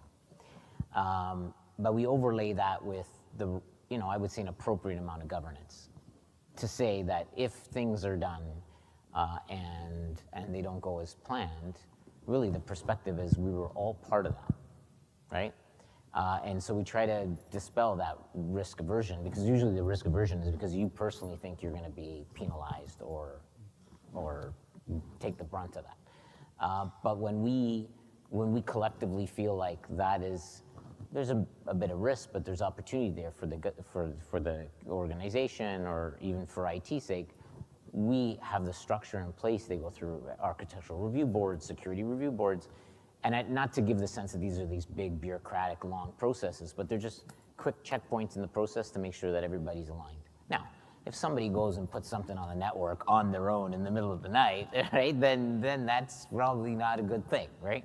But if they do in the confines of how we've structured the organization, we'd like to think that we've mitigated that feeling of risk aversion and not wanting to take risks, and therefore impacting innovation. One other thing maybe I might add on is that in our processes, one of the things that we've really tried to create is an environment that allows even the organizational change to really respond to different times. Initially we had a structure that was really inefficient, that wouldn't allow delivery of services, especially from a digital point of view. For example, if you took Ministry of Agriculture, you have a ministry, then you would have like maybe 3-4 other departments within ministry. And each of these had their own IT teams that were not speaking to each other. The ministry had a strategy and they developing their own things. An agency under the ministry would do their own thing, and the two were not talking to each other, and the systems were really, duplicated. So what we did, we structured the entire digital IT within public sector, and we created something called digital office, chief digital officers within respective sectors. So one head of digital solutions within agriculture sector, leading the entire team. So this allowed change to come in and allowed people to really speak to each other, really, and where it could have gone wrong, we had actually someone else who would be able to say that might not work out because the processes are slightly different here. And then the other thing was that really to be able to look at our own processes internally and be able to say, how does this speak to what we're trying to do, and be able to iteratively go back into the process and say, this is going to work or this is not going to work. And then from our point of view, what me and my team are leading is actually quite rare, to have this big of a reform and this opportunity. So if I can give advice, just generally speaking, to this four-letter word called risk, it's incremental, and it's events like this to network. For example, even financial management at Global Affairs, humanitarian crises, or look at how much better we were able to manage risk post the pandemic. So looking at these little pockets, network across government, speak to other, well, did you know Transport Canada did it this way, or Agriculture Canada, they can now do this because of X, Y, Z. And so leveraging others' small risk appetites really helps build confidence to become more risky, I think, more risks aware. And with your words, you just pointed to the value of data and mobilizing insights from the data. Even often as TechCan, we default to quantitative data, but the qualitative storytelling is so valuable to create that space for sure. Okay, we have 5 minutes left, so I'm going to stack your questions together. Please go ahead. Okay, I'll try to be quick. I want to ask about systems innovation. I want to go back to the beginning of the conversation. We talked about solving the problem, and I find government, we like to silo things, and solving the problem looks different when you're in the different silos. The policy person says policy needs to be written, check, we're done. Then there's implementation like G's and C's. Do we have a mechanism to get money out or something? Yes, but does that G's and C's money address the social need that the policy was first intended to do? And often we look at optimization within our own silo, but we're not optimizing the system. I'm just wondering if you can comment on keeping that big picture in mind and impacting substantive, true innovation that helps the Canadian public at the end. Love it. Thank you. And the second question? Well, we were told this morning to be a little fun, so I thought I'd come here and ask a fun question. Is there such thing as bad innovation? And follow on to that, do you measure your innovation? And what kind of measure do you use to measure that innovation? Nice. Brandon, do you want to tackle the first one there, since he used G's and C's as part of his question? Yeah, absolutely. Oh my goodness, I was thinking about, remind me what the first question was again? System innovation. Yes. So in fact, I think to address exactly that issue about connecting across and making sure the entire system works is why we've gone iterative. So we're doing waves and very open, very public consultation actually. And so for global affairs, like our grants, we need to make sure that it goes to the global south. So not even Canadian Red Cross, we want to go to the actual next steps. So we're having national and global consultations to make sure we're really speaking horizontally, because government, we operate in silos. It's absolutely right. So we have to really think horizontally.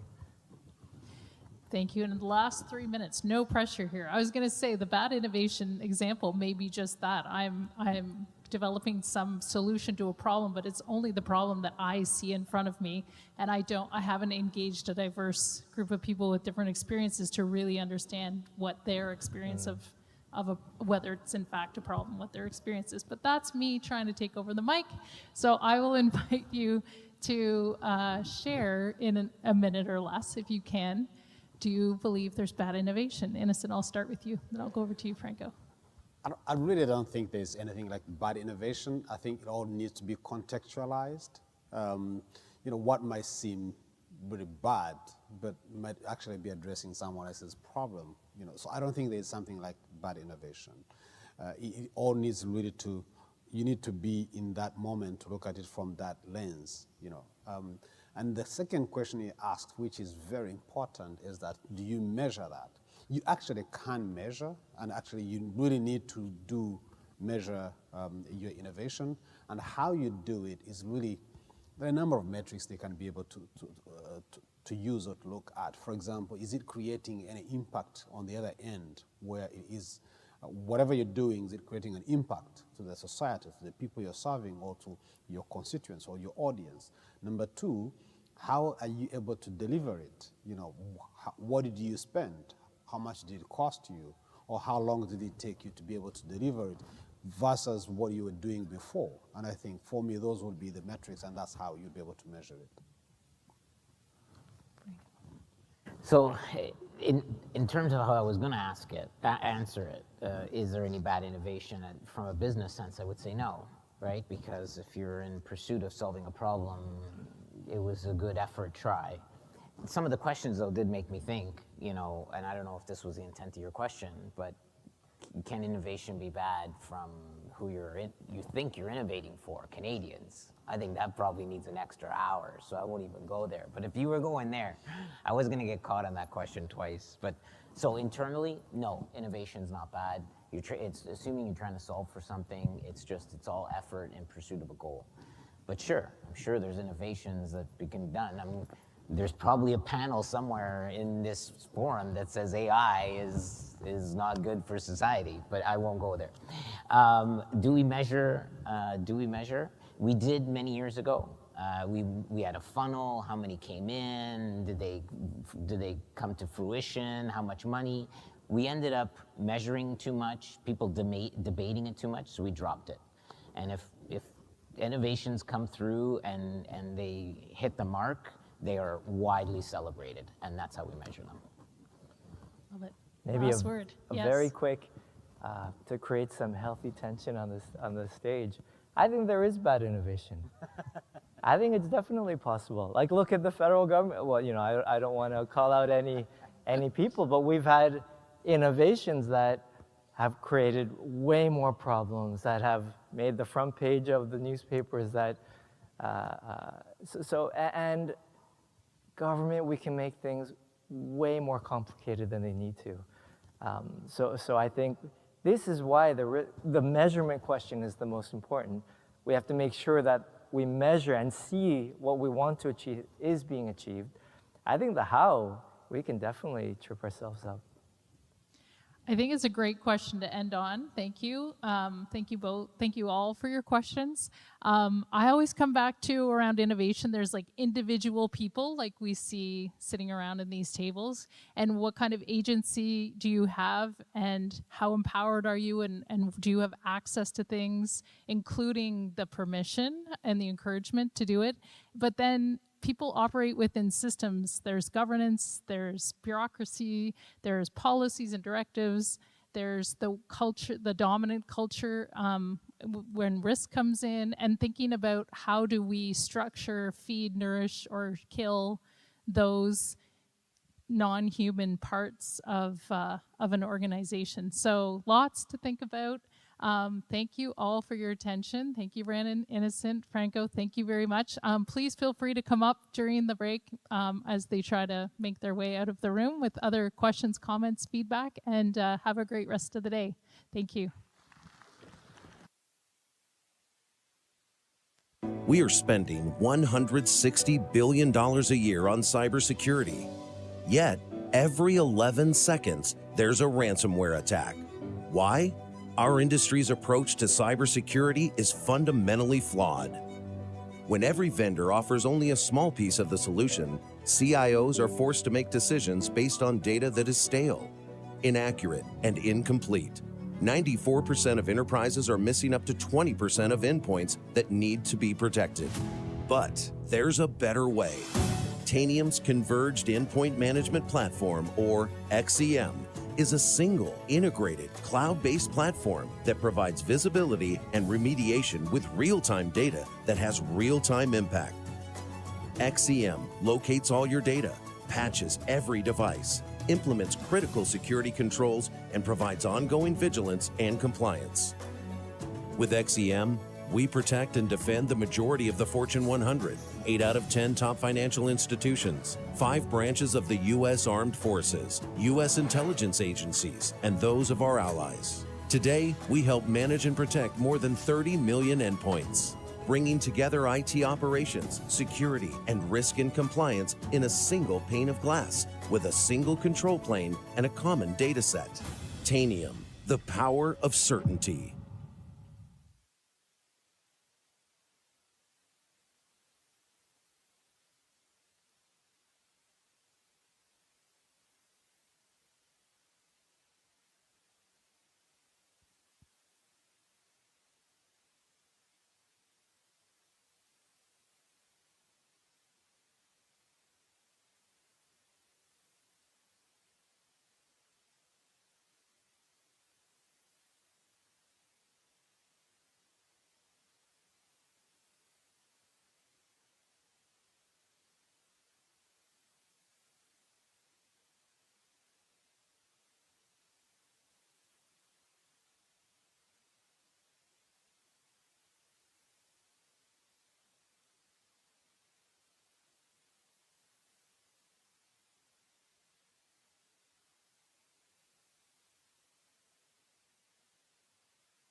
We are spending $160 billion a year on cybersecurity.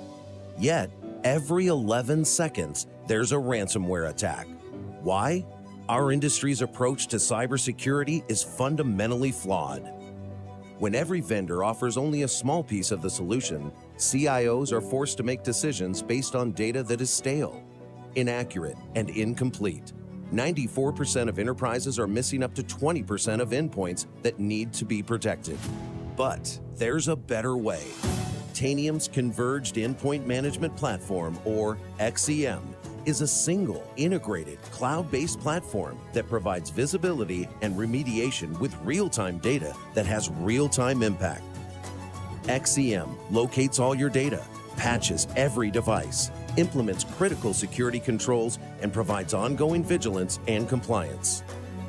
With XEM, we protect and defend the majority of the Fortune 100, 8 out of 10 top financial institutions, 5 branches of the U.S. Armed Forces, U.S. intelligence agencies, and those of our allies. Today, we help manage and protect more than 30 million endpoints, bringing together IT operations, security, and risk and compliance in a single pane of glass with a single control plane and a common data set.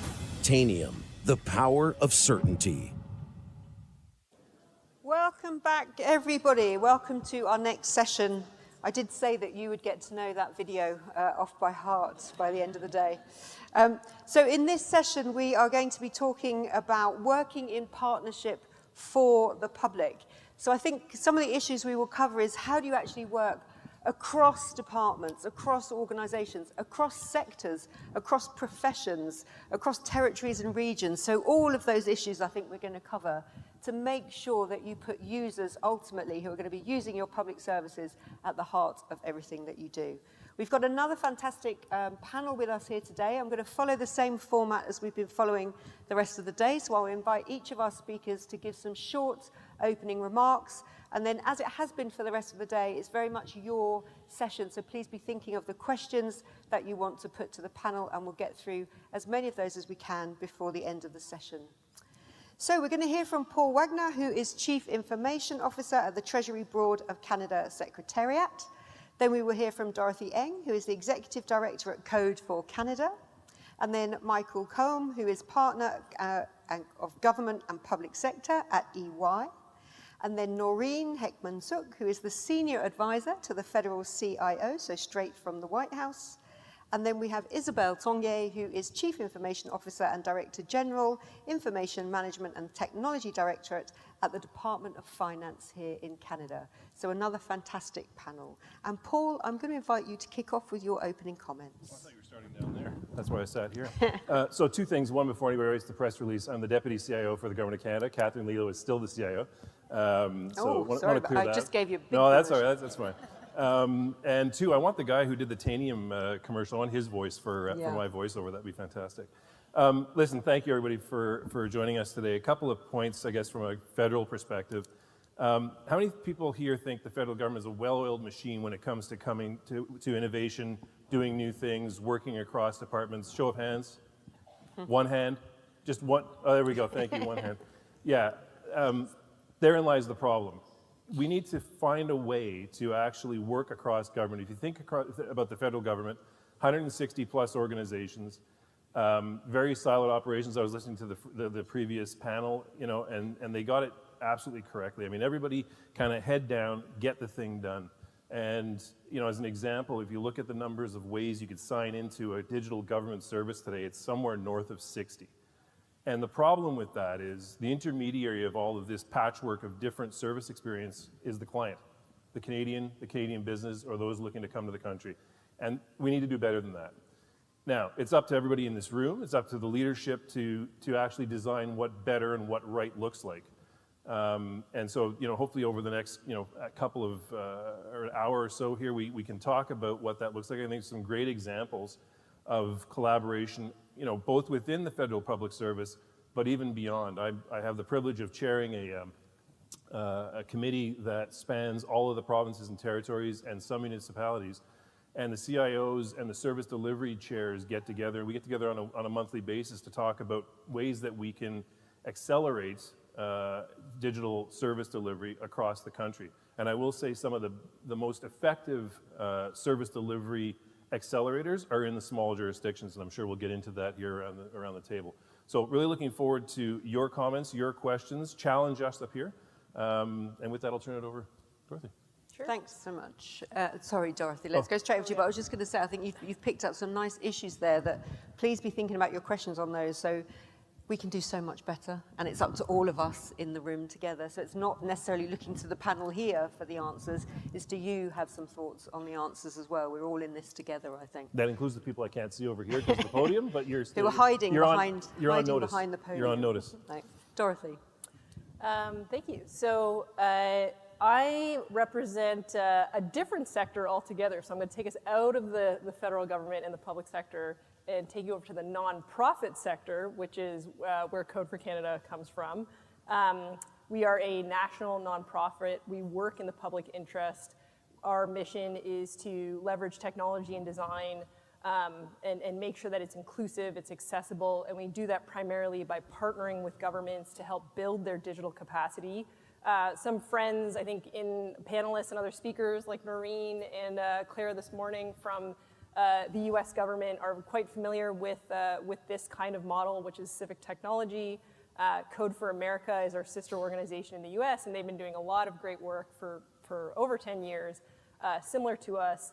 And really what I hope I can illustrate today is really the pool of talent out there within our tech sector, which are senior, also junior, but lots of senior digital professionals who come from the private sector who haven't really thought of the public sector as a place to contribute their skills, to take, to move their careers in that direction. And what Code for Canada does is we attract that talent to bring them in-house and work within governments, pairing them shoulder to shoulder to kind of coach them in new ways of working, digital principles and techniques like user-centered design and user research and testing and working in iterative ways like Agile, and really modeling the behaviors that they want to see their public service counterparts adopt and build their confidence in. And some of our success stories revolve around a number of successful projects where we've embedded teams of collaborators. These are groups of product managers, UX designers, web developers. Often these are roles that are not often recruited into government. Even, there's some titles like product managers that really don't even exist in a lot of government contexts, however, are quite common in the private sector.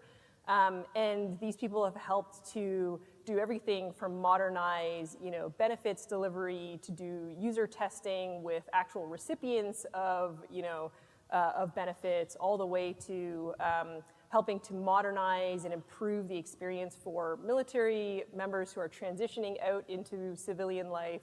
And a lot of our collaborators, one of the ultimate success metrics that we look at with this kind of digital capacity building work is at the end of the project, have we managed to make a fit between the team that we've embedded into government and the government partner? And often after 10 months, 12 months, all the way up to 3 years, these are how long some of our engagements are, we do manage to make that fit. And it's so remarkable and just amazing to see our government partners finally find a home to they do all that heavy lifting to make that business case for, yes, we actually need a product manager on our team, and we're going to define that business case, and we're going to sell it up the chain and get that approval. Or we've never had a developer sitting shoulder to shoulder with our policy people. But having this developer with us is extremely valuable because look at all the things we can build together. And we have so many success stories like that where that digital talent has found a home. And that's what we look at as kind of long-term capacity building and digital transformation of government. It's creating that long-term sustainable tech talent pipeline into government so that people want to stick around forever. So. Fantastic, thanks Dorothy. So I see you kind of, reaching right out across society to wherever the talent is and creating these kind of pathways in so that that talent can be used to help ultimately create these great public services. So you're really facilitating and creating bridges for people to be able to do that. Yeah. Brilliant, and I'm sure there'll be questions about exactly how you do that, both in maybe in America and in Canada as well. Mike, over to you. Yeah, thank you, and good afternoon, everyone. It's great to be here. And my name is Mike, and I lead our public sector business for the Government of Ontario here in Canada at EY. So I was thinking about this session, what are you trying to get out of it, this session? And I think, why would you come to a session like this? And I think, probably most of the people in this room are interested in solving big, complex, hairy problems that have some role, where government has some role to play in helping to solve those problems. So what are these big, complex, hairy problems? We could go through a long list of them, from everything from health-related issues to the environment, to poverty, to housing, and the list would go on and on and on. Well, what is the sort of feature of these big, hairy problems that I think most of us here probably work on? And I think the main feature is they're complex systems. They exist within complex systems. So what is a complex system? A complex system is a system with many, many components, and where the relationships between those components are nonlinear. So there's a very complex set of relationships between those components.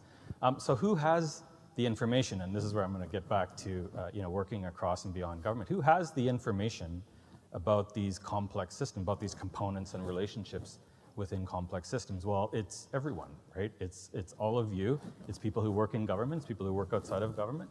It's the not-for-profit sector, it's community, and most importantly, it's people, right? It's citizens. So we got to bring it back to that level to understand what's going on in these complex systems.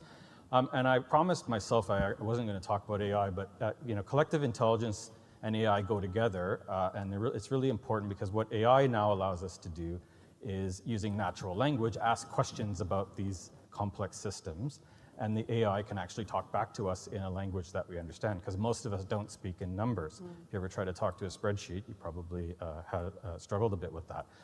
So that's where I think collective intelligence, artificial intelligence is going to be quite important. And if we picked any of the sort of big complex problems, let's say housing, for example, if we want to make sure that Canadians have access to housing that they can afford, we're going to need to apply real complex problem solving. We're going to need to do it across government, outside of government. We're going to need to bring that information together. We're going to need to process and consume that information and come up with solutions that are much less siloed than the solutions we've come up with in the past. So looking forward to exploring that concept today, and thank you. Thanks, Mike. And I mean, you've put that really well, that actually traditionally we've tried to use departmental silos to solve problems that don't fit within a departmental kind of boundary. So most of the issues facing people, as you say, are so complex. They cut across all of these policy areas and they relate to their communities, their relationships, all of those things. So we definitely needed this different way of approaching those problems. Thanks, Mike. Noreen, over to you. Good afternoon. So I'm Noreen Heckmanzik. I do not want to present here death by PowerPoint, but I thought I would, if this clicker works, just give you an overview of who I am, what I've done across my career, and what we're trying to do at the Office of the Federal CIO. So you saw the slide this morning. This should be true in the year 2023, when the pandemic really forced us all forward. This should be something we should all be able to do. Everyone in this room knows why this is very hard, right? And that's why we're here today. So that number, $115 billion, to me, as someone who grew up in a very small town in northeastern Pennsylvania, I came to serve our country. My father sent me a cartoon where about a few months after I moved to Washington, and it was a cartoon of a guy driving in a car, and it said, the real world this way, Washington this way. Right? And I still have that cartoon. So to me, and I think this is why you all serve because you care about your friends, your relatives, your communities. You care about the missions that you're focusing on. And we all have very big dollar figures like that, and we should all want to deliver impact with those taxpayer dollars. The other thing I will say about this slide is we have a lot of federal employees in the United States who are just like you, right? They came because they care about their communities, and we make it really hard for them to do their jobs, right? They have the passion, they want to serve, and we give them paper. We give them fat finger errors. They can't even get to the mission because they have files that are on carts, floors that are collapsing in government buildings. And we need to do better, and we need to be able to inspire the next generation to join us, because I'm coming to the end of my federal journey, and so I've kind of just telling you exactly what I think. We need to move faster. I want my children to be inspired to serve. They don't have to serve as long as I've served, but I want them to serve our country. For me, it's about inspiring the patriotic pipeline. That's my new term, Siobhan. It's patriotic pipeline. You all need a patriotic pipeline to come and serve your country, leave your government better than you found it. So in a snapshot, these are the amazing missions that I've served over the course of my career. We know people want to work on these missions. I have. I've done it. It's so inspiring. And Dorothy, to your point, the United States Digital Service, Dorothy just said right before we came up, I said, I'm aware of Code for America. She said, I was at Code for America. And I said, well, you heard Claire's one answer speech. And yes, you did. And she wore a t-shirt, it was fun, it said one answer. The American people deserve one answer when they interact with our government. They don't deserve 252 million answers on Google for how to apply for Medicare. Period, exclamation point, right? They don't deserve that. So this is what, we are trying to do. And so this is another high level. These are all the things I've worked on in my government career. It was really a therapy exercise for me one day. Like, let me just put it in a Venn diagram. So amazing missions, right, that people count on. And I'm a communicator. I'm a bureaucracy hacker. I'm someone who I can see the big picture, and I can try to connect the dots to help senior leaders across government, political appointees, connect the dots so they can drive change. Why do we need to do this? Not just for the people, not for the workforce, also our stakeholders. When we talk about serving the public, the members of the public for us in the United States are constituents of members of Congress. And if we can't tell the story about how someone in Des Moines, Iowa, or someone in Orlando, Florida, or someone in San Francisco, California, is getting better government services from us through technology, we have failed, right? So we need to tell those stories so that Congress says, oh, wow, that product or service you've delivered, I'm getting fewer calls to my office because they know how to sign up for Medicare. They know how to check on their child's student loan. I have veterans, they know how, they can get a prescription now without having to wait in a huge queue. And so that's called building trust with our government. And when we build trust, we will get more money, more investment, and more people to come and join us, and we will engage our current workforce. We want you engaged. We want you, when you leave here today, say, I'm going back to my office, and I'm gonna deliver for the Canadian people, right? We want you to be inspired by this work. So there we are, that's what we believe. We will deliver because there's no choice, and it's up to us, no one else is coming. And that's what I would say to all of you, right? You have to be inspiring your friends and neighbors in your neighborhoods to come and do a tour of duty I feel like I'm speaking on behalf of your Prime Minister, and I'm not authorized to do that. I will just tell you that. But I think the Prime Minister might support that statement. Would he support it? I have no idea. We'll find out. So thank you so much. Fantastic. Thank you so much, Noreen. I think it's really interesting that when we have people like yourself on the panel who have been in public service for so long and you've worked across different areas, one, you can see the great things that are being done, but you can also see where the joins aren't quite meeting each other and where more connections need to take place. So really interesting to see all the areas you've worked in, and I will definitely take your patriotic pipeline catchphrase and use that for myself going forward. Thank you so much, Noreen. Isabel, over to you. Thank you. So I'm Isabelle Tanguay, actually the Chief Information Officer at Finance Canada. So it's a pleasure to be here today. Let me just introduce myself so you get to know me a little better. So I've been working in the federal government since 28 years already, always work in the IT field. I did work in various functions. I performed various functions of IT, but I did specialize at some point in IT security mostly. I also worked in 9 different department agencies. And the reason why I did put that picture on the screen is because I wanted to share that with you today. It just means a lot to me because it's at the beginning of that journey 28 years ago. Well, actually, I was working at the Royal Canadian Mounted Police, and I was serving as an agent of the service desk. And I'm looking at the picture, and I do realize lots of things has changed since then. Like the beige computer were kind of a commonplace at that time. The phone system you see in the background was probably like the high-tech thing. That has changed a lot. But I do remember one thing that haven't changed, though. It's probably my purpose. What was making me feel very accomplished at the end of the day was to make a difference. So my goal was actually to resolve technical issues for members, was to improve the internal process within the service desk to make things more efficient. And the only thing that have changed over the 28 years is just that I learned through these years that how is it that we can make things better? How can we make a difference? It's really by using collaboration. So for me, it's the best, powerful competencies that we can probably have to change things.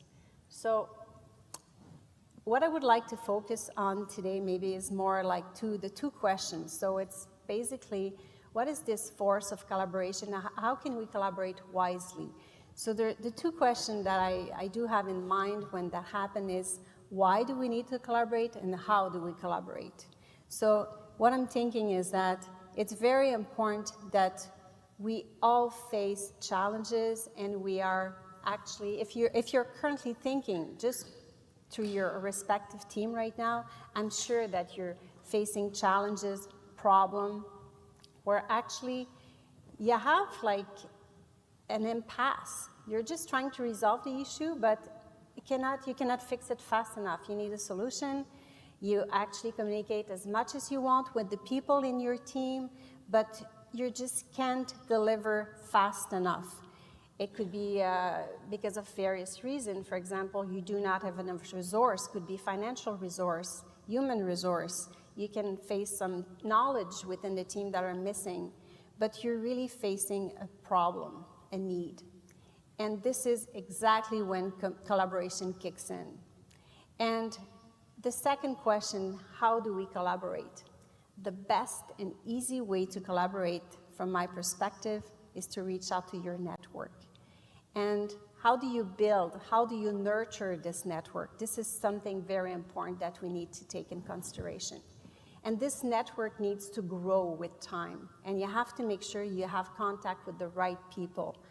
And sometimes it can go over and beyond to the private sector. You need to find solutions for your team. You need to reach out. You need to speak about the problem you're facing. And when you reach out to your network, then what you're seeking really is to gain some ideas, insight, comments, and sometimes even solutions that they tried that failed or solutions that worked. This is how you can go to deciding, do we want to reuse something that exists already? Do you want to leverage something? Do we want to modernize, innovate together? And then you can create strategic alliance and you can have like partnership. So this is, from my perspective, how us ordinary people can make and achieve extraordinary things, very good things. Isabel, thank you so much. I love the fact that you said your purpose hasn't changed from when you joined. So it's always been about making a difference, making things better, and that's been a kind of constant throughout your career. And then I think that thing that you said there, when you're faced with a problem, quite often I think teams and organizations can go inwards. They can focus too much inwards, and you're saying that's the moment when actually you need to look outside and create those networks and collaborate with others. Thank you so much to all of you for your fantastic opening remarks. I do have a few questions myself, but I'm going to see first. Let's go to the audience, because I know we always run short of time. We've got some microphones in the room. Do we have a first question or two? So a gentleman going to the microphone? No? Yes? No. We've got a lady here going to the microphone. Yep, and a gentleman there. So, gentleman at the back, you got there first. We'll take yours, and then the lady at the front. We'll take both the questions together, okay? And then you can answer one or both. Gentleman at the back. So I'm wondering how open Canada is to taking a policy like Estonia's Tell Us Once for citizen data and implementing it. Thank you. So that would be for the Canadian colleagues, but if others have a thought on the Tell Us Once, so using citizens' data and then sharing that across government so that they only have to ask once. Yeah, and the lady here. So my question is also about citizen data. When we're working in the government in a private-public partnership, it's a difficult dance with regard to data security and acceptable uses of data. It's really important that people trust you enough to give you their data in the context of a public service for it to work properly. This question is inspired by my disappointment in finding out in another session here today that Canada Post sells client data to third parties, which is not what most people expect of government data stewardship. So I'm curious to know, what are your thoughts on creating a shared set of standards for the use of digital data in both public and private sectors that is closer to the user-centric data protection policies of the European Union? Thanks so much. I think both those questions link very nicely. So we also have Tell Us Once in the UK. I think it's slightly different from Estonia. But so to what extent are issues around sharing data, so data sharing, to what extent are they opportunities, but also potential risks when it comes to joining up across government departments? And in particular, the second question there around privacy and security of people's data. So if they give it to one department, are they expecting it to be shared in that way? Paul, you're nodding. Can I come to you first, your thoughts on those two questions? Because I think they link. We'll take them both together. Sitting at the end here. This is so great questions, both of them, and they do tie together. And maybe I'll turn them around just on the Tell Us Once. You know, we've done some great work at marketing that idea, and we are very good at doing that, coming up with the idea, putting it out there, have some arm waving around it, and then it doesn't get done. Right, so the idea of Tell Us Once, I think UK has done some great work. Estonia has done some fantastic work, as well as other jurisdictions. We don't have to look across the pond. You can look to some of the provinces that we all live in, whether it's BC, Alberta, Quebec, Newfoundland. There's some great Tell Us Once activities. There's some great joining of services in a way that Canadians expect services to be joined. You shouldn't have to care which department or which ministry is delivering the service that's standing next to the service that you're looking to get.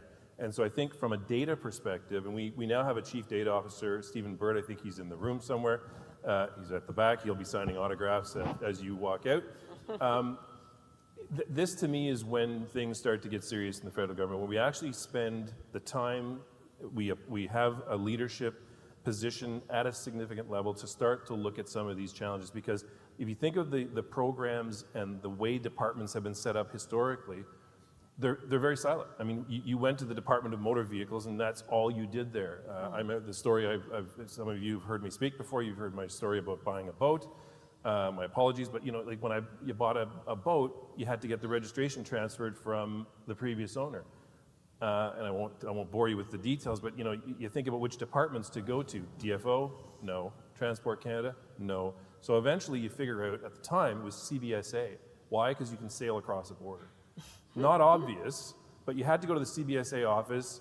Buddy opened up a filing cabinet, found the registration paper from 1973 when the boat was, like, really? So that type of experience has to change, but you need to have the policy and the data discussions not across all of government. Again, too often we try to boil the ocean. Let's have a common data standard for the federal government.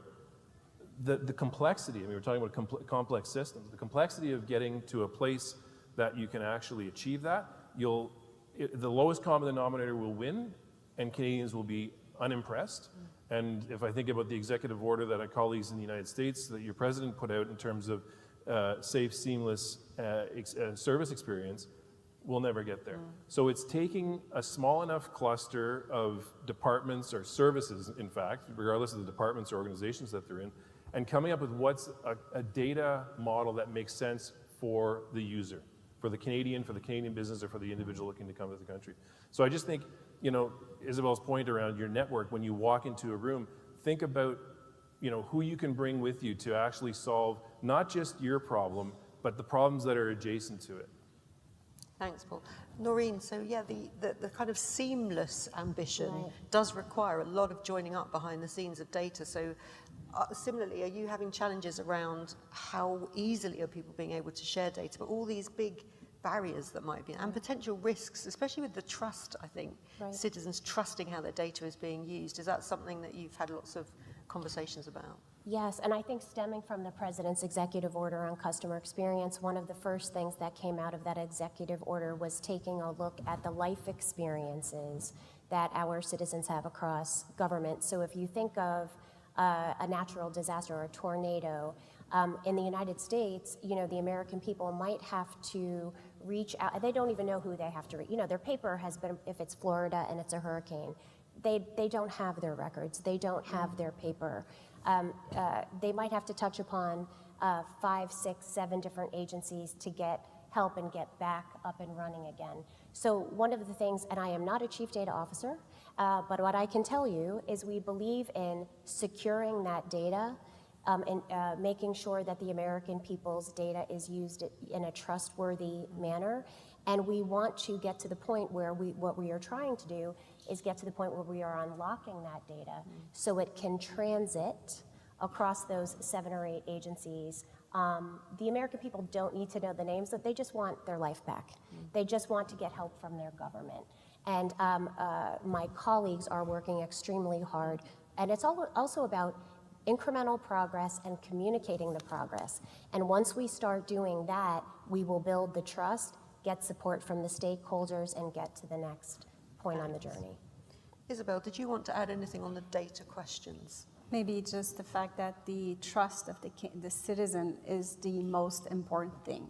If we're not a business of making money, it's a government business, so basically keeping the trust of the citizen is the most important thing that we need to keep in mind. So definitely another thing we need to do better is how to exchange this information within the government, right, between our departments. So before even thinking of sharing that with others, I guess we got to get better internally with our own business. Yeah, I once asked, we had a webinar I was doing on data sharing, and I asked why people were so quick to give their data to private sector companies and not to government. They worry about it. And basically because they get such a great service from private sector, and if we were to do the same, then maybe that they would give their data more freely. So I think there is a catch-22 there. I'm going to ask Dorothy and then Mike their thoughts on this question, but if you have other questions, please make your way to the mics, and I'm going to take 2 more questions after this. So Dorothy. Yeah, I was just going to add, maybe bringing it back to, you know, the resident's perspective or the user's perspective. You know, if I think of a general person of the population, I always like to think of my mom. And when she thinks of government, she doesn't know, you know, I heard about like different departments, you know, is it this department or that department that I go to for the service? But if you even step out of the department of, let's say, the federal government, because this is where a lot of our audience is from today, even different levels of government, from municipal to provincial to federal, it's all the same thing to a lot of people. And so when we think about things like, you know, the resident experience, you know, what is the journey, not just with one service, but you know, even just being a member of a community, it's very complex because it challenges that idea of data governance and data sharing even further between different jurisdictions.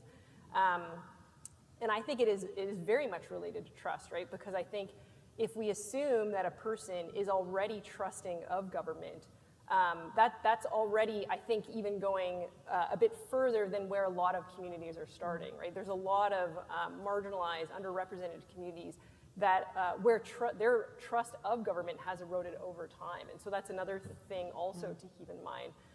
And the final thing I was going to say, to bring it back to the private sector, is that there is obviously a risk with all of this, that the longer governments wait to kind of figure it out to provide a user-centric service, the private sector will step in, which is exactly what has happened with Google Maps and transit data.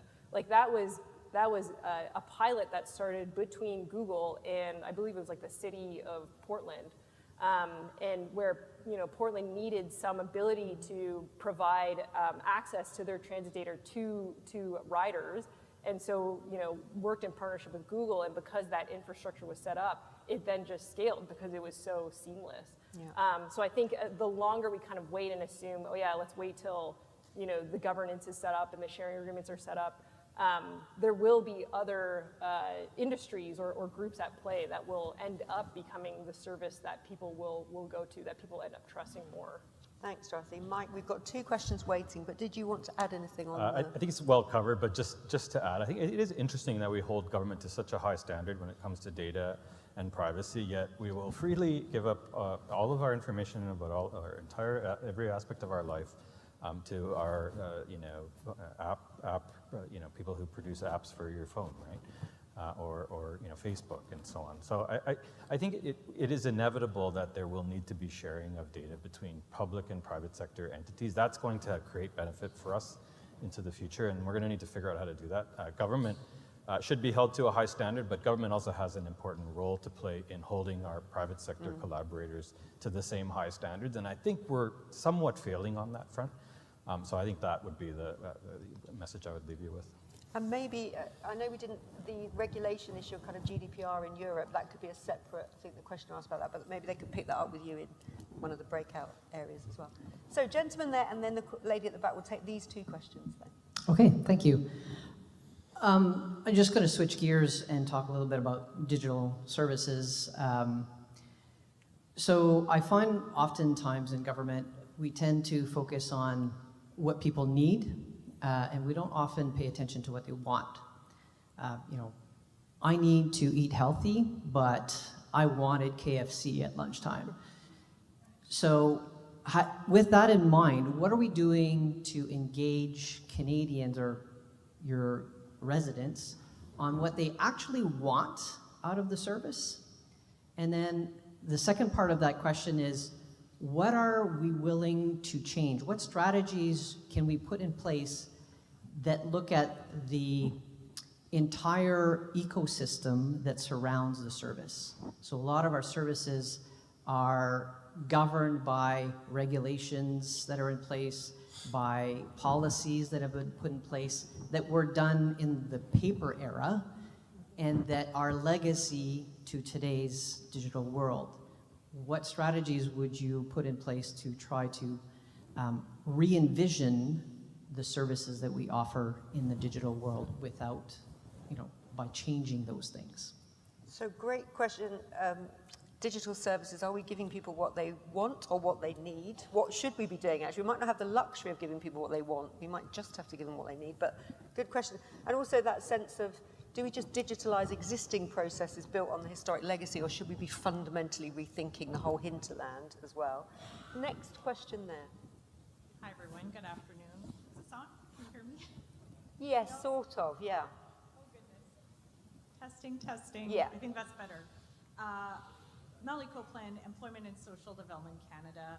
In most departments, there's policies, procedures in place to manage interactions and relationships with citizens for a variety of reasons. There are some sensitive and fragile relationships in some cases. However, these policies create barriers for us in reaching out directly to citizens from the onset to co-develop these solutions with them. And so my question, what levers or channels have you all made available to your teams to support them in getting that face time with citizens, especially for those hard to reach or vulnerable citizens? Thank you. Thank you, great question. So how can we directly go to citizens and co-develop kind of new policies, new ways of delivering services with citizens, working around maybe some existing barriers that are in the place? We have 3 minutes left, I'm told, before the end. So you can answer one or both of those questions. Isabel, I'll reverse the order. Isabel, we'll come to you first. Yes. So which question would you? So you can ask either the one on digital services, how should they be delivered in the legacy, or on directly going to citizens. Yeah. So I'll talk about maybe the first one in regards to the legacy. This is creating so much red tape for us right now, these policies. So this is why I do believe the best approach is when you're facing something where you do realize that you cannot go further. Everybody is kind of stuck at some point because the policy does not respond to the need anymore. there is an importance to voice this, speak the truth to the leadership. Because I mean, at some point, I don't know how often we speak with each other, with this Chief Information Officer community, talking about a certain policy that really needs to change. And this is then how we can start to make this happen and gather the right people together in a room and discuss about this is something actually we're going through right now in regards to this hybrid workforce.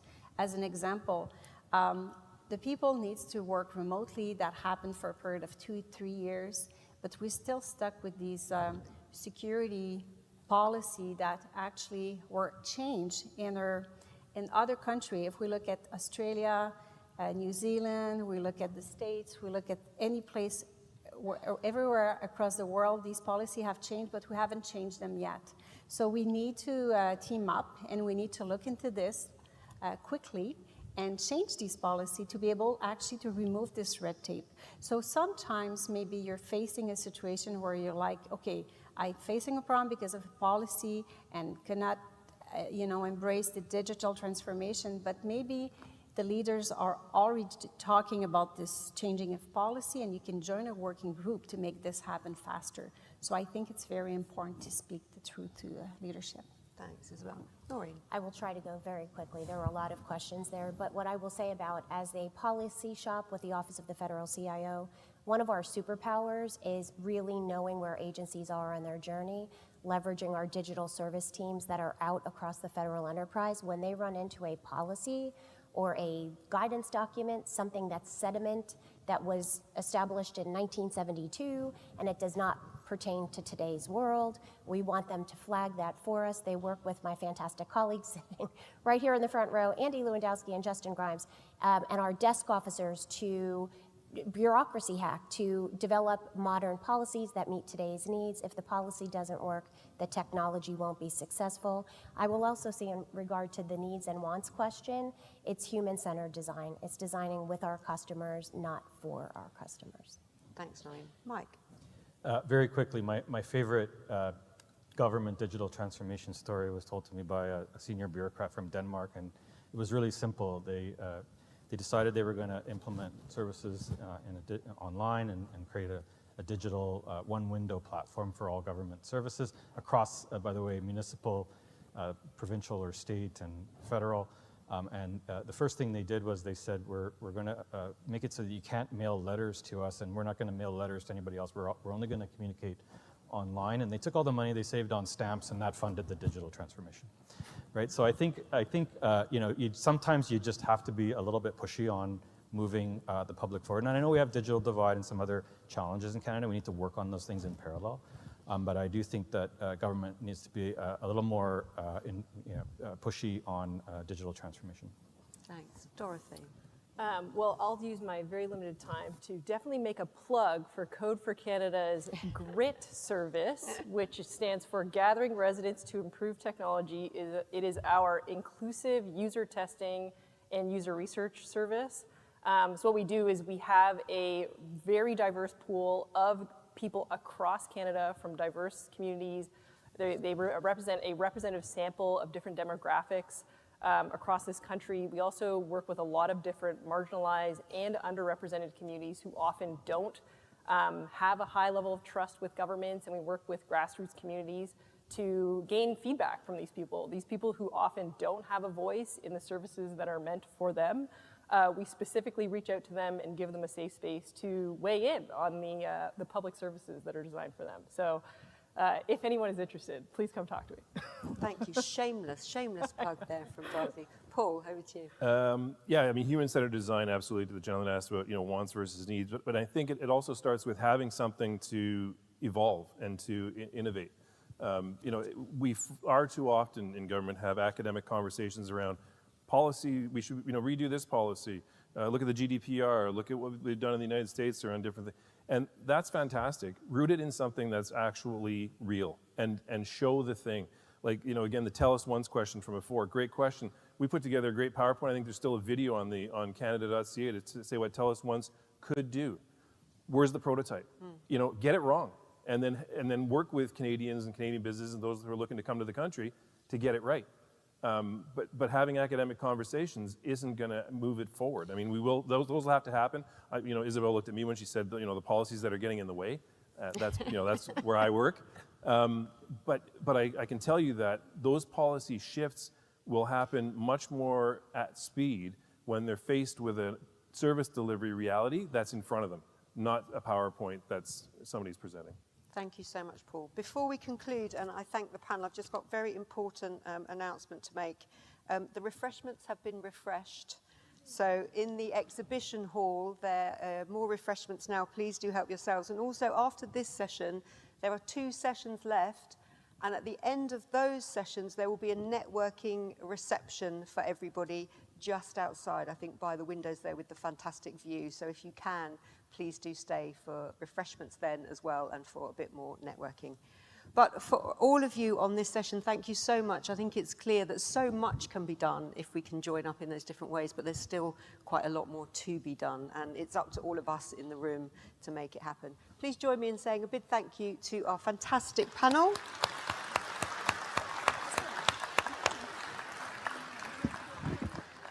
Go and get some refreshments before your next session. Thanks, everybody. We are spending $160 billion a year on cybersecurity. Yet, every 11 seconds, there's a ransomware attack. Why? Our industry's approach to cybersecurity is fundamentally flawed. When every vendor offers only a small piece of the solution, CIOs are forced to make decisions based on data that is stale, inaccurate, and incomplete. 94% of enterprises are missing up to 20% of endpoints that need to be protected. But there's a better way. Tanium's Converged Endpoint Management Platform, or XEM, is a single, integrated, cloud-based platform that provides visibility and remediation with real-time data that has real-time impact. XEM locates all your data, patches every device, implements critical security controls, and provides ongoing vigilance and compliance. With XEM, we protect and defend the majority of the Fortune 100, 8 out of 10 top financial institutions, 5 branches of the U.S. Armed Forces, U.S. intelligence agencies, and those of our allies. Today, we help manage and protect more than 30 million endpoints, bringing together IT operations, security, and risk and compliance in a single pane of glass with a single control plane and a common data set.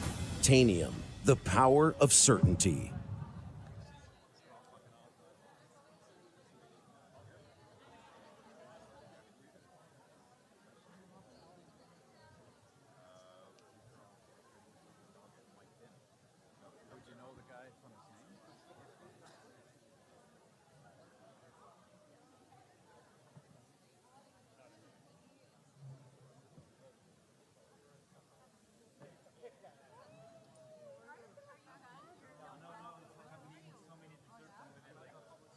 I'm gonna crash on the sugar.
We are spending $160 billion a year on cybersecurity. Yet, every 11 seconds, there's a ransomware attack. Why? Our industry's approach to cybersecurity is fundamentally flawed. When every vendor offers only a small piece of the solution, CIOs are forced to make decisions based on data that is stale, inaccurate, and incomplete. 94% of enterprises are missing up to 20% of endpoints that need to be protected. But there's a better way. Tanium's Converged Endpoint Management Platform, or XEM, is a single, integrated, cloud-based platform that provides visibility and remediation with real-time data that has real-time impact. XEM locates all your data, patches every device, implements critical security controls, and provides ongoing vigilance and compliance.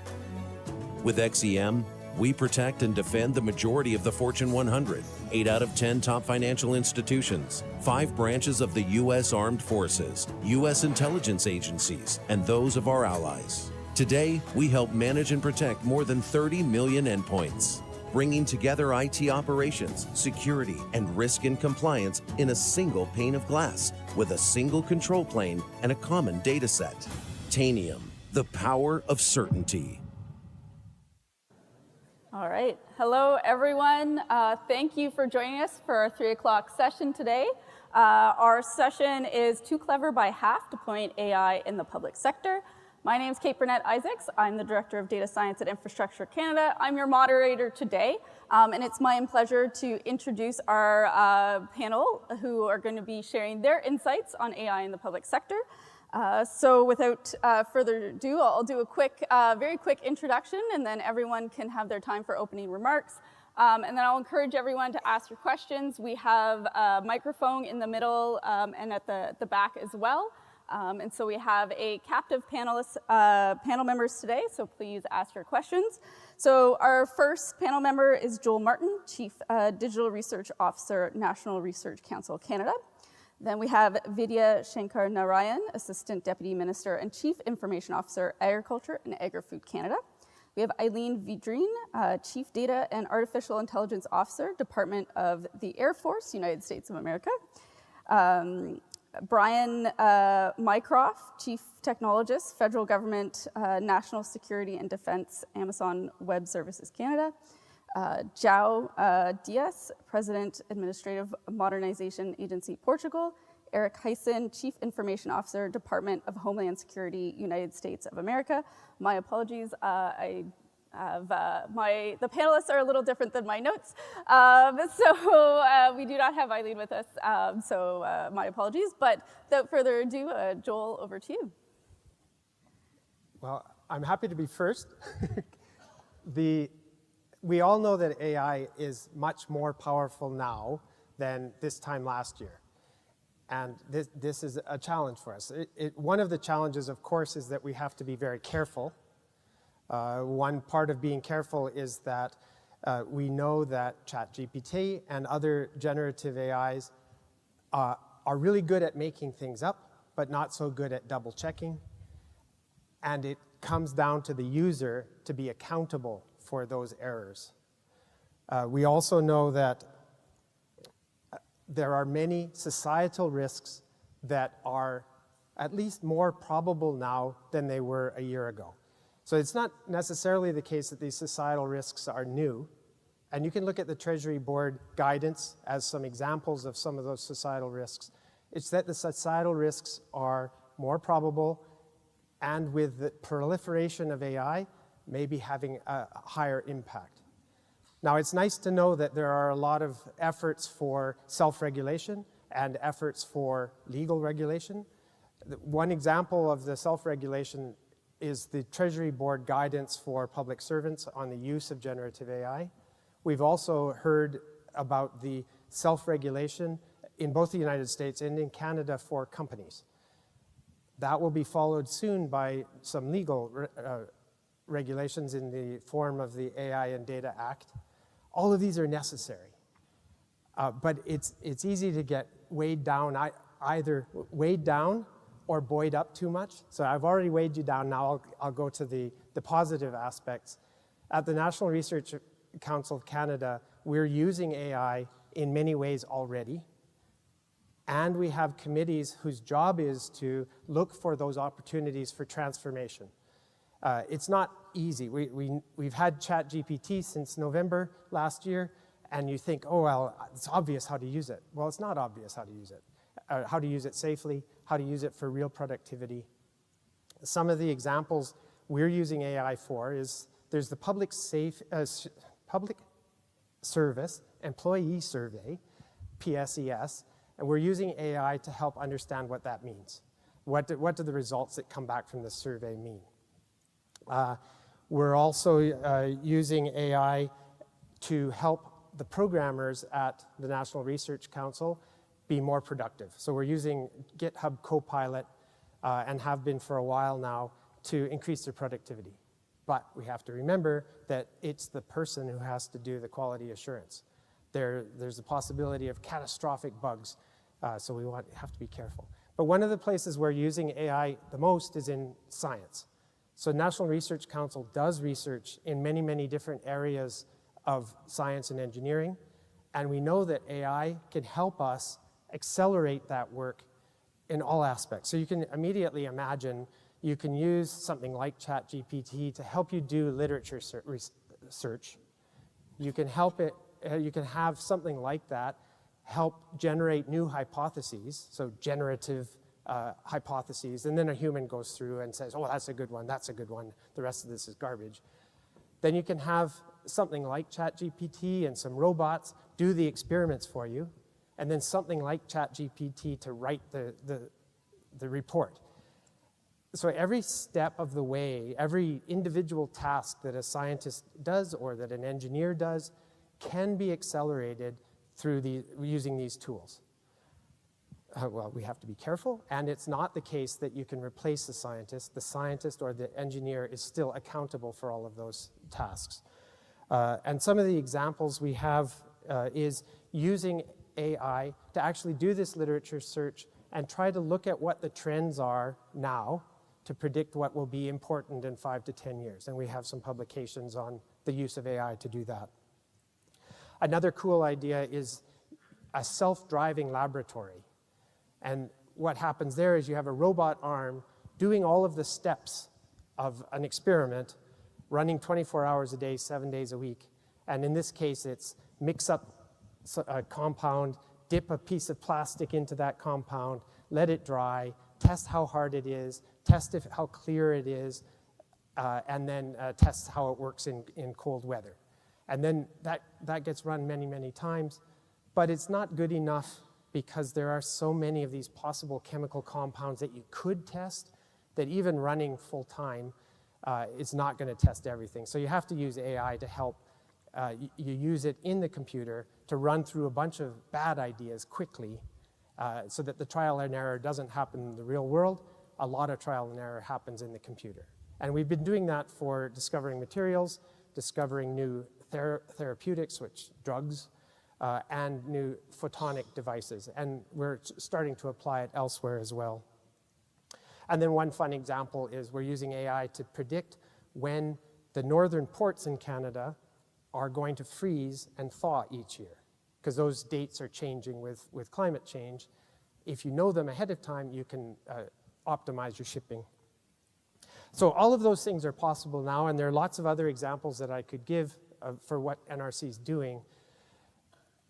But it's going to take a little bit of work to figure out what we can do, how we can do it. And I think we're going to have to accelerate our adoption rate, because some places, some of our competitors, let's call them, or some of our partners are going to be moving at a faster pace at adopting these technologies, figuring out how to transform our business with that. And that's not the only reason. There's one more reason why we need to accelerate a bit, is that we're not done being surprised by new AI tools. There will be another surprise ChatGPT within the next couple of years. I'll make a prediction here that it's going to be something that is trustworthy planner. So it can plan your travel and you can trust it. It's going to do a good job. It goes and does all of the arrangements for you. It could arrange an event like this and get all of the steps done. It could run a laboratory or facility. So I predict that sort of tool is going to be available and trustworthy in a couple of years. Now, you can write that down and hold me to it, but that's the reason we need to be paying attention to this. It's a major transformation that we have to do already, but the tools are moving very quickly as well. Thanks. Thank you. Lydia. So good afternoon, and really I would say that is, speaking after Dr. Martin here, it's a really awesome time to be part of the public service right now. Because on one hand, I would say the last time I think there was this much momentum in the digital and data field was when the internet actually came into existence. And we were all, I would say, scrambling and going as fast as we can to get ourselves up and running. So more, I would say about 30 years later, we are in a similar space when it comes to this is major. And this time is going way faster because the acceleration and the pace of change is significantly faster. Technology is cheaper, hardware is cheaper. Of course, there's globally we're working together. But on the other hand, as we are looking at the pace of change and how we can quickly adopt, as Dr. Martin just said, is that there's going to be so many new products coming out. So from a public service perspective, so of course I'm at Agriculture and Agri-Food Canada, and if I just take my sector as an example here, and which I know that we have people here from across the public service, and individually in your sectors, you're going to find a number of use cases for some early adoption. So I'm going to give you some examples here.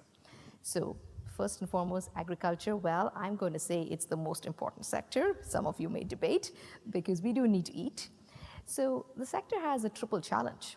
We need to grow more food, not just to feed ourselves. We are one of the very few countries in the world where we grow way more than we consume. So we actually play a huge role in feeding the world. We are in the top 5. We want to really up our game. Second is, as we're growing more, as we're increasing the productivity, how do we always remain conscious and take some deliberate actions to be sustainable and reduce our environmental, I would say, footprint? While we're doing those two, continue to be the economic driver. Agriculture is about roughly 10% of our GDP. How do we increase that? Not just maintain it, but significantly increase it. We're in a digital, the economy is digital. Economies run through data. And when you look at AI here, AI is becoming, I would say, almost synonymous to how are we going to be leveraging the data on an ongoing basis. So a few examples from, I would say, the agriculture and agri-food sector perspective. Dr. Martin and I were just having a quick sidebar conversation about vertical farming that's happening up north.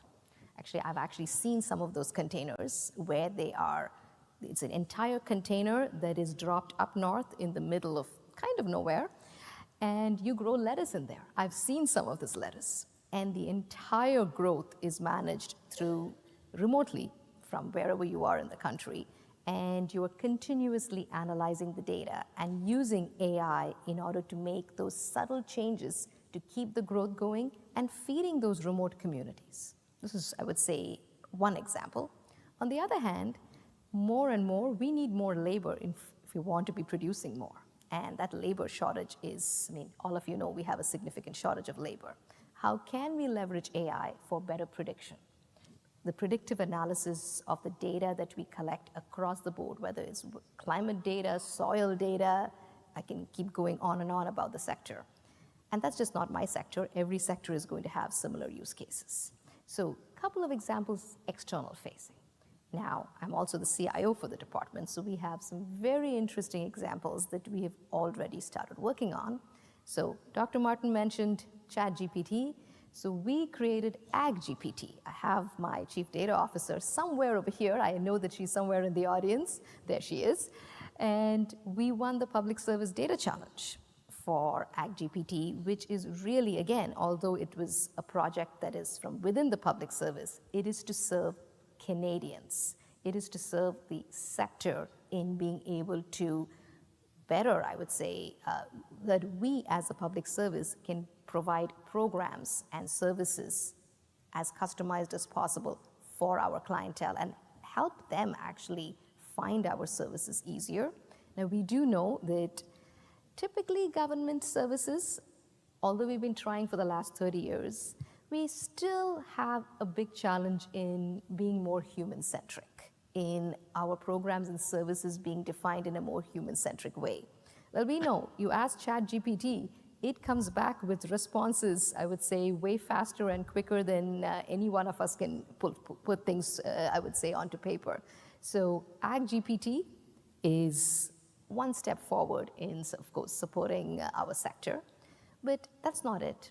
When it comes to AI, and as I mentioned, it's a great time to be in the public service because we are charting the future for the next, hopefully next decade, in how, as we are working towards the policies, yes, TPS, OCIO recently have really been, I would say, they have caught up on the pace with regards to providing us the guardrails, which is very important, is how do we leverage AI in, I would say, ways such as, I mean, we have a whole list of tools that we're developing as part of our department's AI Center of Expertise, whether it is to ease the burden on ATIP, whether it is to ease the burden on pay timeliness or our very, very famous and popular travel process. So there's a number of corporate processes where AI could really help us reduce the administrative burden. That is on one hand. But then soon, many of you may be thinking, AI, ethics, ethical decision making. So now this gets us into another part of, I would say, our public sector work when it comes to automated decision making, which I know is not an easy pill to swallow, but at the same time not also easy to set up because it's being set up by humans. It's being set up by humans who've been working on this for decades, and there are a number of inherent biases. So as we are working through setting up the processes for automated decision making, constantly checking on the biases as well. So before I pass it on to my next panelist here, I want to say is that key takeaways for me as I am working with my team, whether it's agriculture, but also supporting all of GC, is what are those key use cases that we can tackle upfront, whether it's corporate, whether it's program delivery, or whether it's the agriculture sector, the energy sector, or the research, I would say research. Where do we align our combined forces so that we're not all working on the same thing? And last thing I would say is, let's share more amongst ourselves. Recently, the CIOs of science, we got together and we said we want GitHub for science for AI, so that whatever we are developing, we can actually put it up internally within the government so that it is available to all our colleagues. So for now, I'll stop there. Thank you. Sorry. So I'd like to start by saying it's an honor to be here and sit on the panel with this group of esteemed colleagues. Very excited to be here today. I'm going to suggest that regardless of what government and public sector desires, everyone in the room is already using and likely unable to avoid leveraging artificial intelligence in some capacity today. The train has left the station, and with recent advancements in the move to generative AI, we really expect it to be a transformational technology, just as was previously stated, as the internet and web browsers were themselves. We've seen this level of, we haven't seen this level of energy, excitement, and engagement from our customers across all industries that we work with since the very early days of cloud computing, nor do we believe that the technology is simply hype. There is no doubt that the power of generative AI is transformative. And I think it's worth noting that the internet and web browsers, they're what gave the inspiration and growth for companies like Amazon, Airbnb, Netflix, Uber, Tesla, and local entities like Shopify. And we expect another new round and generation of major new companies to develop and grow out of this new technology over the next decade, and likely, even faster than that.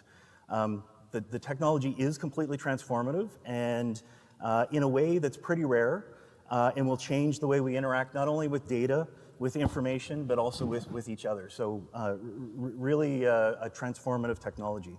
So artificial intelligence is already become embedded in the daily lives of probably most of the companies you interact with, like Amazon. And Amazon's been using AI and ML for over 20 years in delivering many of the capabilities that you have likely used to interact with us, all being driven by machine learning. So an obvious use case is Alexa, but our e-commerce recommendation engine is driven by ML. The paths that our robotic picking robots use through our fulfillment centers are driven by machine learning. Our supply chain, our forecasting and capacity management tooling is driven by machine learning. Prime Air and our computer vision technologies in our Amazon Go retail stores are all driven by deep learning capabilities.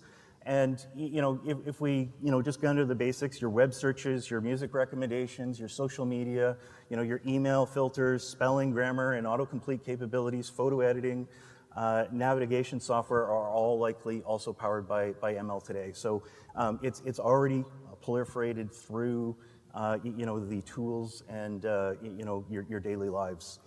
But with new technology, not only does it bring benefits, obviously it brings risks.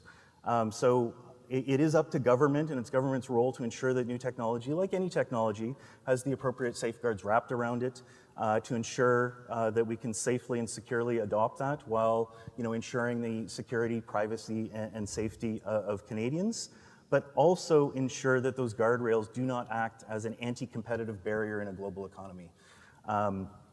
So, it's worth noting that AI is already regulated in Canada through various mechanisms, and while Canada is recognized as a leader in AI/ML, from a fundamental research perspective, it is seen as lagging in applied research, rating poorly in productivity statistics from an OECD perspective. So to this end, it's extremely important that Canada ensure current, future, and existing regulations, policies, laws encourage AI investment in Canada, and are designed to avoid Canada falling further behind and continue to improve on the lives of Canadians. Building on that, we've got peak wait times across government services like passports and visa processing, healthcare, air transportation complaints processing, with worsening labor shortages. And Canadians are demanding more from personalization and more relevant, directly targeted information being delivered to them. And generative AI gives governments a rare opportunity to accelerate service delivery, improve accessibility, and bring new efficiencies to existing government processes. When we look at this, allowing government workforces to focus on their top level of their skills and let AI handle the drudgery will really improve the employee experience. There's reputable studies out there that are showing that generative AI is providing over 40% improvements in quality of work, while still providing over 25% improvements in the time to delivery of those same work outcomes. And it's also interesting to recognize that the technology is also found to be leveling the playing field. We look at this and we're seeing that it's improving the performance of less skilled workers by over 26% over more skilled workers. So just leveling that playing field and making it easier for everybody to contribute to the outcomes that are desired. So as Arthur C. Clarke stated, any sufficiently advanced AI technology is actually indistinguishable from magic. And while generative AI is not magic, it needs to be implemented in a reasonable and responsible manner to address the public sector productivity challenges, while helping governments leapfrog service delivery capabilities. So while it's scary to some, it's about starting with simple, low-risk use cases, reimagining those business processes, as was suggested, And it could be as simple as a chatbot or search service improvements. Incorporating generative AI into these tools can lead to more intelligent, context-aware, friendly, user-friendly chat, better search experiences, reduced time and relevance. So more impactful examples of problems that need to be starting to be tackled with this technology include finding missing children and solving for disinformation. And unfortunately, sometimes these use cases are blocked by the overextension of privacy policies or concerns over responsible use. Ultimately, we really need to move past these barriers and applying a risk-based approach to artificial intelligence, like we do with security, to solve some of these important problems. So, in summary, governments and public sector organizations need to embrace technologies like generative AI to capture the economic benefits and improve service delivery to Canadians. And over the last decade, AWS has played a key role in democratizing machine learning, making it accessible to anyone who wants to use it, and we continue to do this with generative AI as well. So, thank you. Okay, so good afternoon. My name is João. I'm from Portugal. I'm president of this digital government agency in Portugal.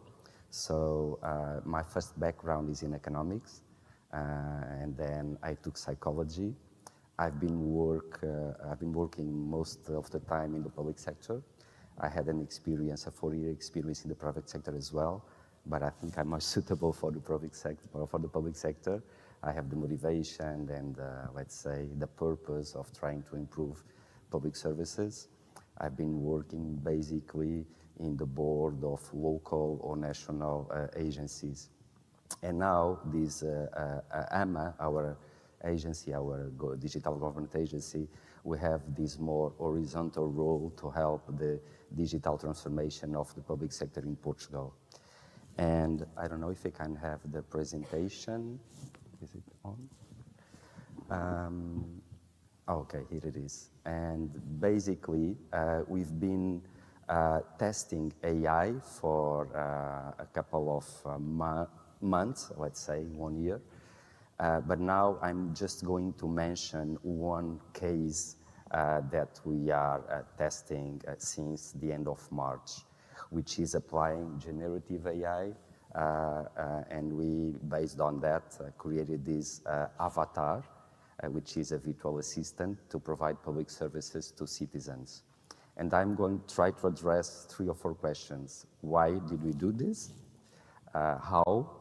And what is this in practice that we are delivering? So we did this just because it's trendy or sexy or it has a lot of buzz. That may be one of the reasons too, but it's not the main one for sure. And as Joel said and my colleagues, there was this disruption in AI in last November. So basically we had these neural networks, machine learning, AI-based technology, which would help us with processing large amounts of data, automation, and so on. But then in November, with the launch of ChatGPT, which is this new area of AI, generative AI is based on large language models, we came to a new field of opportunities, which is generating content. And so we, in our agency, we are facing a lot of pressure from demand for public services. We manage an omni-channel, not omni-channel yet. It's a more multi-channel operation. We have physical stores across the country where people there don't have digital skills or don't have the digital device, the mobile can go and have their service delivered. We also manage a contact center, and we also have the national portal for public services, and now we are launching a citizen app. But the thing is, we face a lot of demand, and we have a lot of queues every day in our stores. And so when we saw this technology, and we believe that in the public sector, we have this duty, and it's our obligation to take the most use of the technology, But we cannot be dogmatic, neither in one extreme saying, oh, this is only dangerous, and no, this is very, let's say, risky, but we cannot also be on the other opposite of the side, which is, oh, let's have, let's say, faith in technology. And I think the middle path is the most credible one, which is let's study, let's test, let's make some responsible use of the technology, let's see how it applies, and then let's do a pilot, and then let's see how we can move on. And that's what we did with this avatar. So basically, we created this avatar, which is a combination of technologies. So on the base, it has ChatGPT, and then it was this converser in natural language processing from text to voice and voice to text, and then it has the avatar. But basically, in a nutshell, so citizens can go to the portal, and for one service, one cluster of services, let's say, they can, in writing or talking to the avatar, and the avatar would give them the right answer, hopefully. Of course, it's not giving 100% a correct answer for all the questions, but we are monitoring it with human supervision. And actually, the level of correct answers is pretty much impressive. Citizens are interacting with it. The rate of approval of good feedback is very positive. And I think it has a lot of potential. Of course, there are some challenges that we have to face because the legacy in response sometimes is not immediate. You have to wait 3, 4, 5 seconds sometimes to get the answer back. But it has a lot of potential because we have one assistant that can work 24/7 to be answering hundreds of citizens at the same time with a consistent answer. And it also has the potential and also gives free time for the humans that are in the call center or in the physical stores to have more time for those that go there and that need a more complex interaction. So we believe this increases and promotes a better allocation of our resources.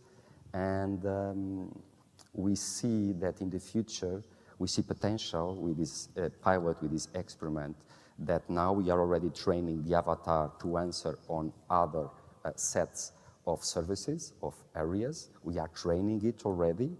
And very importantly, we are using our own knowledge base.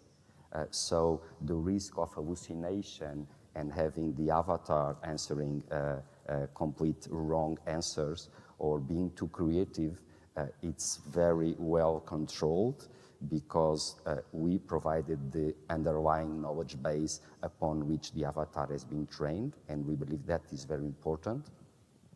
And so the next phases, we are going to basically extend the training of the avatar to other services.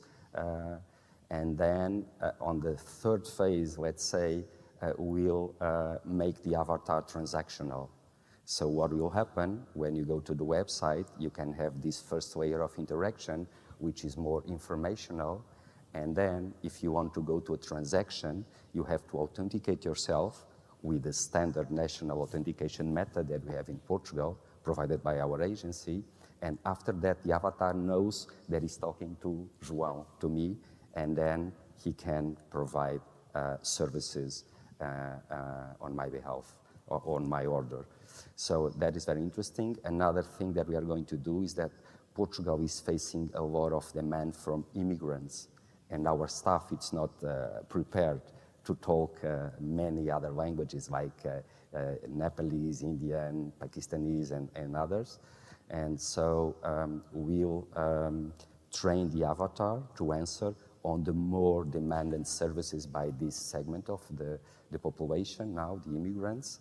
And this technology will answer in more than 80 native languages, which will make the interaction and the provision of these services much better.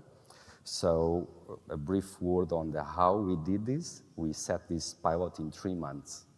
It was a kind of a public-private partnership between our teams, let's say our developers, our service designers, and our business strategists with some private companies. We didn't work with Amazon, we did work with Microsoft and some AI startup companies in Portugal, one university, and we set this in 3 months, this pilot, and we believe that we need this collaborative approach, both with the citizens, as it was the name of the last panel, across and behind the public sector. We need to work in partnership with the private sector to take the most and the best use of technology to help improve public services. And basically, it was this. So we are so far very optimistic with the potential of this technology. We have humans looking to, in a random way, to the answers that avatars are doing so that we can do some adjustments to the technology. And now we are extending it to more services, make it transactional, and then we'll see. But so far, in terms of customer service, we believe that this technology, if used with some cautions and some boundaries, can be very, very useful. Of course, it won't substitute human interaction. That's not the thing. But if you, as a citizen, can have an immediate answer in your own native language, and then, if needed, then the avatar can guide you to a human interaction or can guide you in our national public service portal. I think it will be a very key technology. And in the new model that we are designing, which is the omni-channel model, which will have all the channels integrated, the stores, the contact center, the website, the app, and so on, the first line and the guide will be the avatar. If you go to a store, you'll have the avatar welcoming you and guiding you to which counter you have to go. If you call to the contact center, you don't have IVR, you just start talking, and if you get the answer, perfect. If not, it will guide you to a human.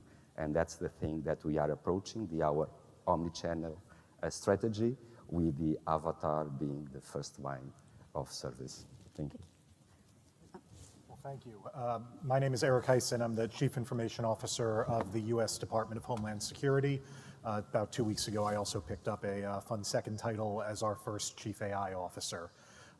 The Department of Homeland Security is the third largest federal agency in the United States. We have over 260,000 employees carrying out missions ranging from securing our borders to administering our immigration system, facilitating lawful trade and travel, responding to disasters, and ensuring the cybersecurity of critical infrastructure. And when we talk about using AI at DHS, I think it's important to distinguish between predictive AI, which we've been successfully using for many years, and generative AI, where we are, along with many of my fellow panelists, learning and piloting. To highlight what we're doing on predictive AI, I want to tell you a story about perhaps the furthest part of the United States away from where we are right now, San Diego, California. In San Diego, all the way at the very southern tip of California, on the border with Mexico, we have our San Ysidro Port of Entry. It's one of the busiest land border crossings in the world. And every day they see tens of thousands of vehicles coming across from Mexico. And recently, a day that looked like any other, a car drove north from Mexico and approached the port of entry. And as one of those tens of thousands of cars, our officers from Customs and Border Protection would normally have just a couple of seconds to review information from the driver's passports, from the license plate reader, and make a decision about whether to admit that car into the country or refer it for further inspection. And this car that we saw recently On a normal day a few years ago, the officer would have had no reason to flag it for further screening. But what happened this time was that one of our machine learning models that we deploy noticed a suspicious pattern in that vehicle's crossing history and flagged it to our officer, who made the decision using that data as decision support to direct that car to further review. When we did, at secondary inspection, we opened up the vehicle's gas tank and found 60 kilograms of fentanyl that we seized along with arresting the driver. If not for our use of machine learning models, those drugs could be on American streets right now. And that's just one of the over 200 seizures of narcotics and other contraband that our machine learning models at Customs and Border Protection have enabled us to make so far this year. So we're focused on, with our use of predictive AI in this space, in combating dangerous crimes and facilitating travel and other mission areas, is ensuring that we are maturing our use of AI in a responsible way. A couple of weeks ago, we issued our department's first policies on responsible AI use department-wide, and we also issued a very detailed set of policies, which we also released publicly, on how we will use facial recognition technologies across the department. Among other things, we're ensuring that our use of these technologies are rigorously tested to ensure there is no unintended bias or disparate impact, and that putting in place restrictions to ensure that the use of face recognition is never the sole basis for any law enforcement action. We're always focused on our use of these technologies as decision support for our agents and officers, freeing them up to make smarter decisions and spend more time on higher order tasks. When it comes to generative AI, we are still very early and in a learning mode. We are looking today at finalizing policies on how our employees can use commercial tools like ChatGPT in their work, ensuring that we are not holding them back unnecessarily from learning and building new skills that will be critical to remain productive in a changing world and workplace, but also ensuring that we are not unintentionally exposing sensitive information to these systems or using them in inappropriate ways. And we are starting to pilot, although not as far along as you all, I'm excited to learn more about your work, looking at use of generative AI in some of our mission spaces, ranging from analyzing the vast volumes of case narratives that our law enforcement and investigative agents write up every day, to making it easier for communities around the United States to apply for disaster and preparedness grants. So we are very excited about the potential of the technology, but also moving deliberately to ensure that we are using it responsibly, starting with some of those lower risk use cases and building from there. So thank you for the opportunity to be here. I'll look forward to any time we have questions.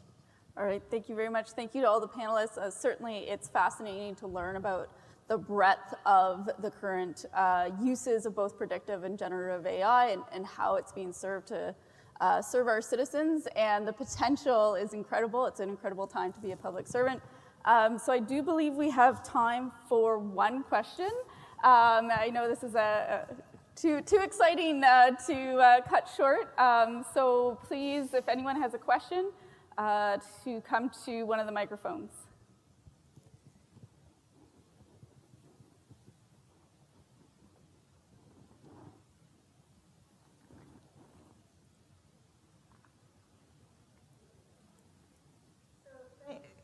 Thank you. This is all very exciting, all these wonderful uses of generative AI.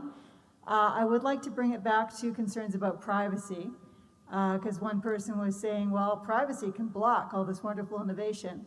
I'd like to hear from you on what you think the optimal balance between innovation and privacy might be. You can start. To me, this is not about, for my work, this is not about privacy blocking anything. This is about building productive partnerships from the very beginning, because AI can be misused, and it does introduce new risks to privacy of the information of those that we serve. So we're focused on, and in my department, we have our own a privacy officer as well as an officer for civil rights and civil liberties. And we have, I talk to both of them literally every day about how we are working together to ensure that we can strike that right balance. So the privacy is providing guardrails. There are some limits on what you want to do, because if you break some of those rails, you're not going to achieve the goal you wanted to. Because nobody's going to trust these tools. They're not going to want to share their data. There will be a lot of backlash if you don't take privacy into account from the beginning. So I don't know that we're talking about a balance necessarily. We are saying, here are some rules that we don't want to break, because if we break them, then we don't achieve our goal, no matter what. And so we need to follow those guides and then do what we can. And there's so many opportunities, even following the privacy guidelines. I think a key point and a key enabler of this technology is the foundational models. It allows the organizations that have the funds and the money to train these massive models that require massive amounts of data, massive amounts of compute, and to actually generate. And then you can take those models into private space, into a private environment, and you can tune them on your own custom data set with a small amount of data, a small amount of compute, and you can affordably deliver the model. So I think the key on the privacy aspects around this is when you're looking at and using these models, are you using it in an environment where the input data is kept private, to your organization? Is the output of the model and data kept private? Is the model that you've specialized and trained with your unique data set to provide some compelling differentiation in the market? Is the model being scooped back up by your provider and being shared out? So, looking at those capabilities and making sure private input, private output, private use of the model, and the data that you're using to train that model or improve that base foundational model is also kept private. So, just making sure you're looking at how you're deploying the technology and making sure it's securely deployed from that perspective. If I may, I totally agree with privacy is a prerequisite, is not negotiable. So it has to be there since the beginning. And that's the basis of citizens trusting these kind of services. And in this more informational use case that we are doing, we are using our private knowledge base. So to make the answers and the answers of the avatar reliable and trustable.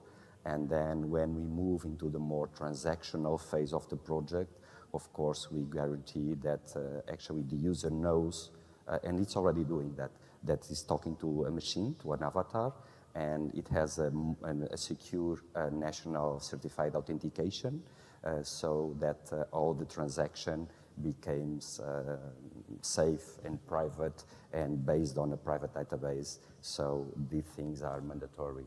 I cannot think of a use of generative AI that doesn't fulfill these prerequisites. I'm just going to quickly jump in, actually, just to add to what has been said is, now when you're speaking of private, a lot of it comes down to actually people information, which the government, typically we hold a lot of it across departments. And as we start delivering services in a more, I would say, cohesive manner, one example that we saw here from Portugal, and also the example we heard from the Department of Homeland Security, is those guardrails. I mean, they are non-negotiables. I completely agree, it's been already mentioned over here. And I would just add to it is that it becomes, when we're looking at the predictive side and the generative side, the privacy guardrails are going to be different based on what the use case is. So it really is going to be based on specific use cases and how you work on the guardrails and stick to it and evaluate them and continuously monitor them. Thank you. Well, thank you. Certainly this is a topic that we'll be discussing for conferences to come, I'm sure. That is all the time we have for today. We do have to get ready for the next session in just a minute or two. So I want to give a great round of applause to all the panelists for their great discussion, and thank you.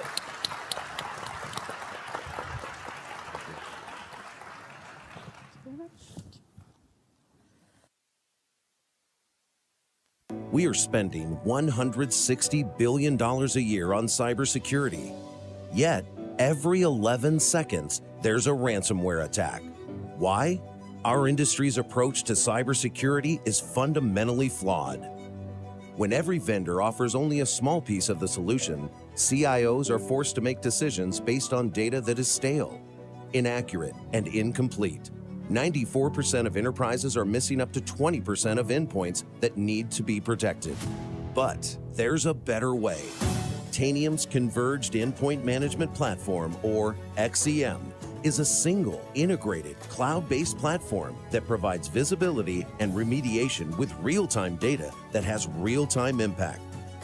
XEM locates all your data, patches every device, implements critical security controls, and provides ongoing vigilance and compliance. With XEM, we protect and defend the majority of the Fortune 100, 8 out of 10 top financial institutions, 5 branches of the U.S. Armed Forces, U.S. intelligence agencies, and those of our allies. Today, we help manage and protect more than 30 million endpoints, bringing together IT operations, security, and risk and compliance in a single pane of glass with a single control plane and a common data set. Tanium, the power of certainty.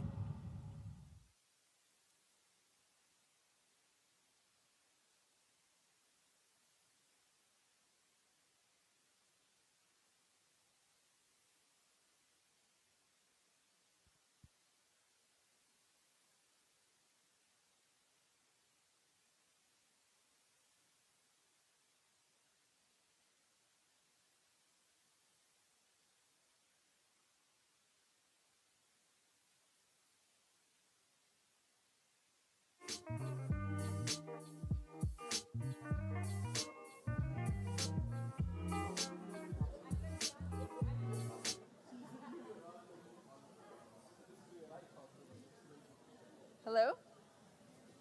Can everyone hear me? Hi, everyone. For those that were in the AI session, we do just want to encourage everyone, if you do have questions for the panelists, you can come visit them or discuss with them during either the networking session or over refreshments. So please don't hesitate to ask your questions. Thank you.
We are spending $160 billion a year on cybersecurity.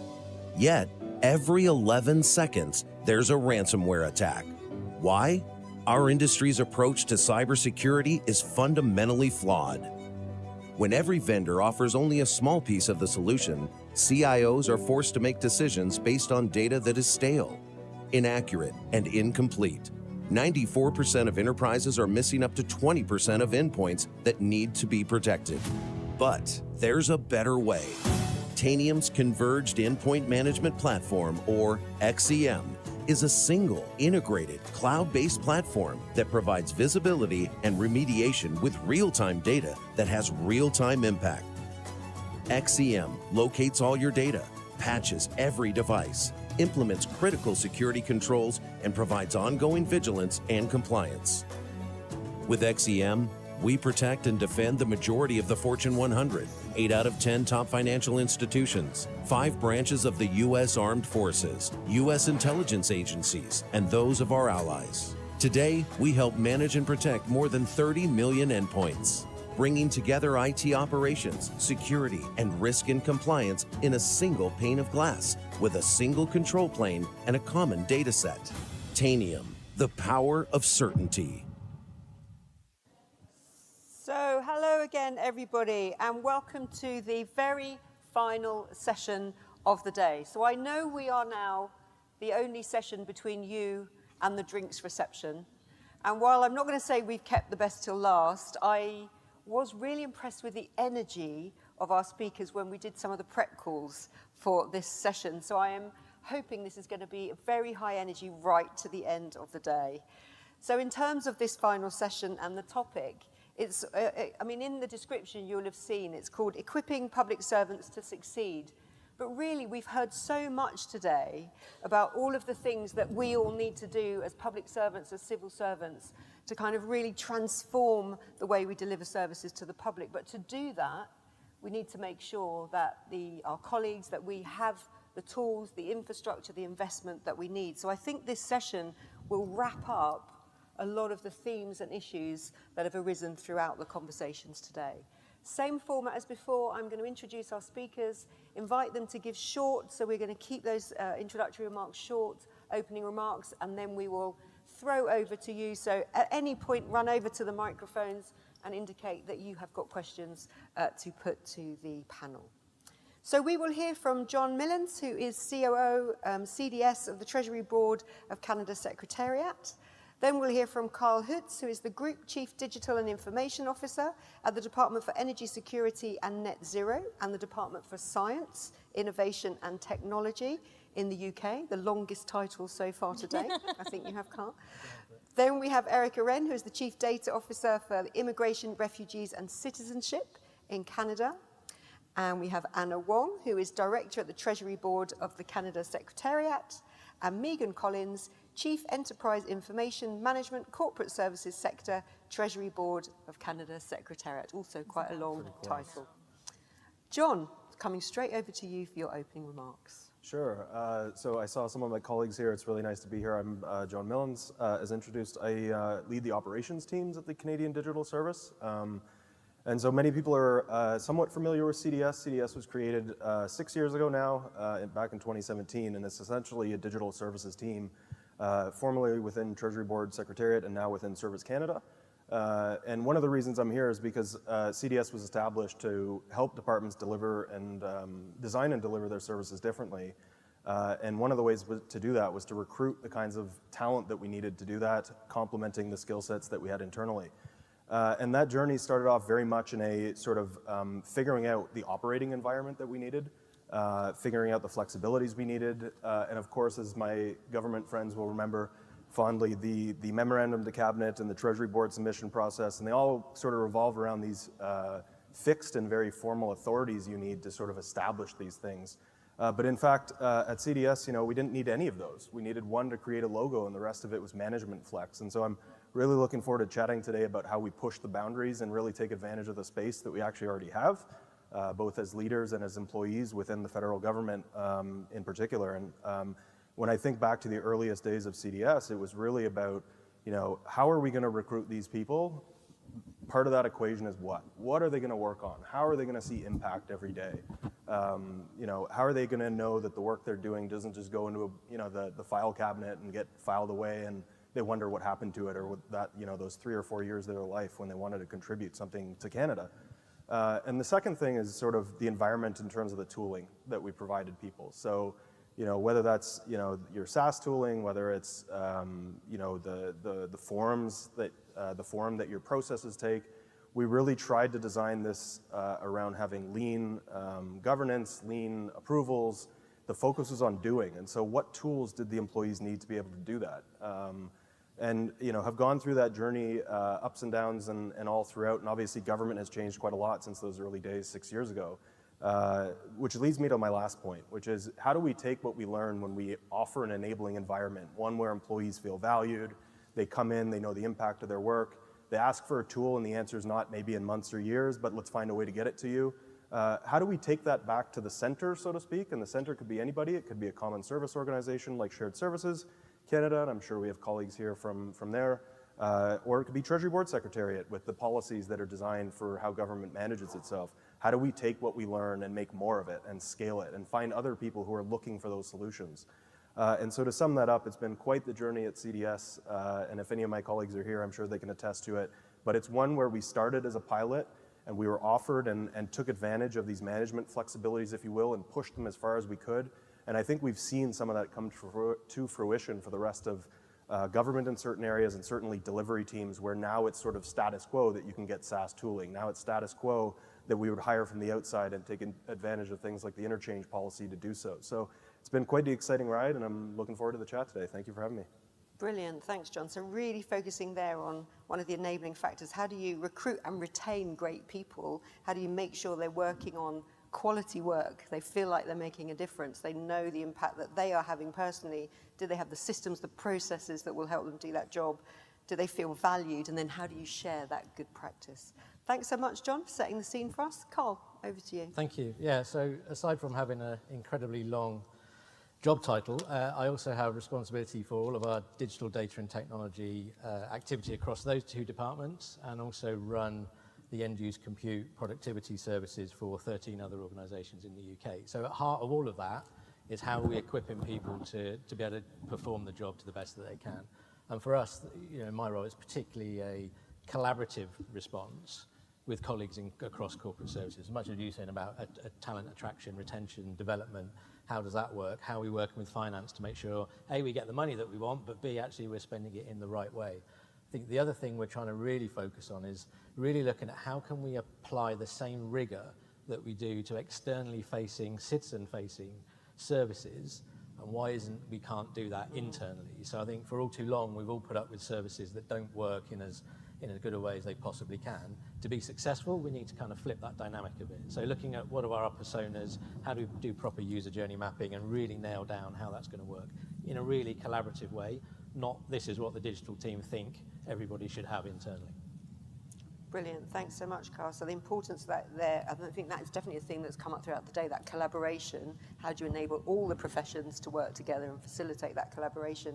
But I really like what you said there. We've been talking a lot about improving services to the public, but maybe we neglect improving our own internal systems as well, and that's just as important to actually make that final kind of transformation. Yeah, because I think just to add on to that, sorry, is that when we look at the entire system, it includes what we do in the back office. Yeah. If we're looking at just what the end result is, then we've missed the trick, because the entire system could be more effective and more efficient if we're doing it end to end.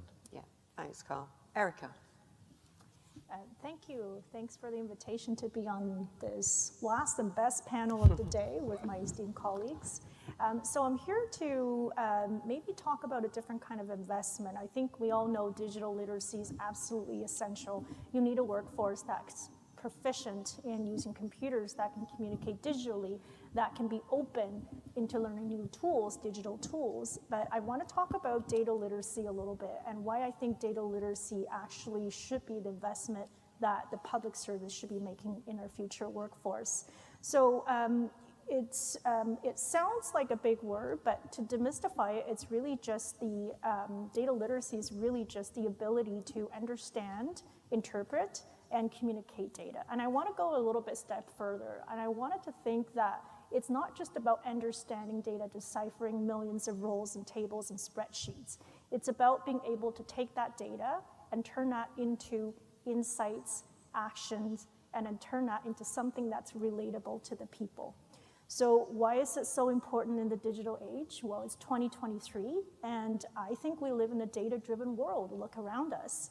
So being able to navigate through this sea of data is absolutely essential. And as manager, as public service leaders, we cannot overlook the ability to be able to equip our workforce with data literacy. So why is that so important? So I think that if we have a data literate workforce, these same people, that they can have the ability to sift through vast data sets. They'll have the ability to draw knowledgeable actions through these data sets. And that, in turn, is going to make them into more informed and confident decision makers, ensuring that our policies and decisions are deep-rooted in evidence and in data and in insight. So it's really not that far stretched. If you look around us, data literacy is everywhere. Imagine a public service that has to manage through a COVID-19 pandemic. If we are data literate, which we are to a certain extent, to a lot of extent actually, we will know what data to collect when we are on the ground, whether it's data related to communities, patients, hospital, resource utilization. If we know how to analyze the data, we can look at this data and start thinking about the resource allocation rate across the healthcare professions. We can take this data and think about who are the really most vulnerable people we should protect. If we have the ability to draw insight from the data, then we can start making decisions around how to prioritize our resources, how to protect the most vulnerable. And if we can communicate this data, we can run public campaigns to convince people what are the best ways to stay healthy and safe, and also inform our public about the impacts of vaccination. So also to say that you can see this is not just about numbers, right? It's much beyond just crunching numbers. Data literacy really is acting as the bridge between data and people, between tables and spreadsheets and insight. So I think I want to leave everybody with this. It's 2023, we live in the digital world. It's very, very easy to let technology take the center stage, but let's not forget the human element. And as we invest in the future workforce for the public service, we absolutely need to remember that technology can help us to process data, but it's really the critical thinking, the judgment, the integrity, and the creativity of all the people that's using the systems, that's using the technology, that makes everything relevant, that makes data a part of our everyday life. So I think going forward, let us use the power of data literacy to move us towards a more insightful, a more informed, and more adaptable government. Brilliant. Thank you so much, Erica. That issue of data and digital going hand in hand and not being able to implement things like AI if the data, the quality data isn't there, that came up right at the start of the day, and I think has been a theme throughout the day. But what you're saying, obviously, is to be able to harness that, we need to make sure that we have a workforce across the public service, across the public sector, that understand the power of data, understand how to get the insights from data. I'd be curious to hear from the audience, maybe when we get to conversations, how many people in this room think they get the training that they need on data to do all of these great things that we've been saying today. So maybe people might have some comments on that as well. Thanks, Erica. Anna, over to you. Awesome. So first of all, I have to say, like, huge kudos for being here. Like, look around, amazing. It's like 4 something and you're here, which is, I think, a testament, though, like what Erica's saying. People here across the public sector, and certainly colleagues I work across the government of Canada, are passionate. Like, we're here for it. We see the mission. We want to make a difference.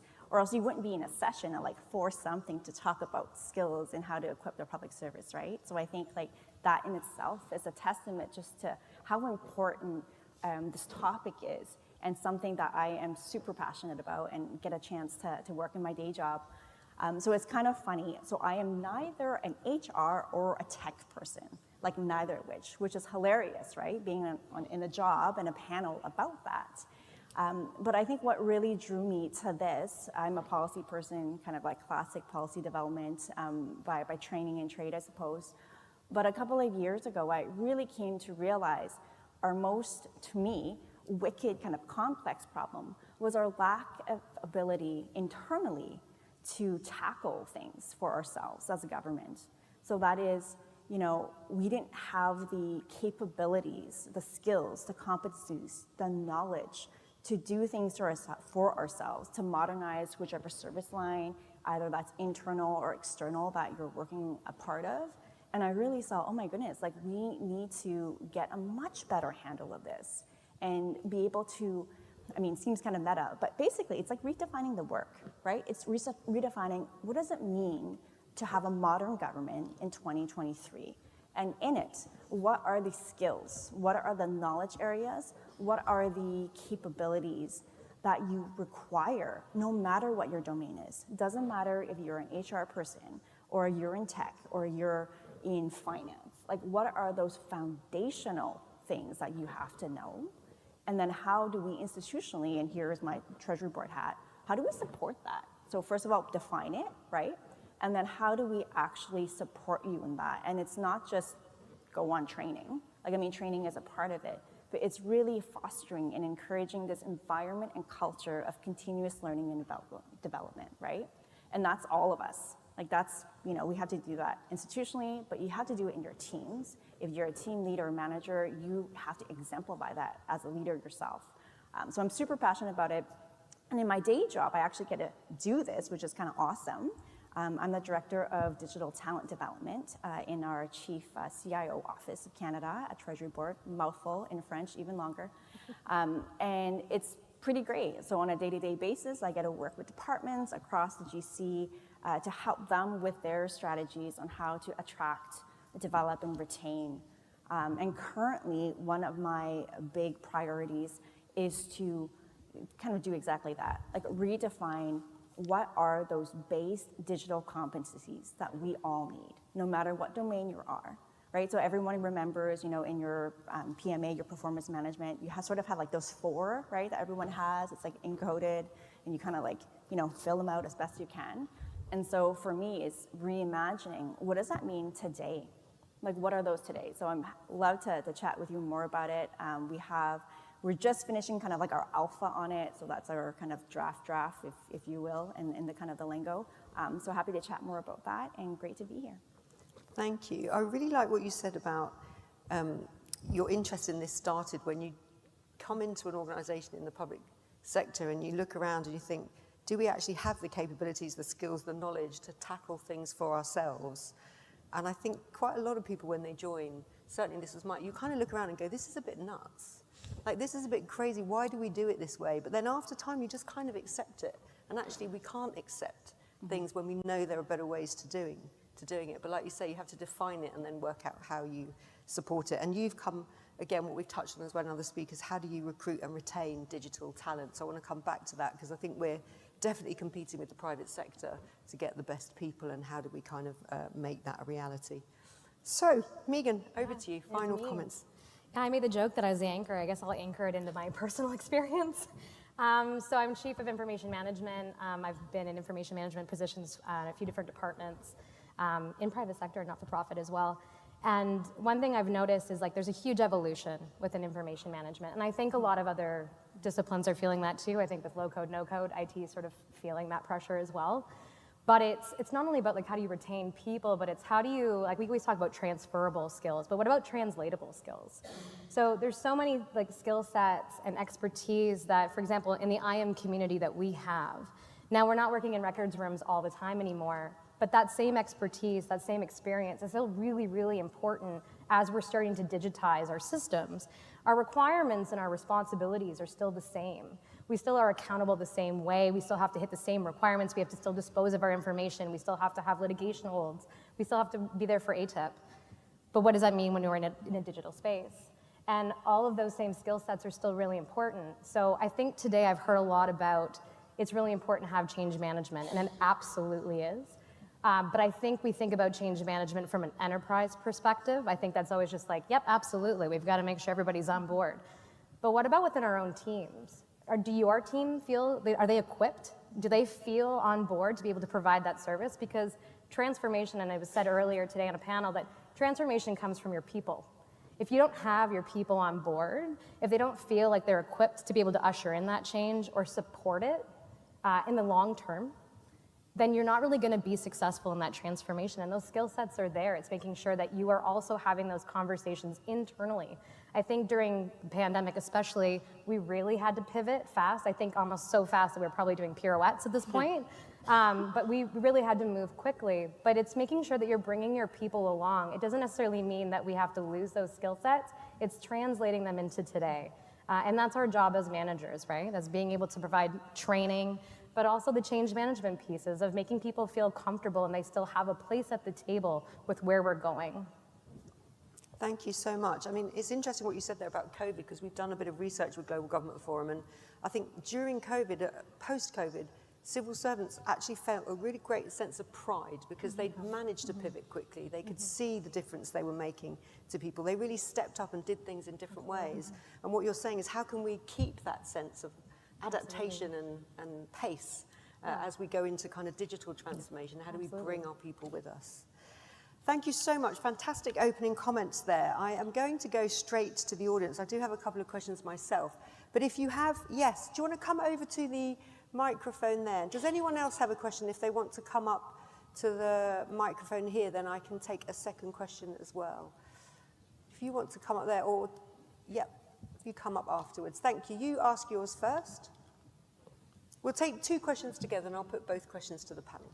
All right, perfect. My name is Mehnaz Tabassum. I'm an IT project manager with Treasury Board and a colleague of Megan. As someone who worked in various government departments and currently in IT, the digital tools that I use now versus what I used 5 years ago made my life way better. But because I'm tech savvy, I was able to transition with the change very smoothly. But at the same time, we need to take into considerations public servants who actually like using those tools, who are very comfortable with the way that they work, and very rightfully so. So my question to all of you is that how can we ensure that when we upgrade technology for public servants, they are well prepared, comfortable with the changes, so it doesn't disrupt their work? Thanks. Great, I love this question. I'm probably one of those people that gets very comfortable with old technology. So keep that question in mind. We'll take one more, and then I'll come to you in the next round of questions. So one more question. Yes, hi. So my name is Dan. I work in the Chief Data Officer branch at ESTC. And I have a response today and then a couple of questions specifically for John. Great. Actually, I have millions of questions for John, millions, but you can ask your millions in the drinks reception. Just one for now. Fair. So my response is to the request made earlier of the attendees about data literacy and what's in place. So I just wanted to sort of shamelessly plug that our CDO office last year had launched our first departmental data literacy program that does target every employee within the enterprise. It's based on a sort of wizard that walks folks through to determine sort of a persona that they might fit into in relation to how they use data or consume data or so forth, and then provide learning paths after that with sort of robust training resources. We did a baseline study using Dataabilities, which is a commercial tool to sort of gauge sort of basic data literacy levels. It's sort of a survey, but that will be continued to sort of be the tool, I think, one of the tools we use to monitor the progress of our program. The question I had for John is, now that you moved over to Service Canada from TBS, do you expect that the Canada Digital Service will still be able to operate in the same lean way that you have in the past, focused on doing, as you had said? Or do you foresee a little more bureaucracy having to be involved now that you're sort of seated in a service department? And if there's anything at all you could share about maybe any priorities that are on the table in terms of your projects. It would be greatly of interest. Okay, John, I'm going to ask, because that's specifically for you, and I don't think anyone else can answer that one. If you want to answer that one, and then everyone else can answer the comfortable with tools one. Yeah, for sure. I mean, I'll do the best I can. I mean, it's early. You know, the transfer happened over the summer, midway through the summer, so we're still learning is the short answer. But, you know, I think I would, what I would position is that CDS is going over there to make a difference and make an impact, and it's building on what we've done so far. And so the notion is that we can we can bring the best of what CDS does, the practices, the products, the people, and make a difference from over there and be closer to the services. We've been sitting in a central agency for a long time, and you know, in a lot of ways it makes sense to bring CDS closer to frontline service delivery through all channels. So not to non-answer it, but it is early, and you know, I think we're learning, but at the same time we're absolutely intent on bringing what we have and making more of it, scaling it up, not sort of, you know, we want that to be the outcome of CDS moving over to Service Canada for sure. Thanks, John. Carl, we'll start with you. I will change the order afterwards, but we'll start with you for this one. The Menez's question, I really like this, because again, it's about the human kind of response to things. How do we bring colleagues along and get them to embrace new technologies? So I think there's two parts to that question for me. There's the internal digital team, right? So, and we get the same resistance, right? Which I find odd at times, given we're a function which is largely about promoting change and has to deal with a lot of change on a you know, constant kind of basis. So we try and apply the same rigor around change management, engagement. We try and encourage people to be inquisitive. We have a kind of minimum 2 hours a week that we want you to spend on learning and development, up to a certain amount of time. That can be in the way that suits you, so whether that's with Pluralsight, who are next door, we have a subscription to there, whether it's going to training courses, whether it's going to conferences, networking, whatever it is, whatever works for you, do it so that you kind of open your horizons. Then I think for the rest of the organization, so the consumers of our services, it goes back to my earlier point about why we're treating them differently to the same way, you know, than we would do for a citizen-facing service. So if we're citizen-facing service, we do a lot of user research. We make sure that we're dealing with hard-to-reach cohorts, that accessibility is built in. We look at the multi-generational dimension to it. When it comes to internal services, we kind of just say, well, it's there, you can get on with it. We don't care whether you're 70 or whether you're 16 or whatever else it is. So there's definitely something in that, and I think that is a problem we're storing up when we look at future generations. Not going to look at my own children, but you know, kind of the way they voice dictate absolutely everything, which is really annoying because you can't listen to it when you're in a meeting and respond to it. But I see colleagues in suppliers doing the same thing, and I have to message them back and say, type what you bloody want me to answer, because I can't listen to it. But it's dealing with that. It's going to get more and more pervasive. So when it comes to information management, which is also part of our responsibility as an example, right? How are we going to make sense of voice notes? How does that become an official record? What are we going to do with it afterwards? How do we store it, disseminate it, etc.? So I think we should apply the same rigor internally as we do externally. Brilliant, thanks. Let me see in terms of the order. Megan, come to you. I guess I'll maybe also answer this in two ways. So I think for my clients, like I'm in internal services, so corporate services, so we support people within our department at TBS. And I think my main philosophy is always, what is in it for them? People are resistant to change because they get comfortable in the ways that they work with their information and the way that they save and they share their information. And if we're giving them a new tool that's going to change that, they are not happy, unless it makes their life easier or it's somehow more beneficial to them. There has to be a value statement there. And again, back to translatable skills, a lot of people in IM are really good at reference interviews. So it's getting those requirements of like, what's your process? Show it to me. Look, here, let me tell you this new tool. Here's how you're going to do it. It's going to be almost the same as what you currently do, or it's going to save you time, or here's some really good added benefits, right? What's in it for them? Kind of make things like, because if it's not easy for them, they're going to find another way to do it. So that's really how I look at it, equipping that way. Internally, I think it's also equipping your team. So giving them the training that they want, or that they need, the support. I mean, my first job within the public service was as a customs officer, so you can pivot. I went to school as well for information science, but did I think I'd be PowerShelling regularly? No. You know, like, but this is life. Again, you can pivot and you can learn these skills. There's so many things that are available to your team, but it can feel daunting. I have people in my shop who signed on when they were working in a records room.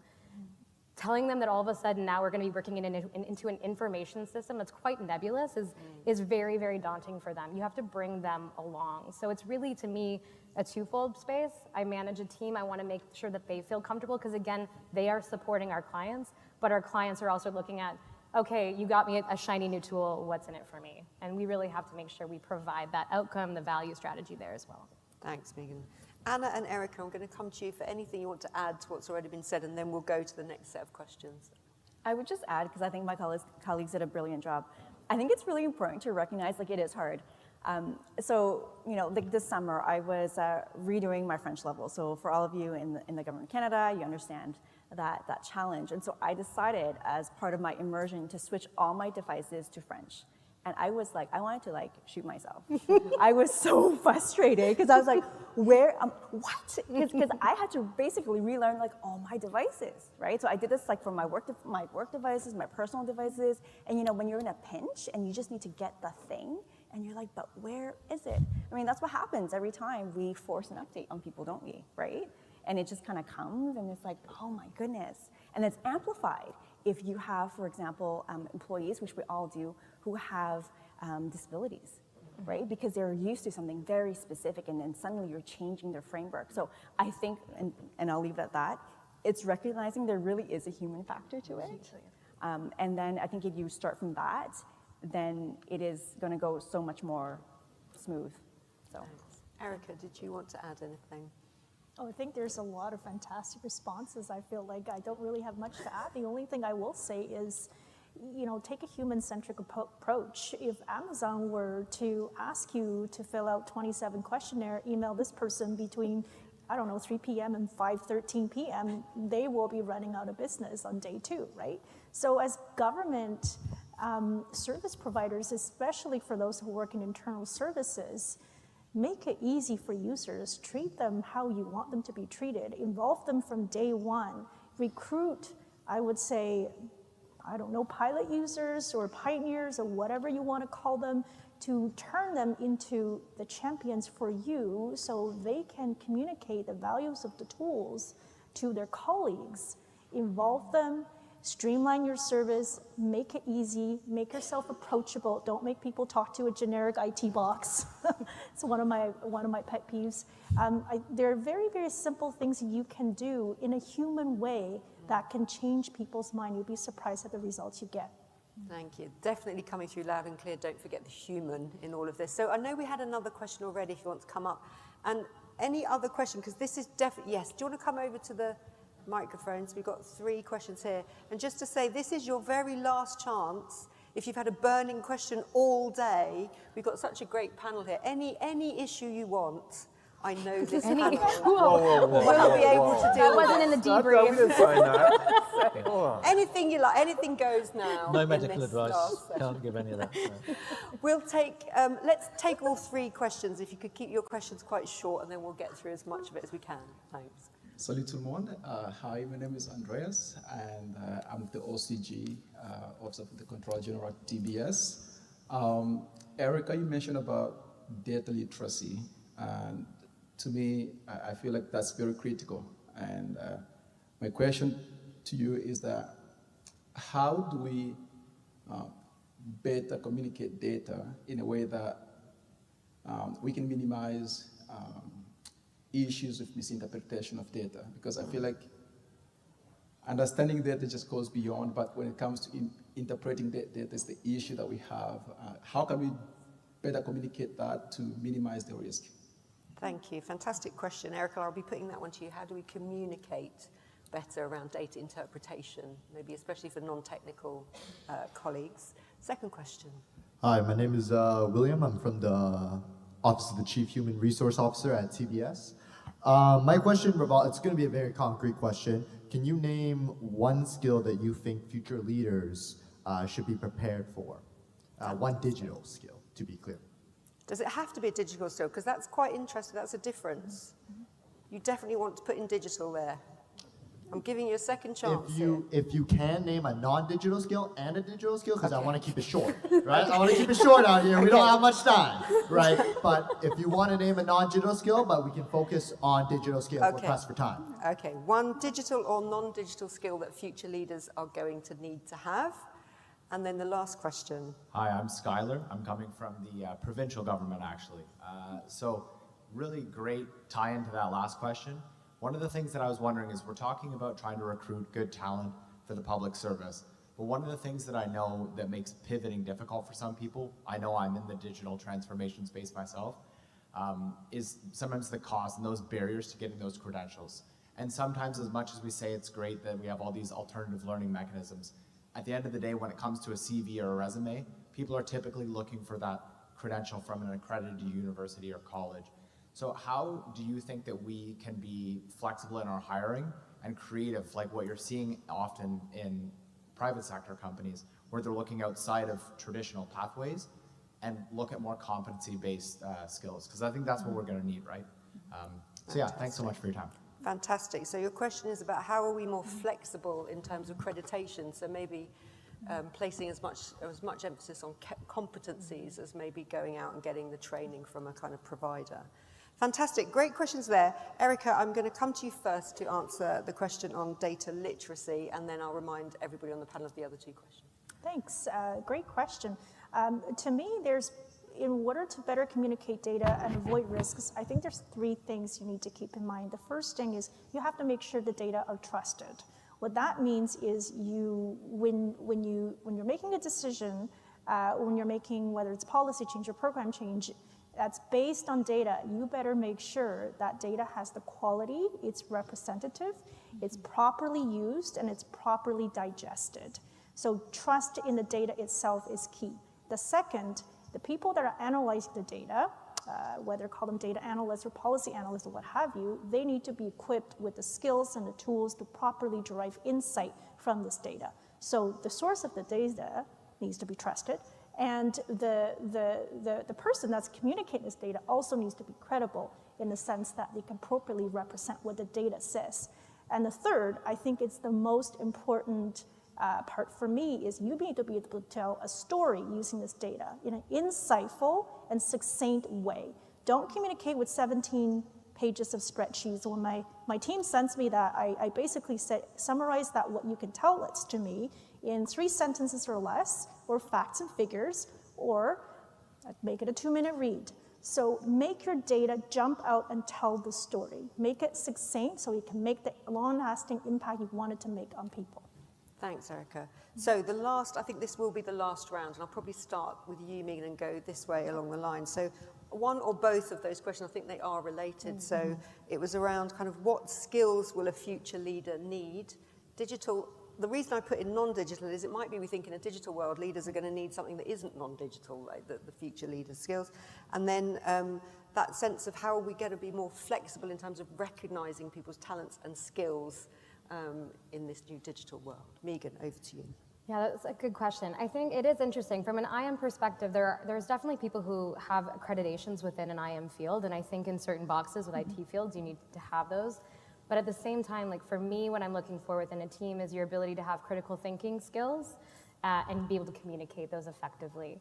And what I'm thinking is because technology is always changing, right? And you can constantly find different forums to be able to learn those things. But your ability to think, not just can I code this, but should I code this and why? What is the actual use case for this? Should I do this? What are the implications, the ethics of things? This is what I'm looking for as we continue to build within the public service, as we start to accumulate more data and more information. These are the sort of competencies that I'm looking for. To me, you can learn the other pieces. There's training available for those. It's can you do those two things? That's generally what I look for a lot. Thank you. So I would just add to that, I think that that's brilliant, and that's like a really great base. And then that's how I would also layer on, besides the kind of basic, call it digital awareness, digital citizenship, and you add in the basic data and digital literacy. The other components I would see is, for example, continuous improvement. That idea that as a leader, but for anyone really, you have the ability to look at your business process, whatever domain you are, and continuously find ways to ask those why questions, but why are we doing this? And come up with tangible, small-scale ways to test and improve upon that, right? And that is both, to me, a mindset, like you have to be open to that, as well as a robust skill set to do that in a way that is measured and that is rigorous. And that kind of will, stand the test of time. In terms of the recognizing like skills-based recruitment, for example, that is something here at Treasury Board that we have been piloting and doing to a really awesome impact. And I just wanted to highlight some of my colleagues in ESDC who've had great success with the Indigenous IT apprenticeship program. And that is where we are actively marketing and recruiting people across Canada in their communities who would not meet in the Government of Canada context the IT qualification standard. So that's like a lot of blah, blah, blah to say we have a qualification standard that you usually need like a 2-year program or equivalent. So the or equivalent has always been there. But this program actually takes you on like a rotation of 2 years where you're hired on and you get that accreditation. And then afterwards you get that badge, like forever credential. And then you can move on and develop. And so that's a small scale pilot, but it can happen, right? And it needs to happen, quite frankly, so that we can help diversify our workforce. So I'm absolutely all for it. You wanna check more stuff out or check out our skills-based recruitment platform. You can go on talent.gc.ca and happy to chat as well, but 100%. Thanks. Erica. I would say that, if you look today, a lot of the jobs that we do today did not exist 50 years ago. So in order for us to say, accurately predict the digital skills you need for the future is very difficult. But I will say that one skill I think that we should all have as public servants is the ability to rethink everything all over again. What that means is we're often really quite stuck on the path where we expect things to turn out a certain way, and we sometimes have blind spots as to why our original thinking wasn't working. So be humble, have humility as sort of your guiding star, and you have to be able to stop and rethink and agree with your opponents, agree with your biggest critics, and even with conflicts, and that's the only way that we can learn, we can improve, and that's what I think is quite important to prepare us for whatever is going to happen tomorrow in 50 years. Thanks, Erica. So I like leaders of the future being humble and being able to rethink. Carl. Yeah, I was going to give a slightly similar answer, so I won't go and repeat what Erica said. So I think on top of that, a specific digital skill will quickly be out of date. So for me, it's more about are they able to collaborate? Are they able to get the right people in the room, or even the wrong people in the room, at the right time to try and solve a set of business problems, not try and find a problem to a solution that they've already come up with. So there's that angle. In terms of the CV point and what we look for, a degree isn't a prerequisite to come and work in our team, right? What we look for is attitude and adaptability. And we see that across the entire range of people we've got, from the most junior to the most senior people in the team. It is, have they been able to demonstrate on that piece of paper that they are adaptable. It's not about particular qualification. We can give you that when you come in. We've got great apprenticeship schemes internally. We've got great accreditation schemes across all of the pathways that we've got across the job group. So that's less of an issue for us. It's more about do these people fit in within the team is the kind of culture, right? Which you can't get from a CV, but you get once they're into the interview. Fantastic. So collaborative in terms of leaders, and then that adaptability in terms of people that you bring in. John, we started with you. We're going to finish with you. No pressure. Yeah, I think there's a saying that goes back a number of years now, but it still holds true, I think, which is every government is a digital government. It just might not know it yet. And I think that's really true. And when I think of digital, I'm going to kind of wrap some of what I've heard from my colleagues. We think of digital and we think of it as tech, but really it's a way of working, and it's the things that allow us to work. And a lot of good people have sort of defined what digital is that way. And you take the continuous improvement, and you take the moving away from big bang of something coming out and being available to the public, and you move to iteration, and you move to testing, and you move to having confidence that it'll work when it's scaled up. Bless you. And I think one of the things that sticks to me there that we should expect of all of our leaders is to be human-centered, because it's the thing that transects what we deliver to the public. Some governments, including one that might be beside me, ensures that their ministers test services before they go out to the public. How do we take a human-centered approach to the things that we deliver? It's by continuously iterating them. It's by taking research data and information and feedback and incorporating that into the next version of that thing. And that thing is not going to come out in 6 months or a year.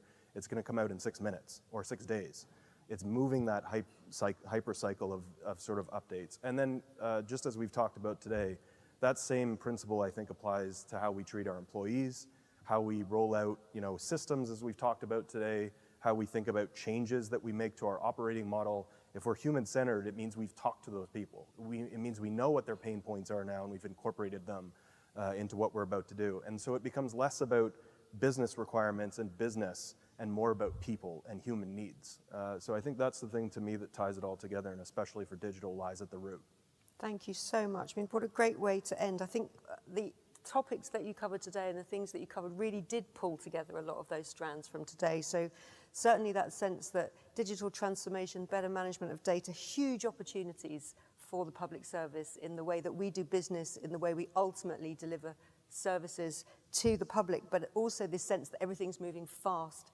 We need to be more agile, we need to adapt, we need to be able to flex to keep up with all of this, and we need to equip our staff and our colleagues so that they can do the best possible job for themselves and for the public. But what I really love is we've been talking about technology all day, but we've never forgotten the human, and I think that really came out of this session. So it's all about the human, even as we're talking about technology.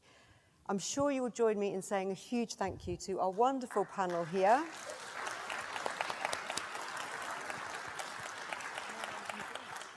I want to say a very big thank you to you, our audience. You've been fantastic. Look at how many of you are still in the room here for this final session.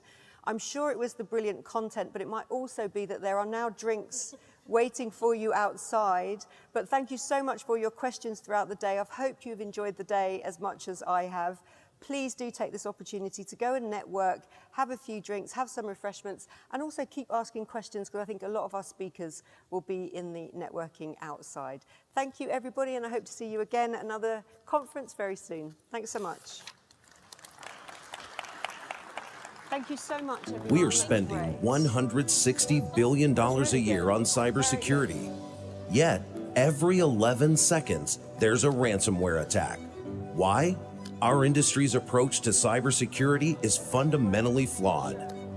When every vendor offers only a small piece of the solution, CIOs are forced to make decisions based on data that is stale, inaccurate, and incomplete. 94% of enterprises are missing up to 20% of endpoints that need to be protected. But there's a better way. Tanium's Converged Endpoint Management Platform, or XEM, is a single, integrated, cloud-based platform that provides visibility and remediation with real-time data that has real-time impact. XEM locates all your data, patches every device, implements critical security controls, and provides ongoing vigilance and compliance. With XEM, we protect and defend the majority of the Fortune 100, 8 out of 10 top financial institutions, 5 branches of the U.S. Armed Forces, U.S. intelligence agencies, and those of our allies. Today, we help manage and protect more than 30 million endpoints, bringing together IT operations, security, and risk and compliance in a single pane of glass with a single control plane and a common data set. Tanium, the power of certainty.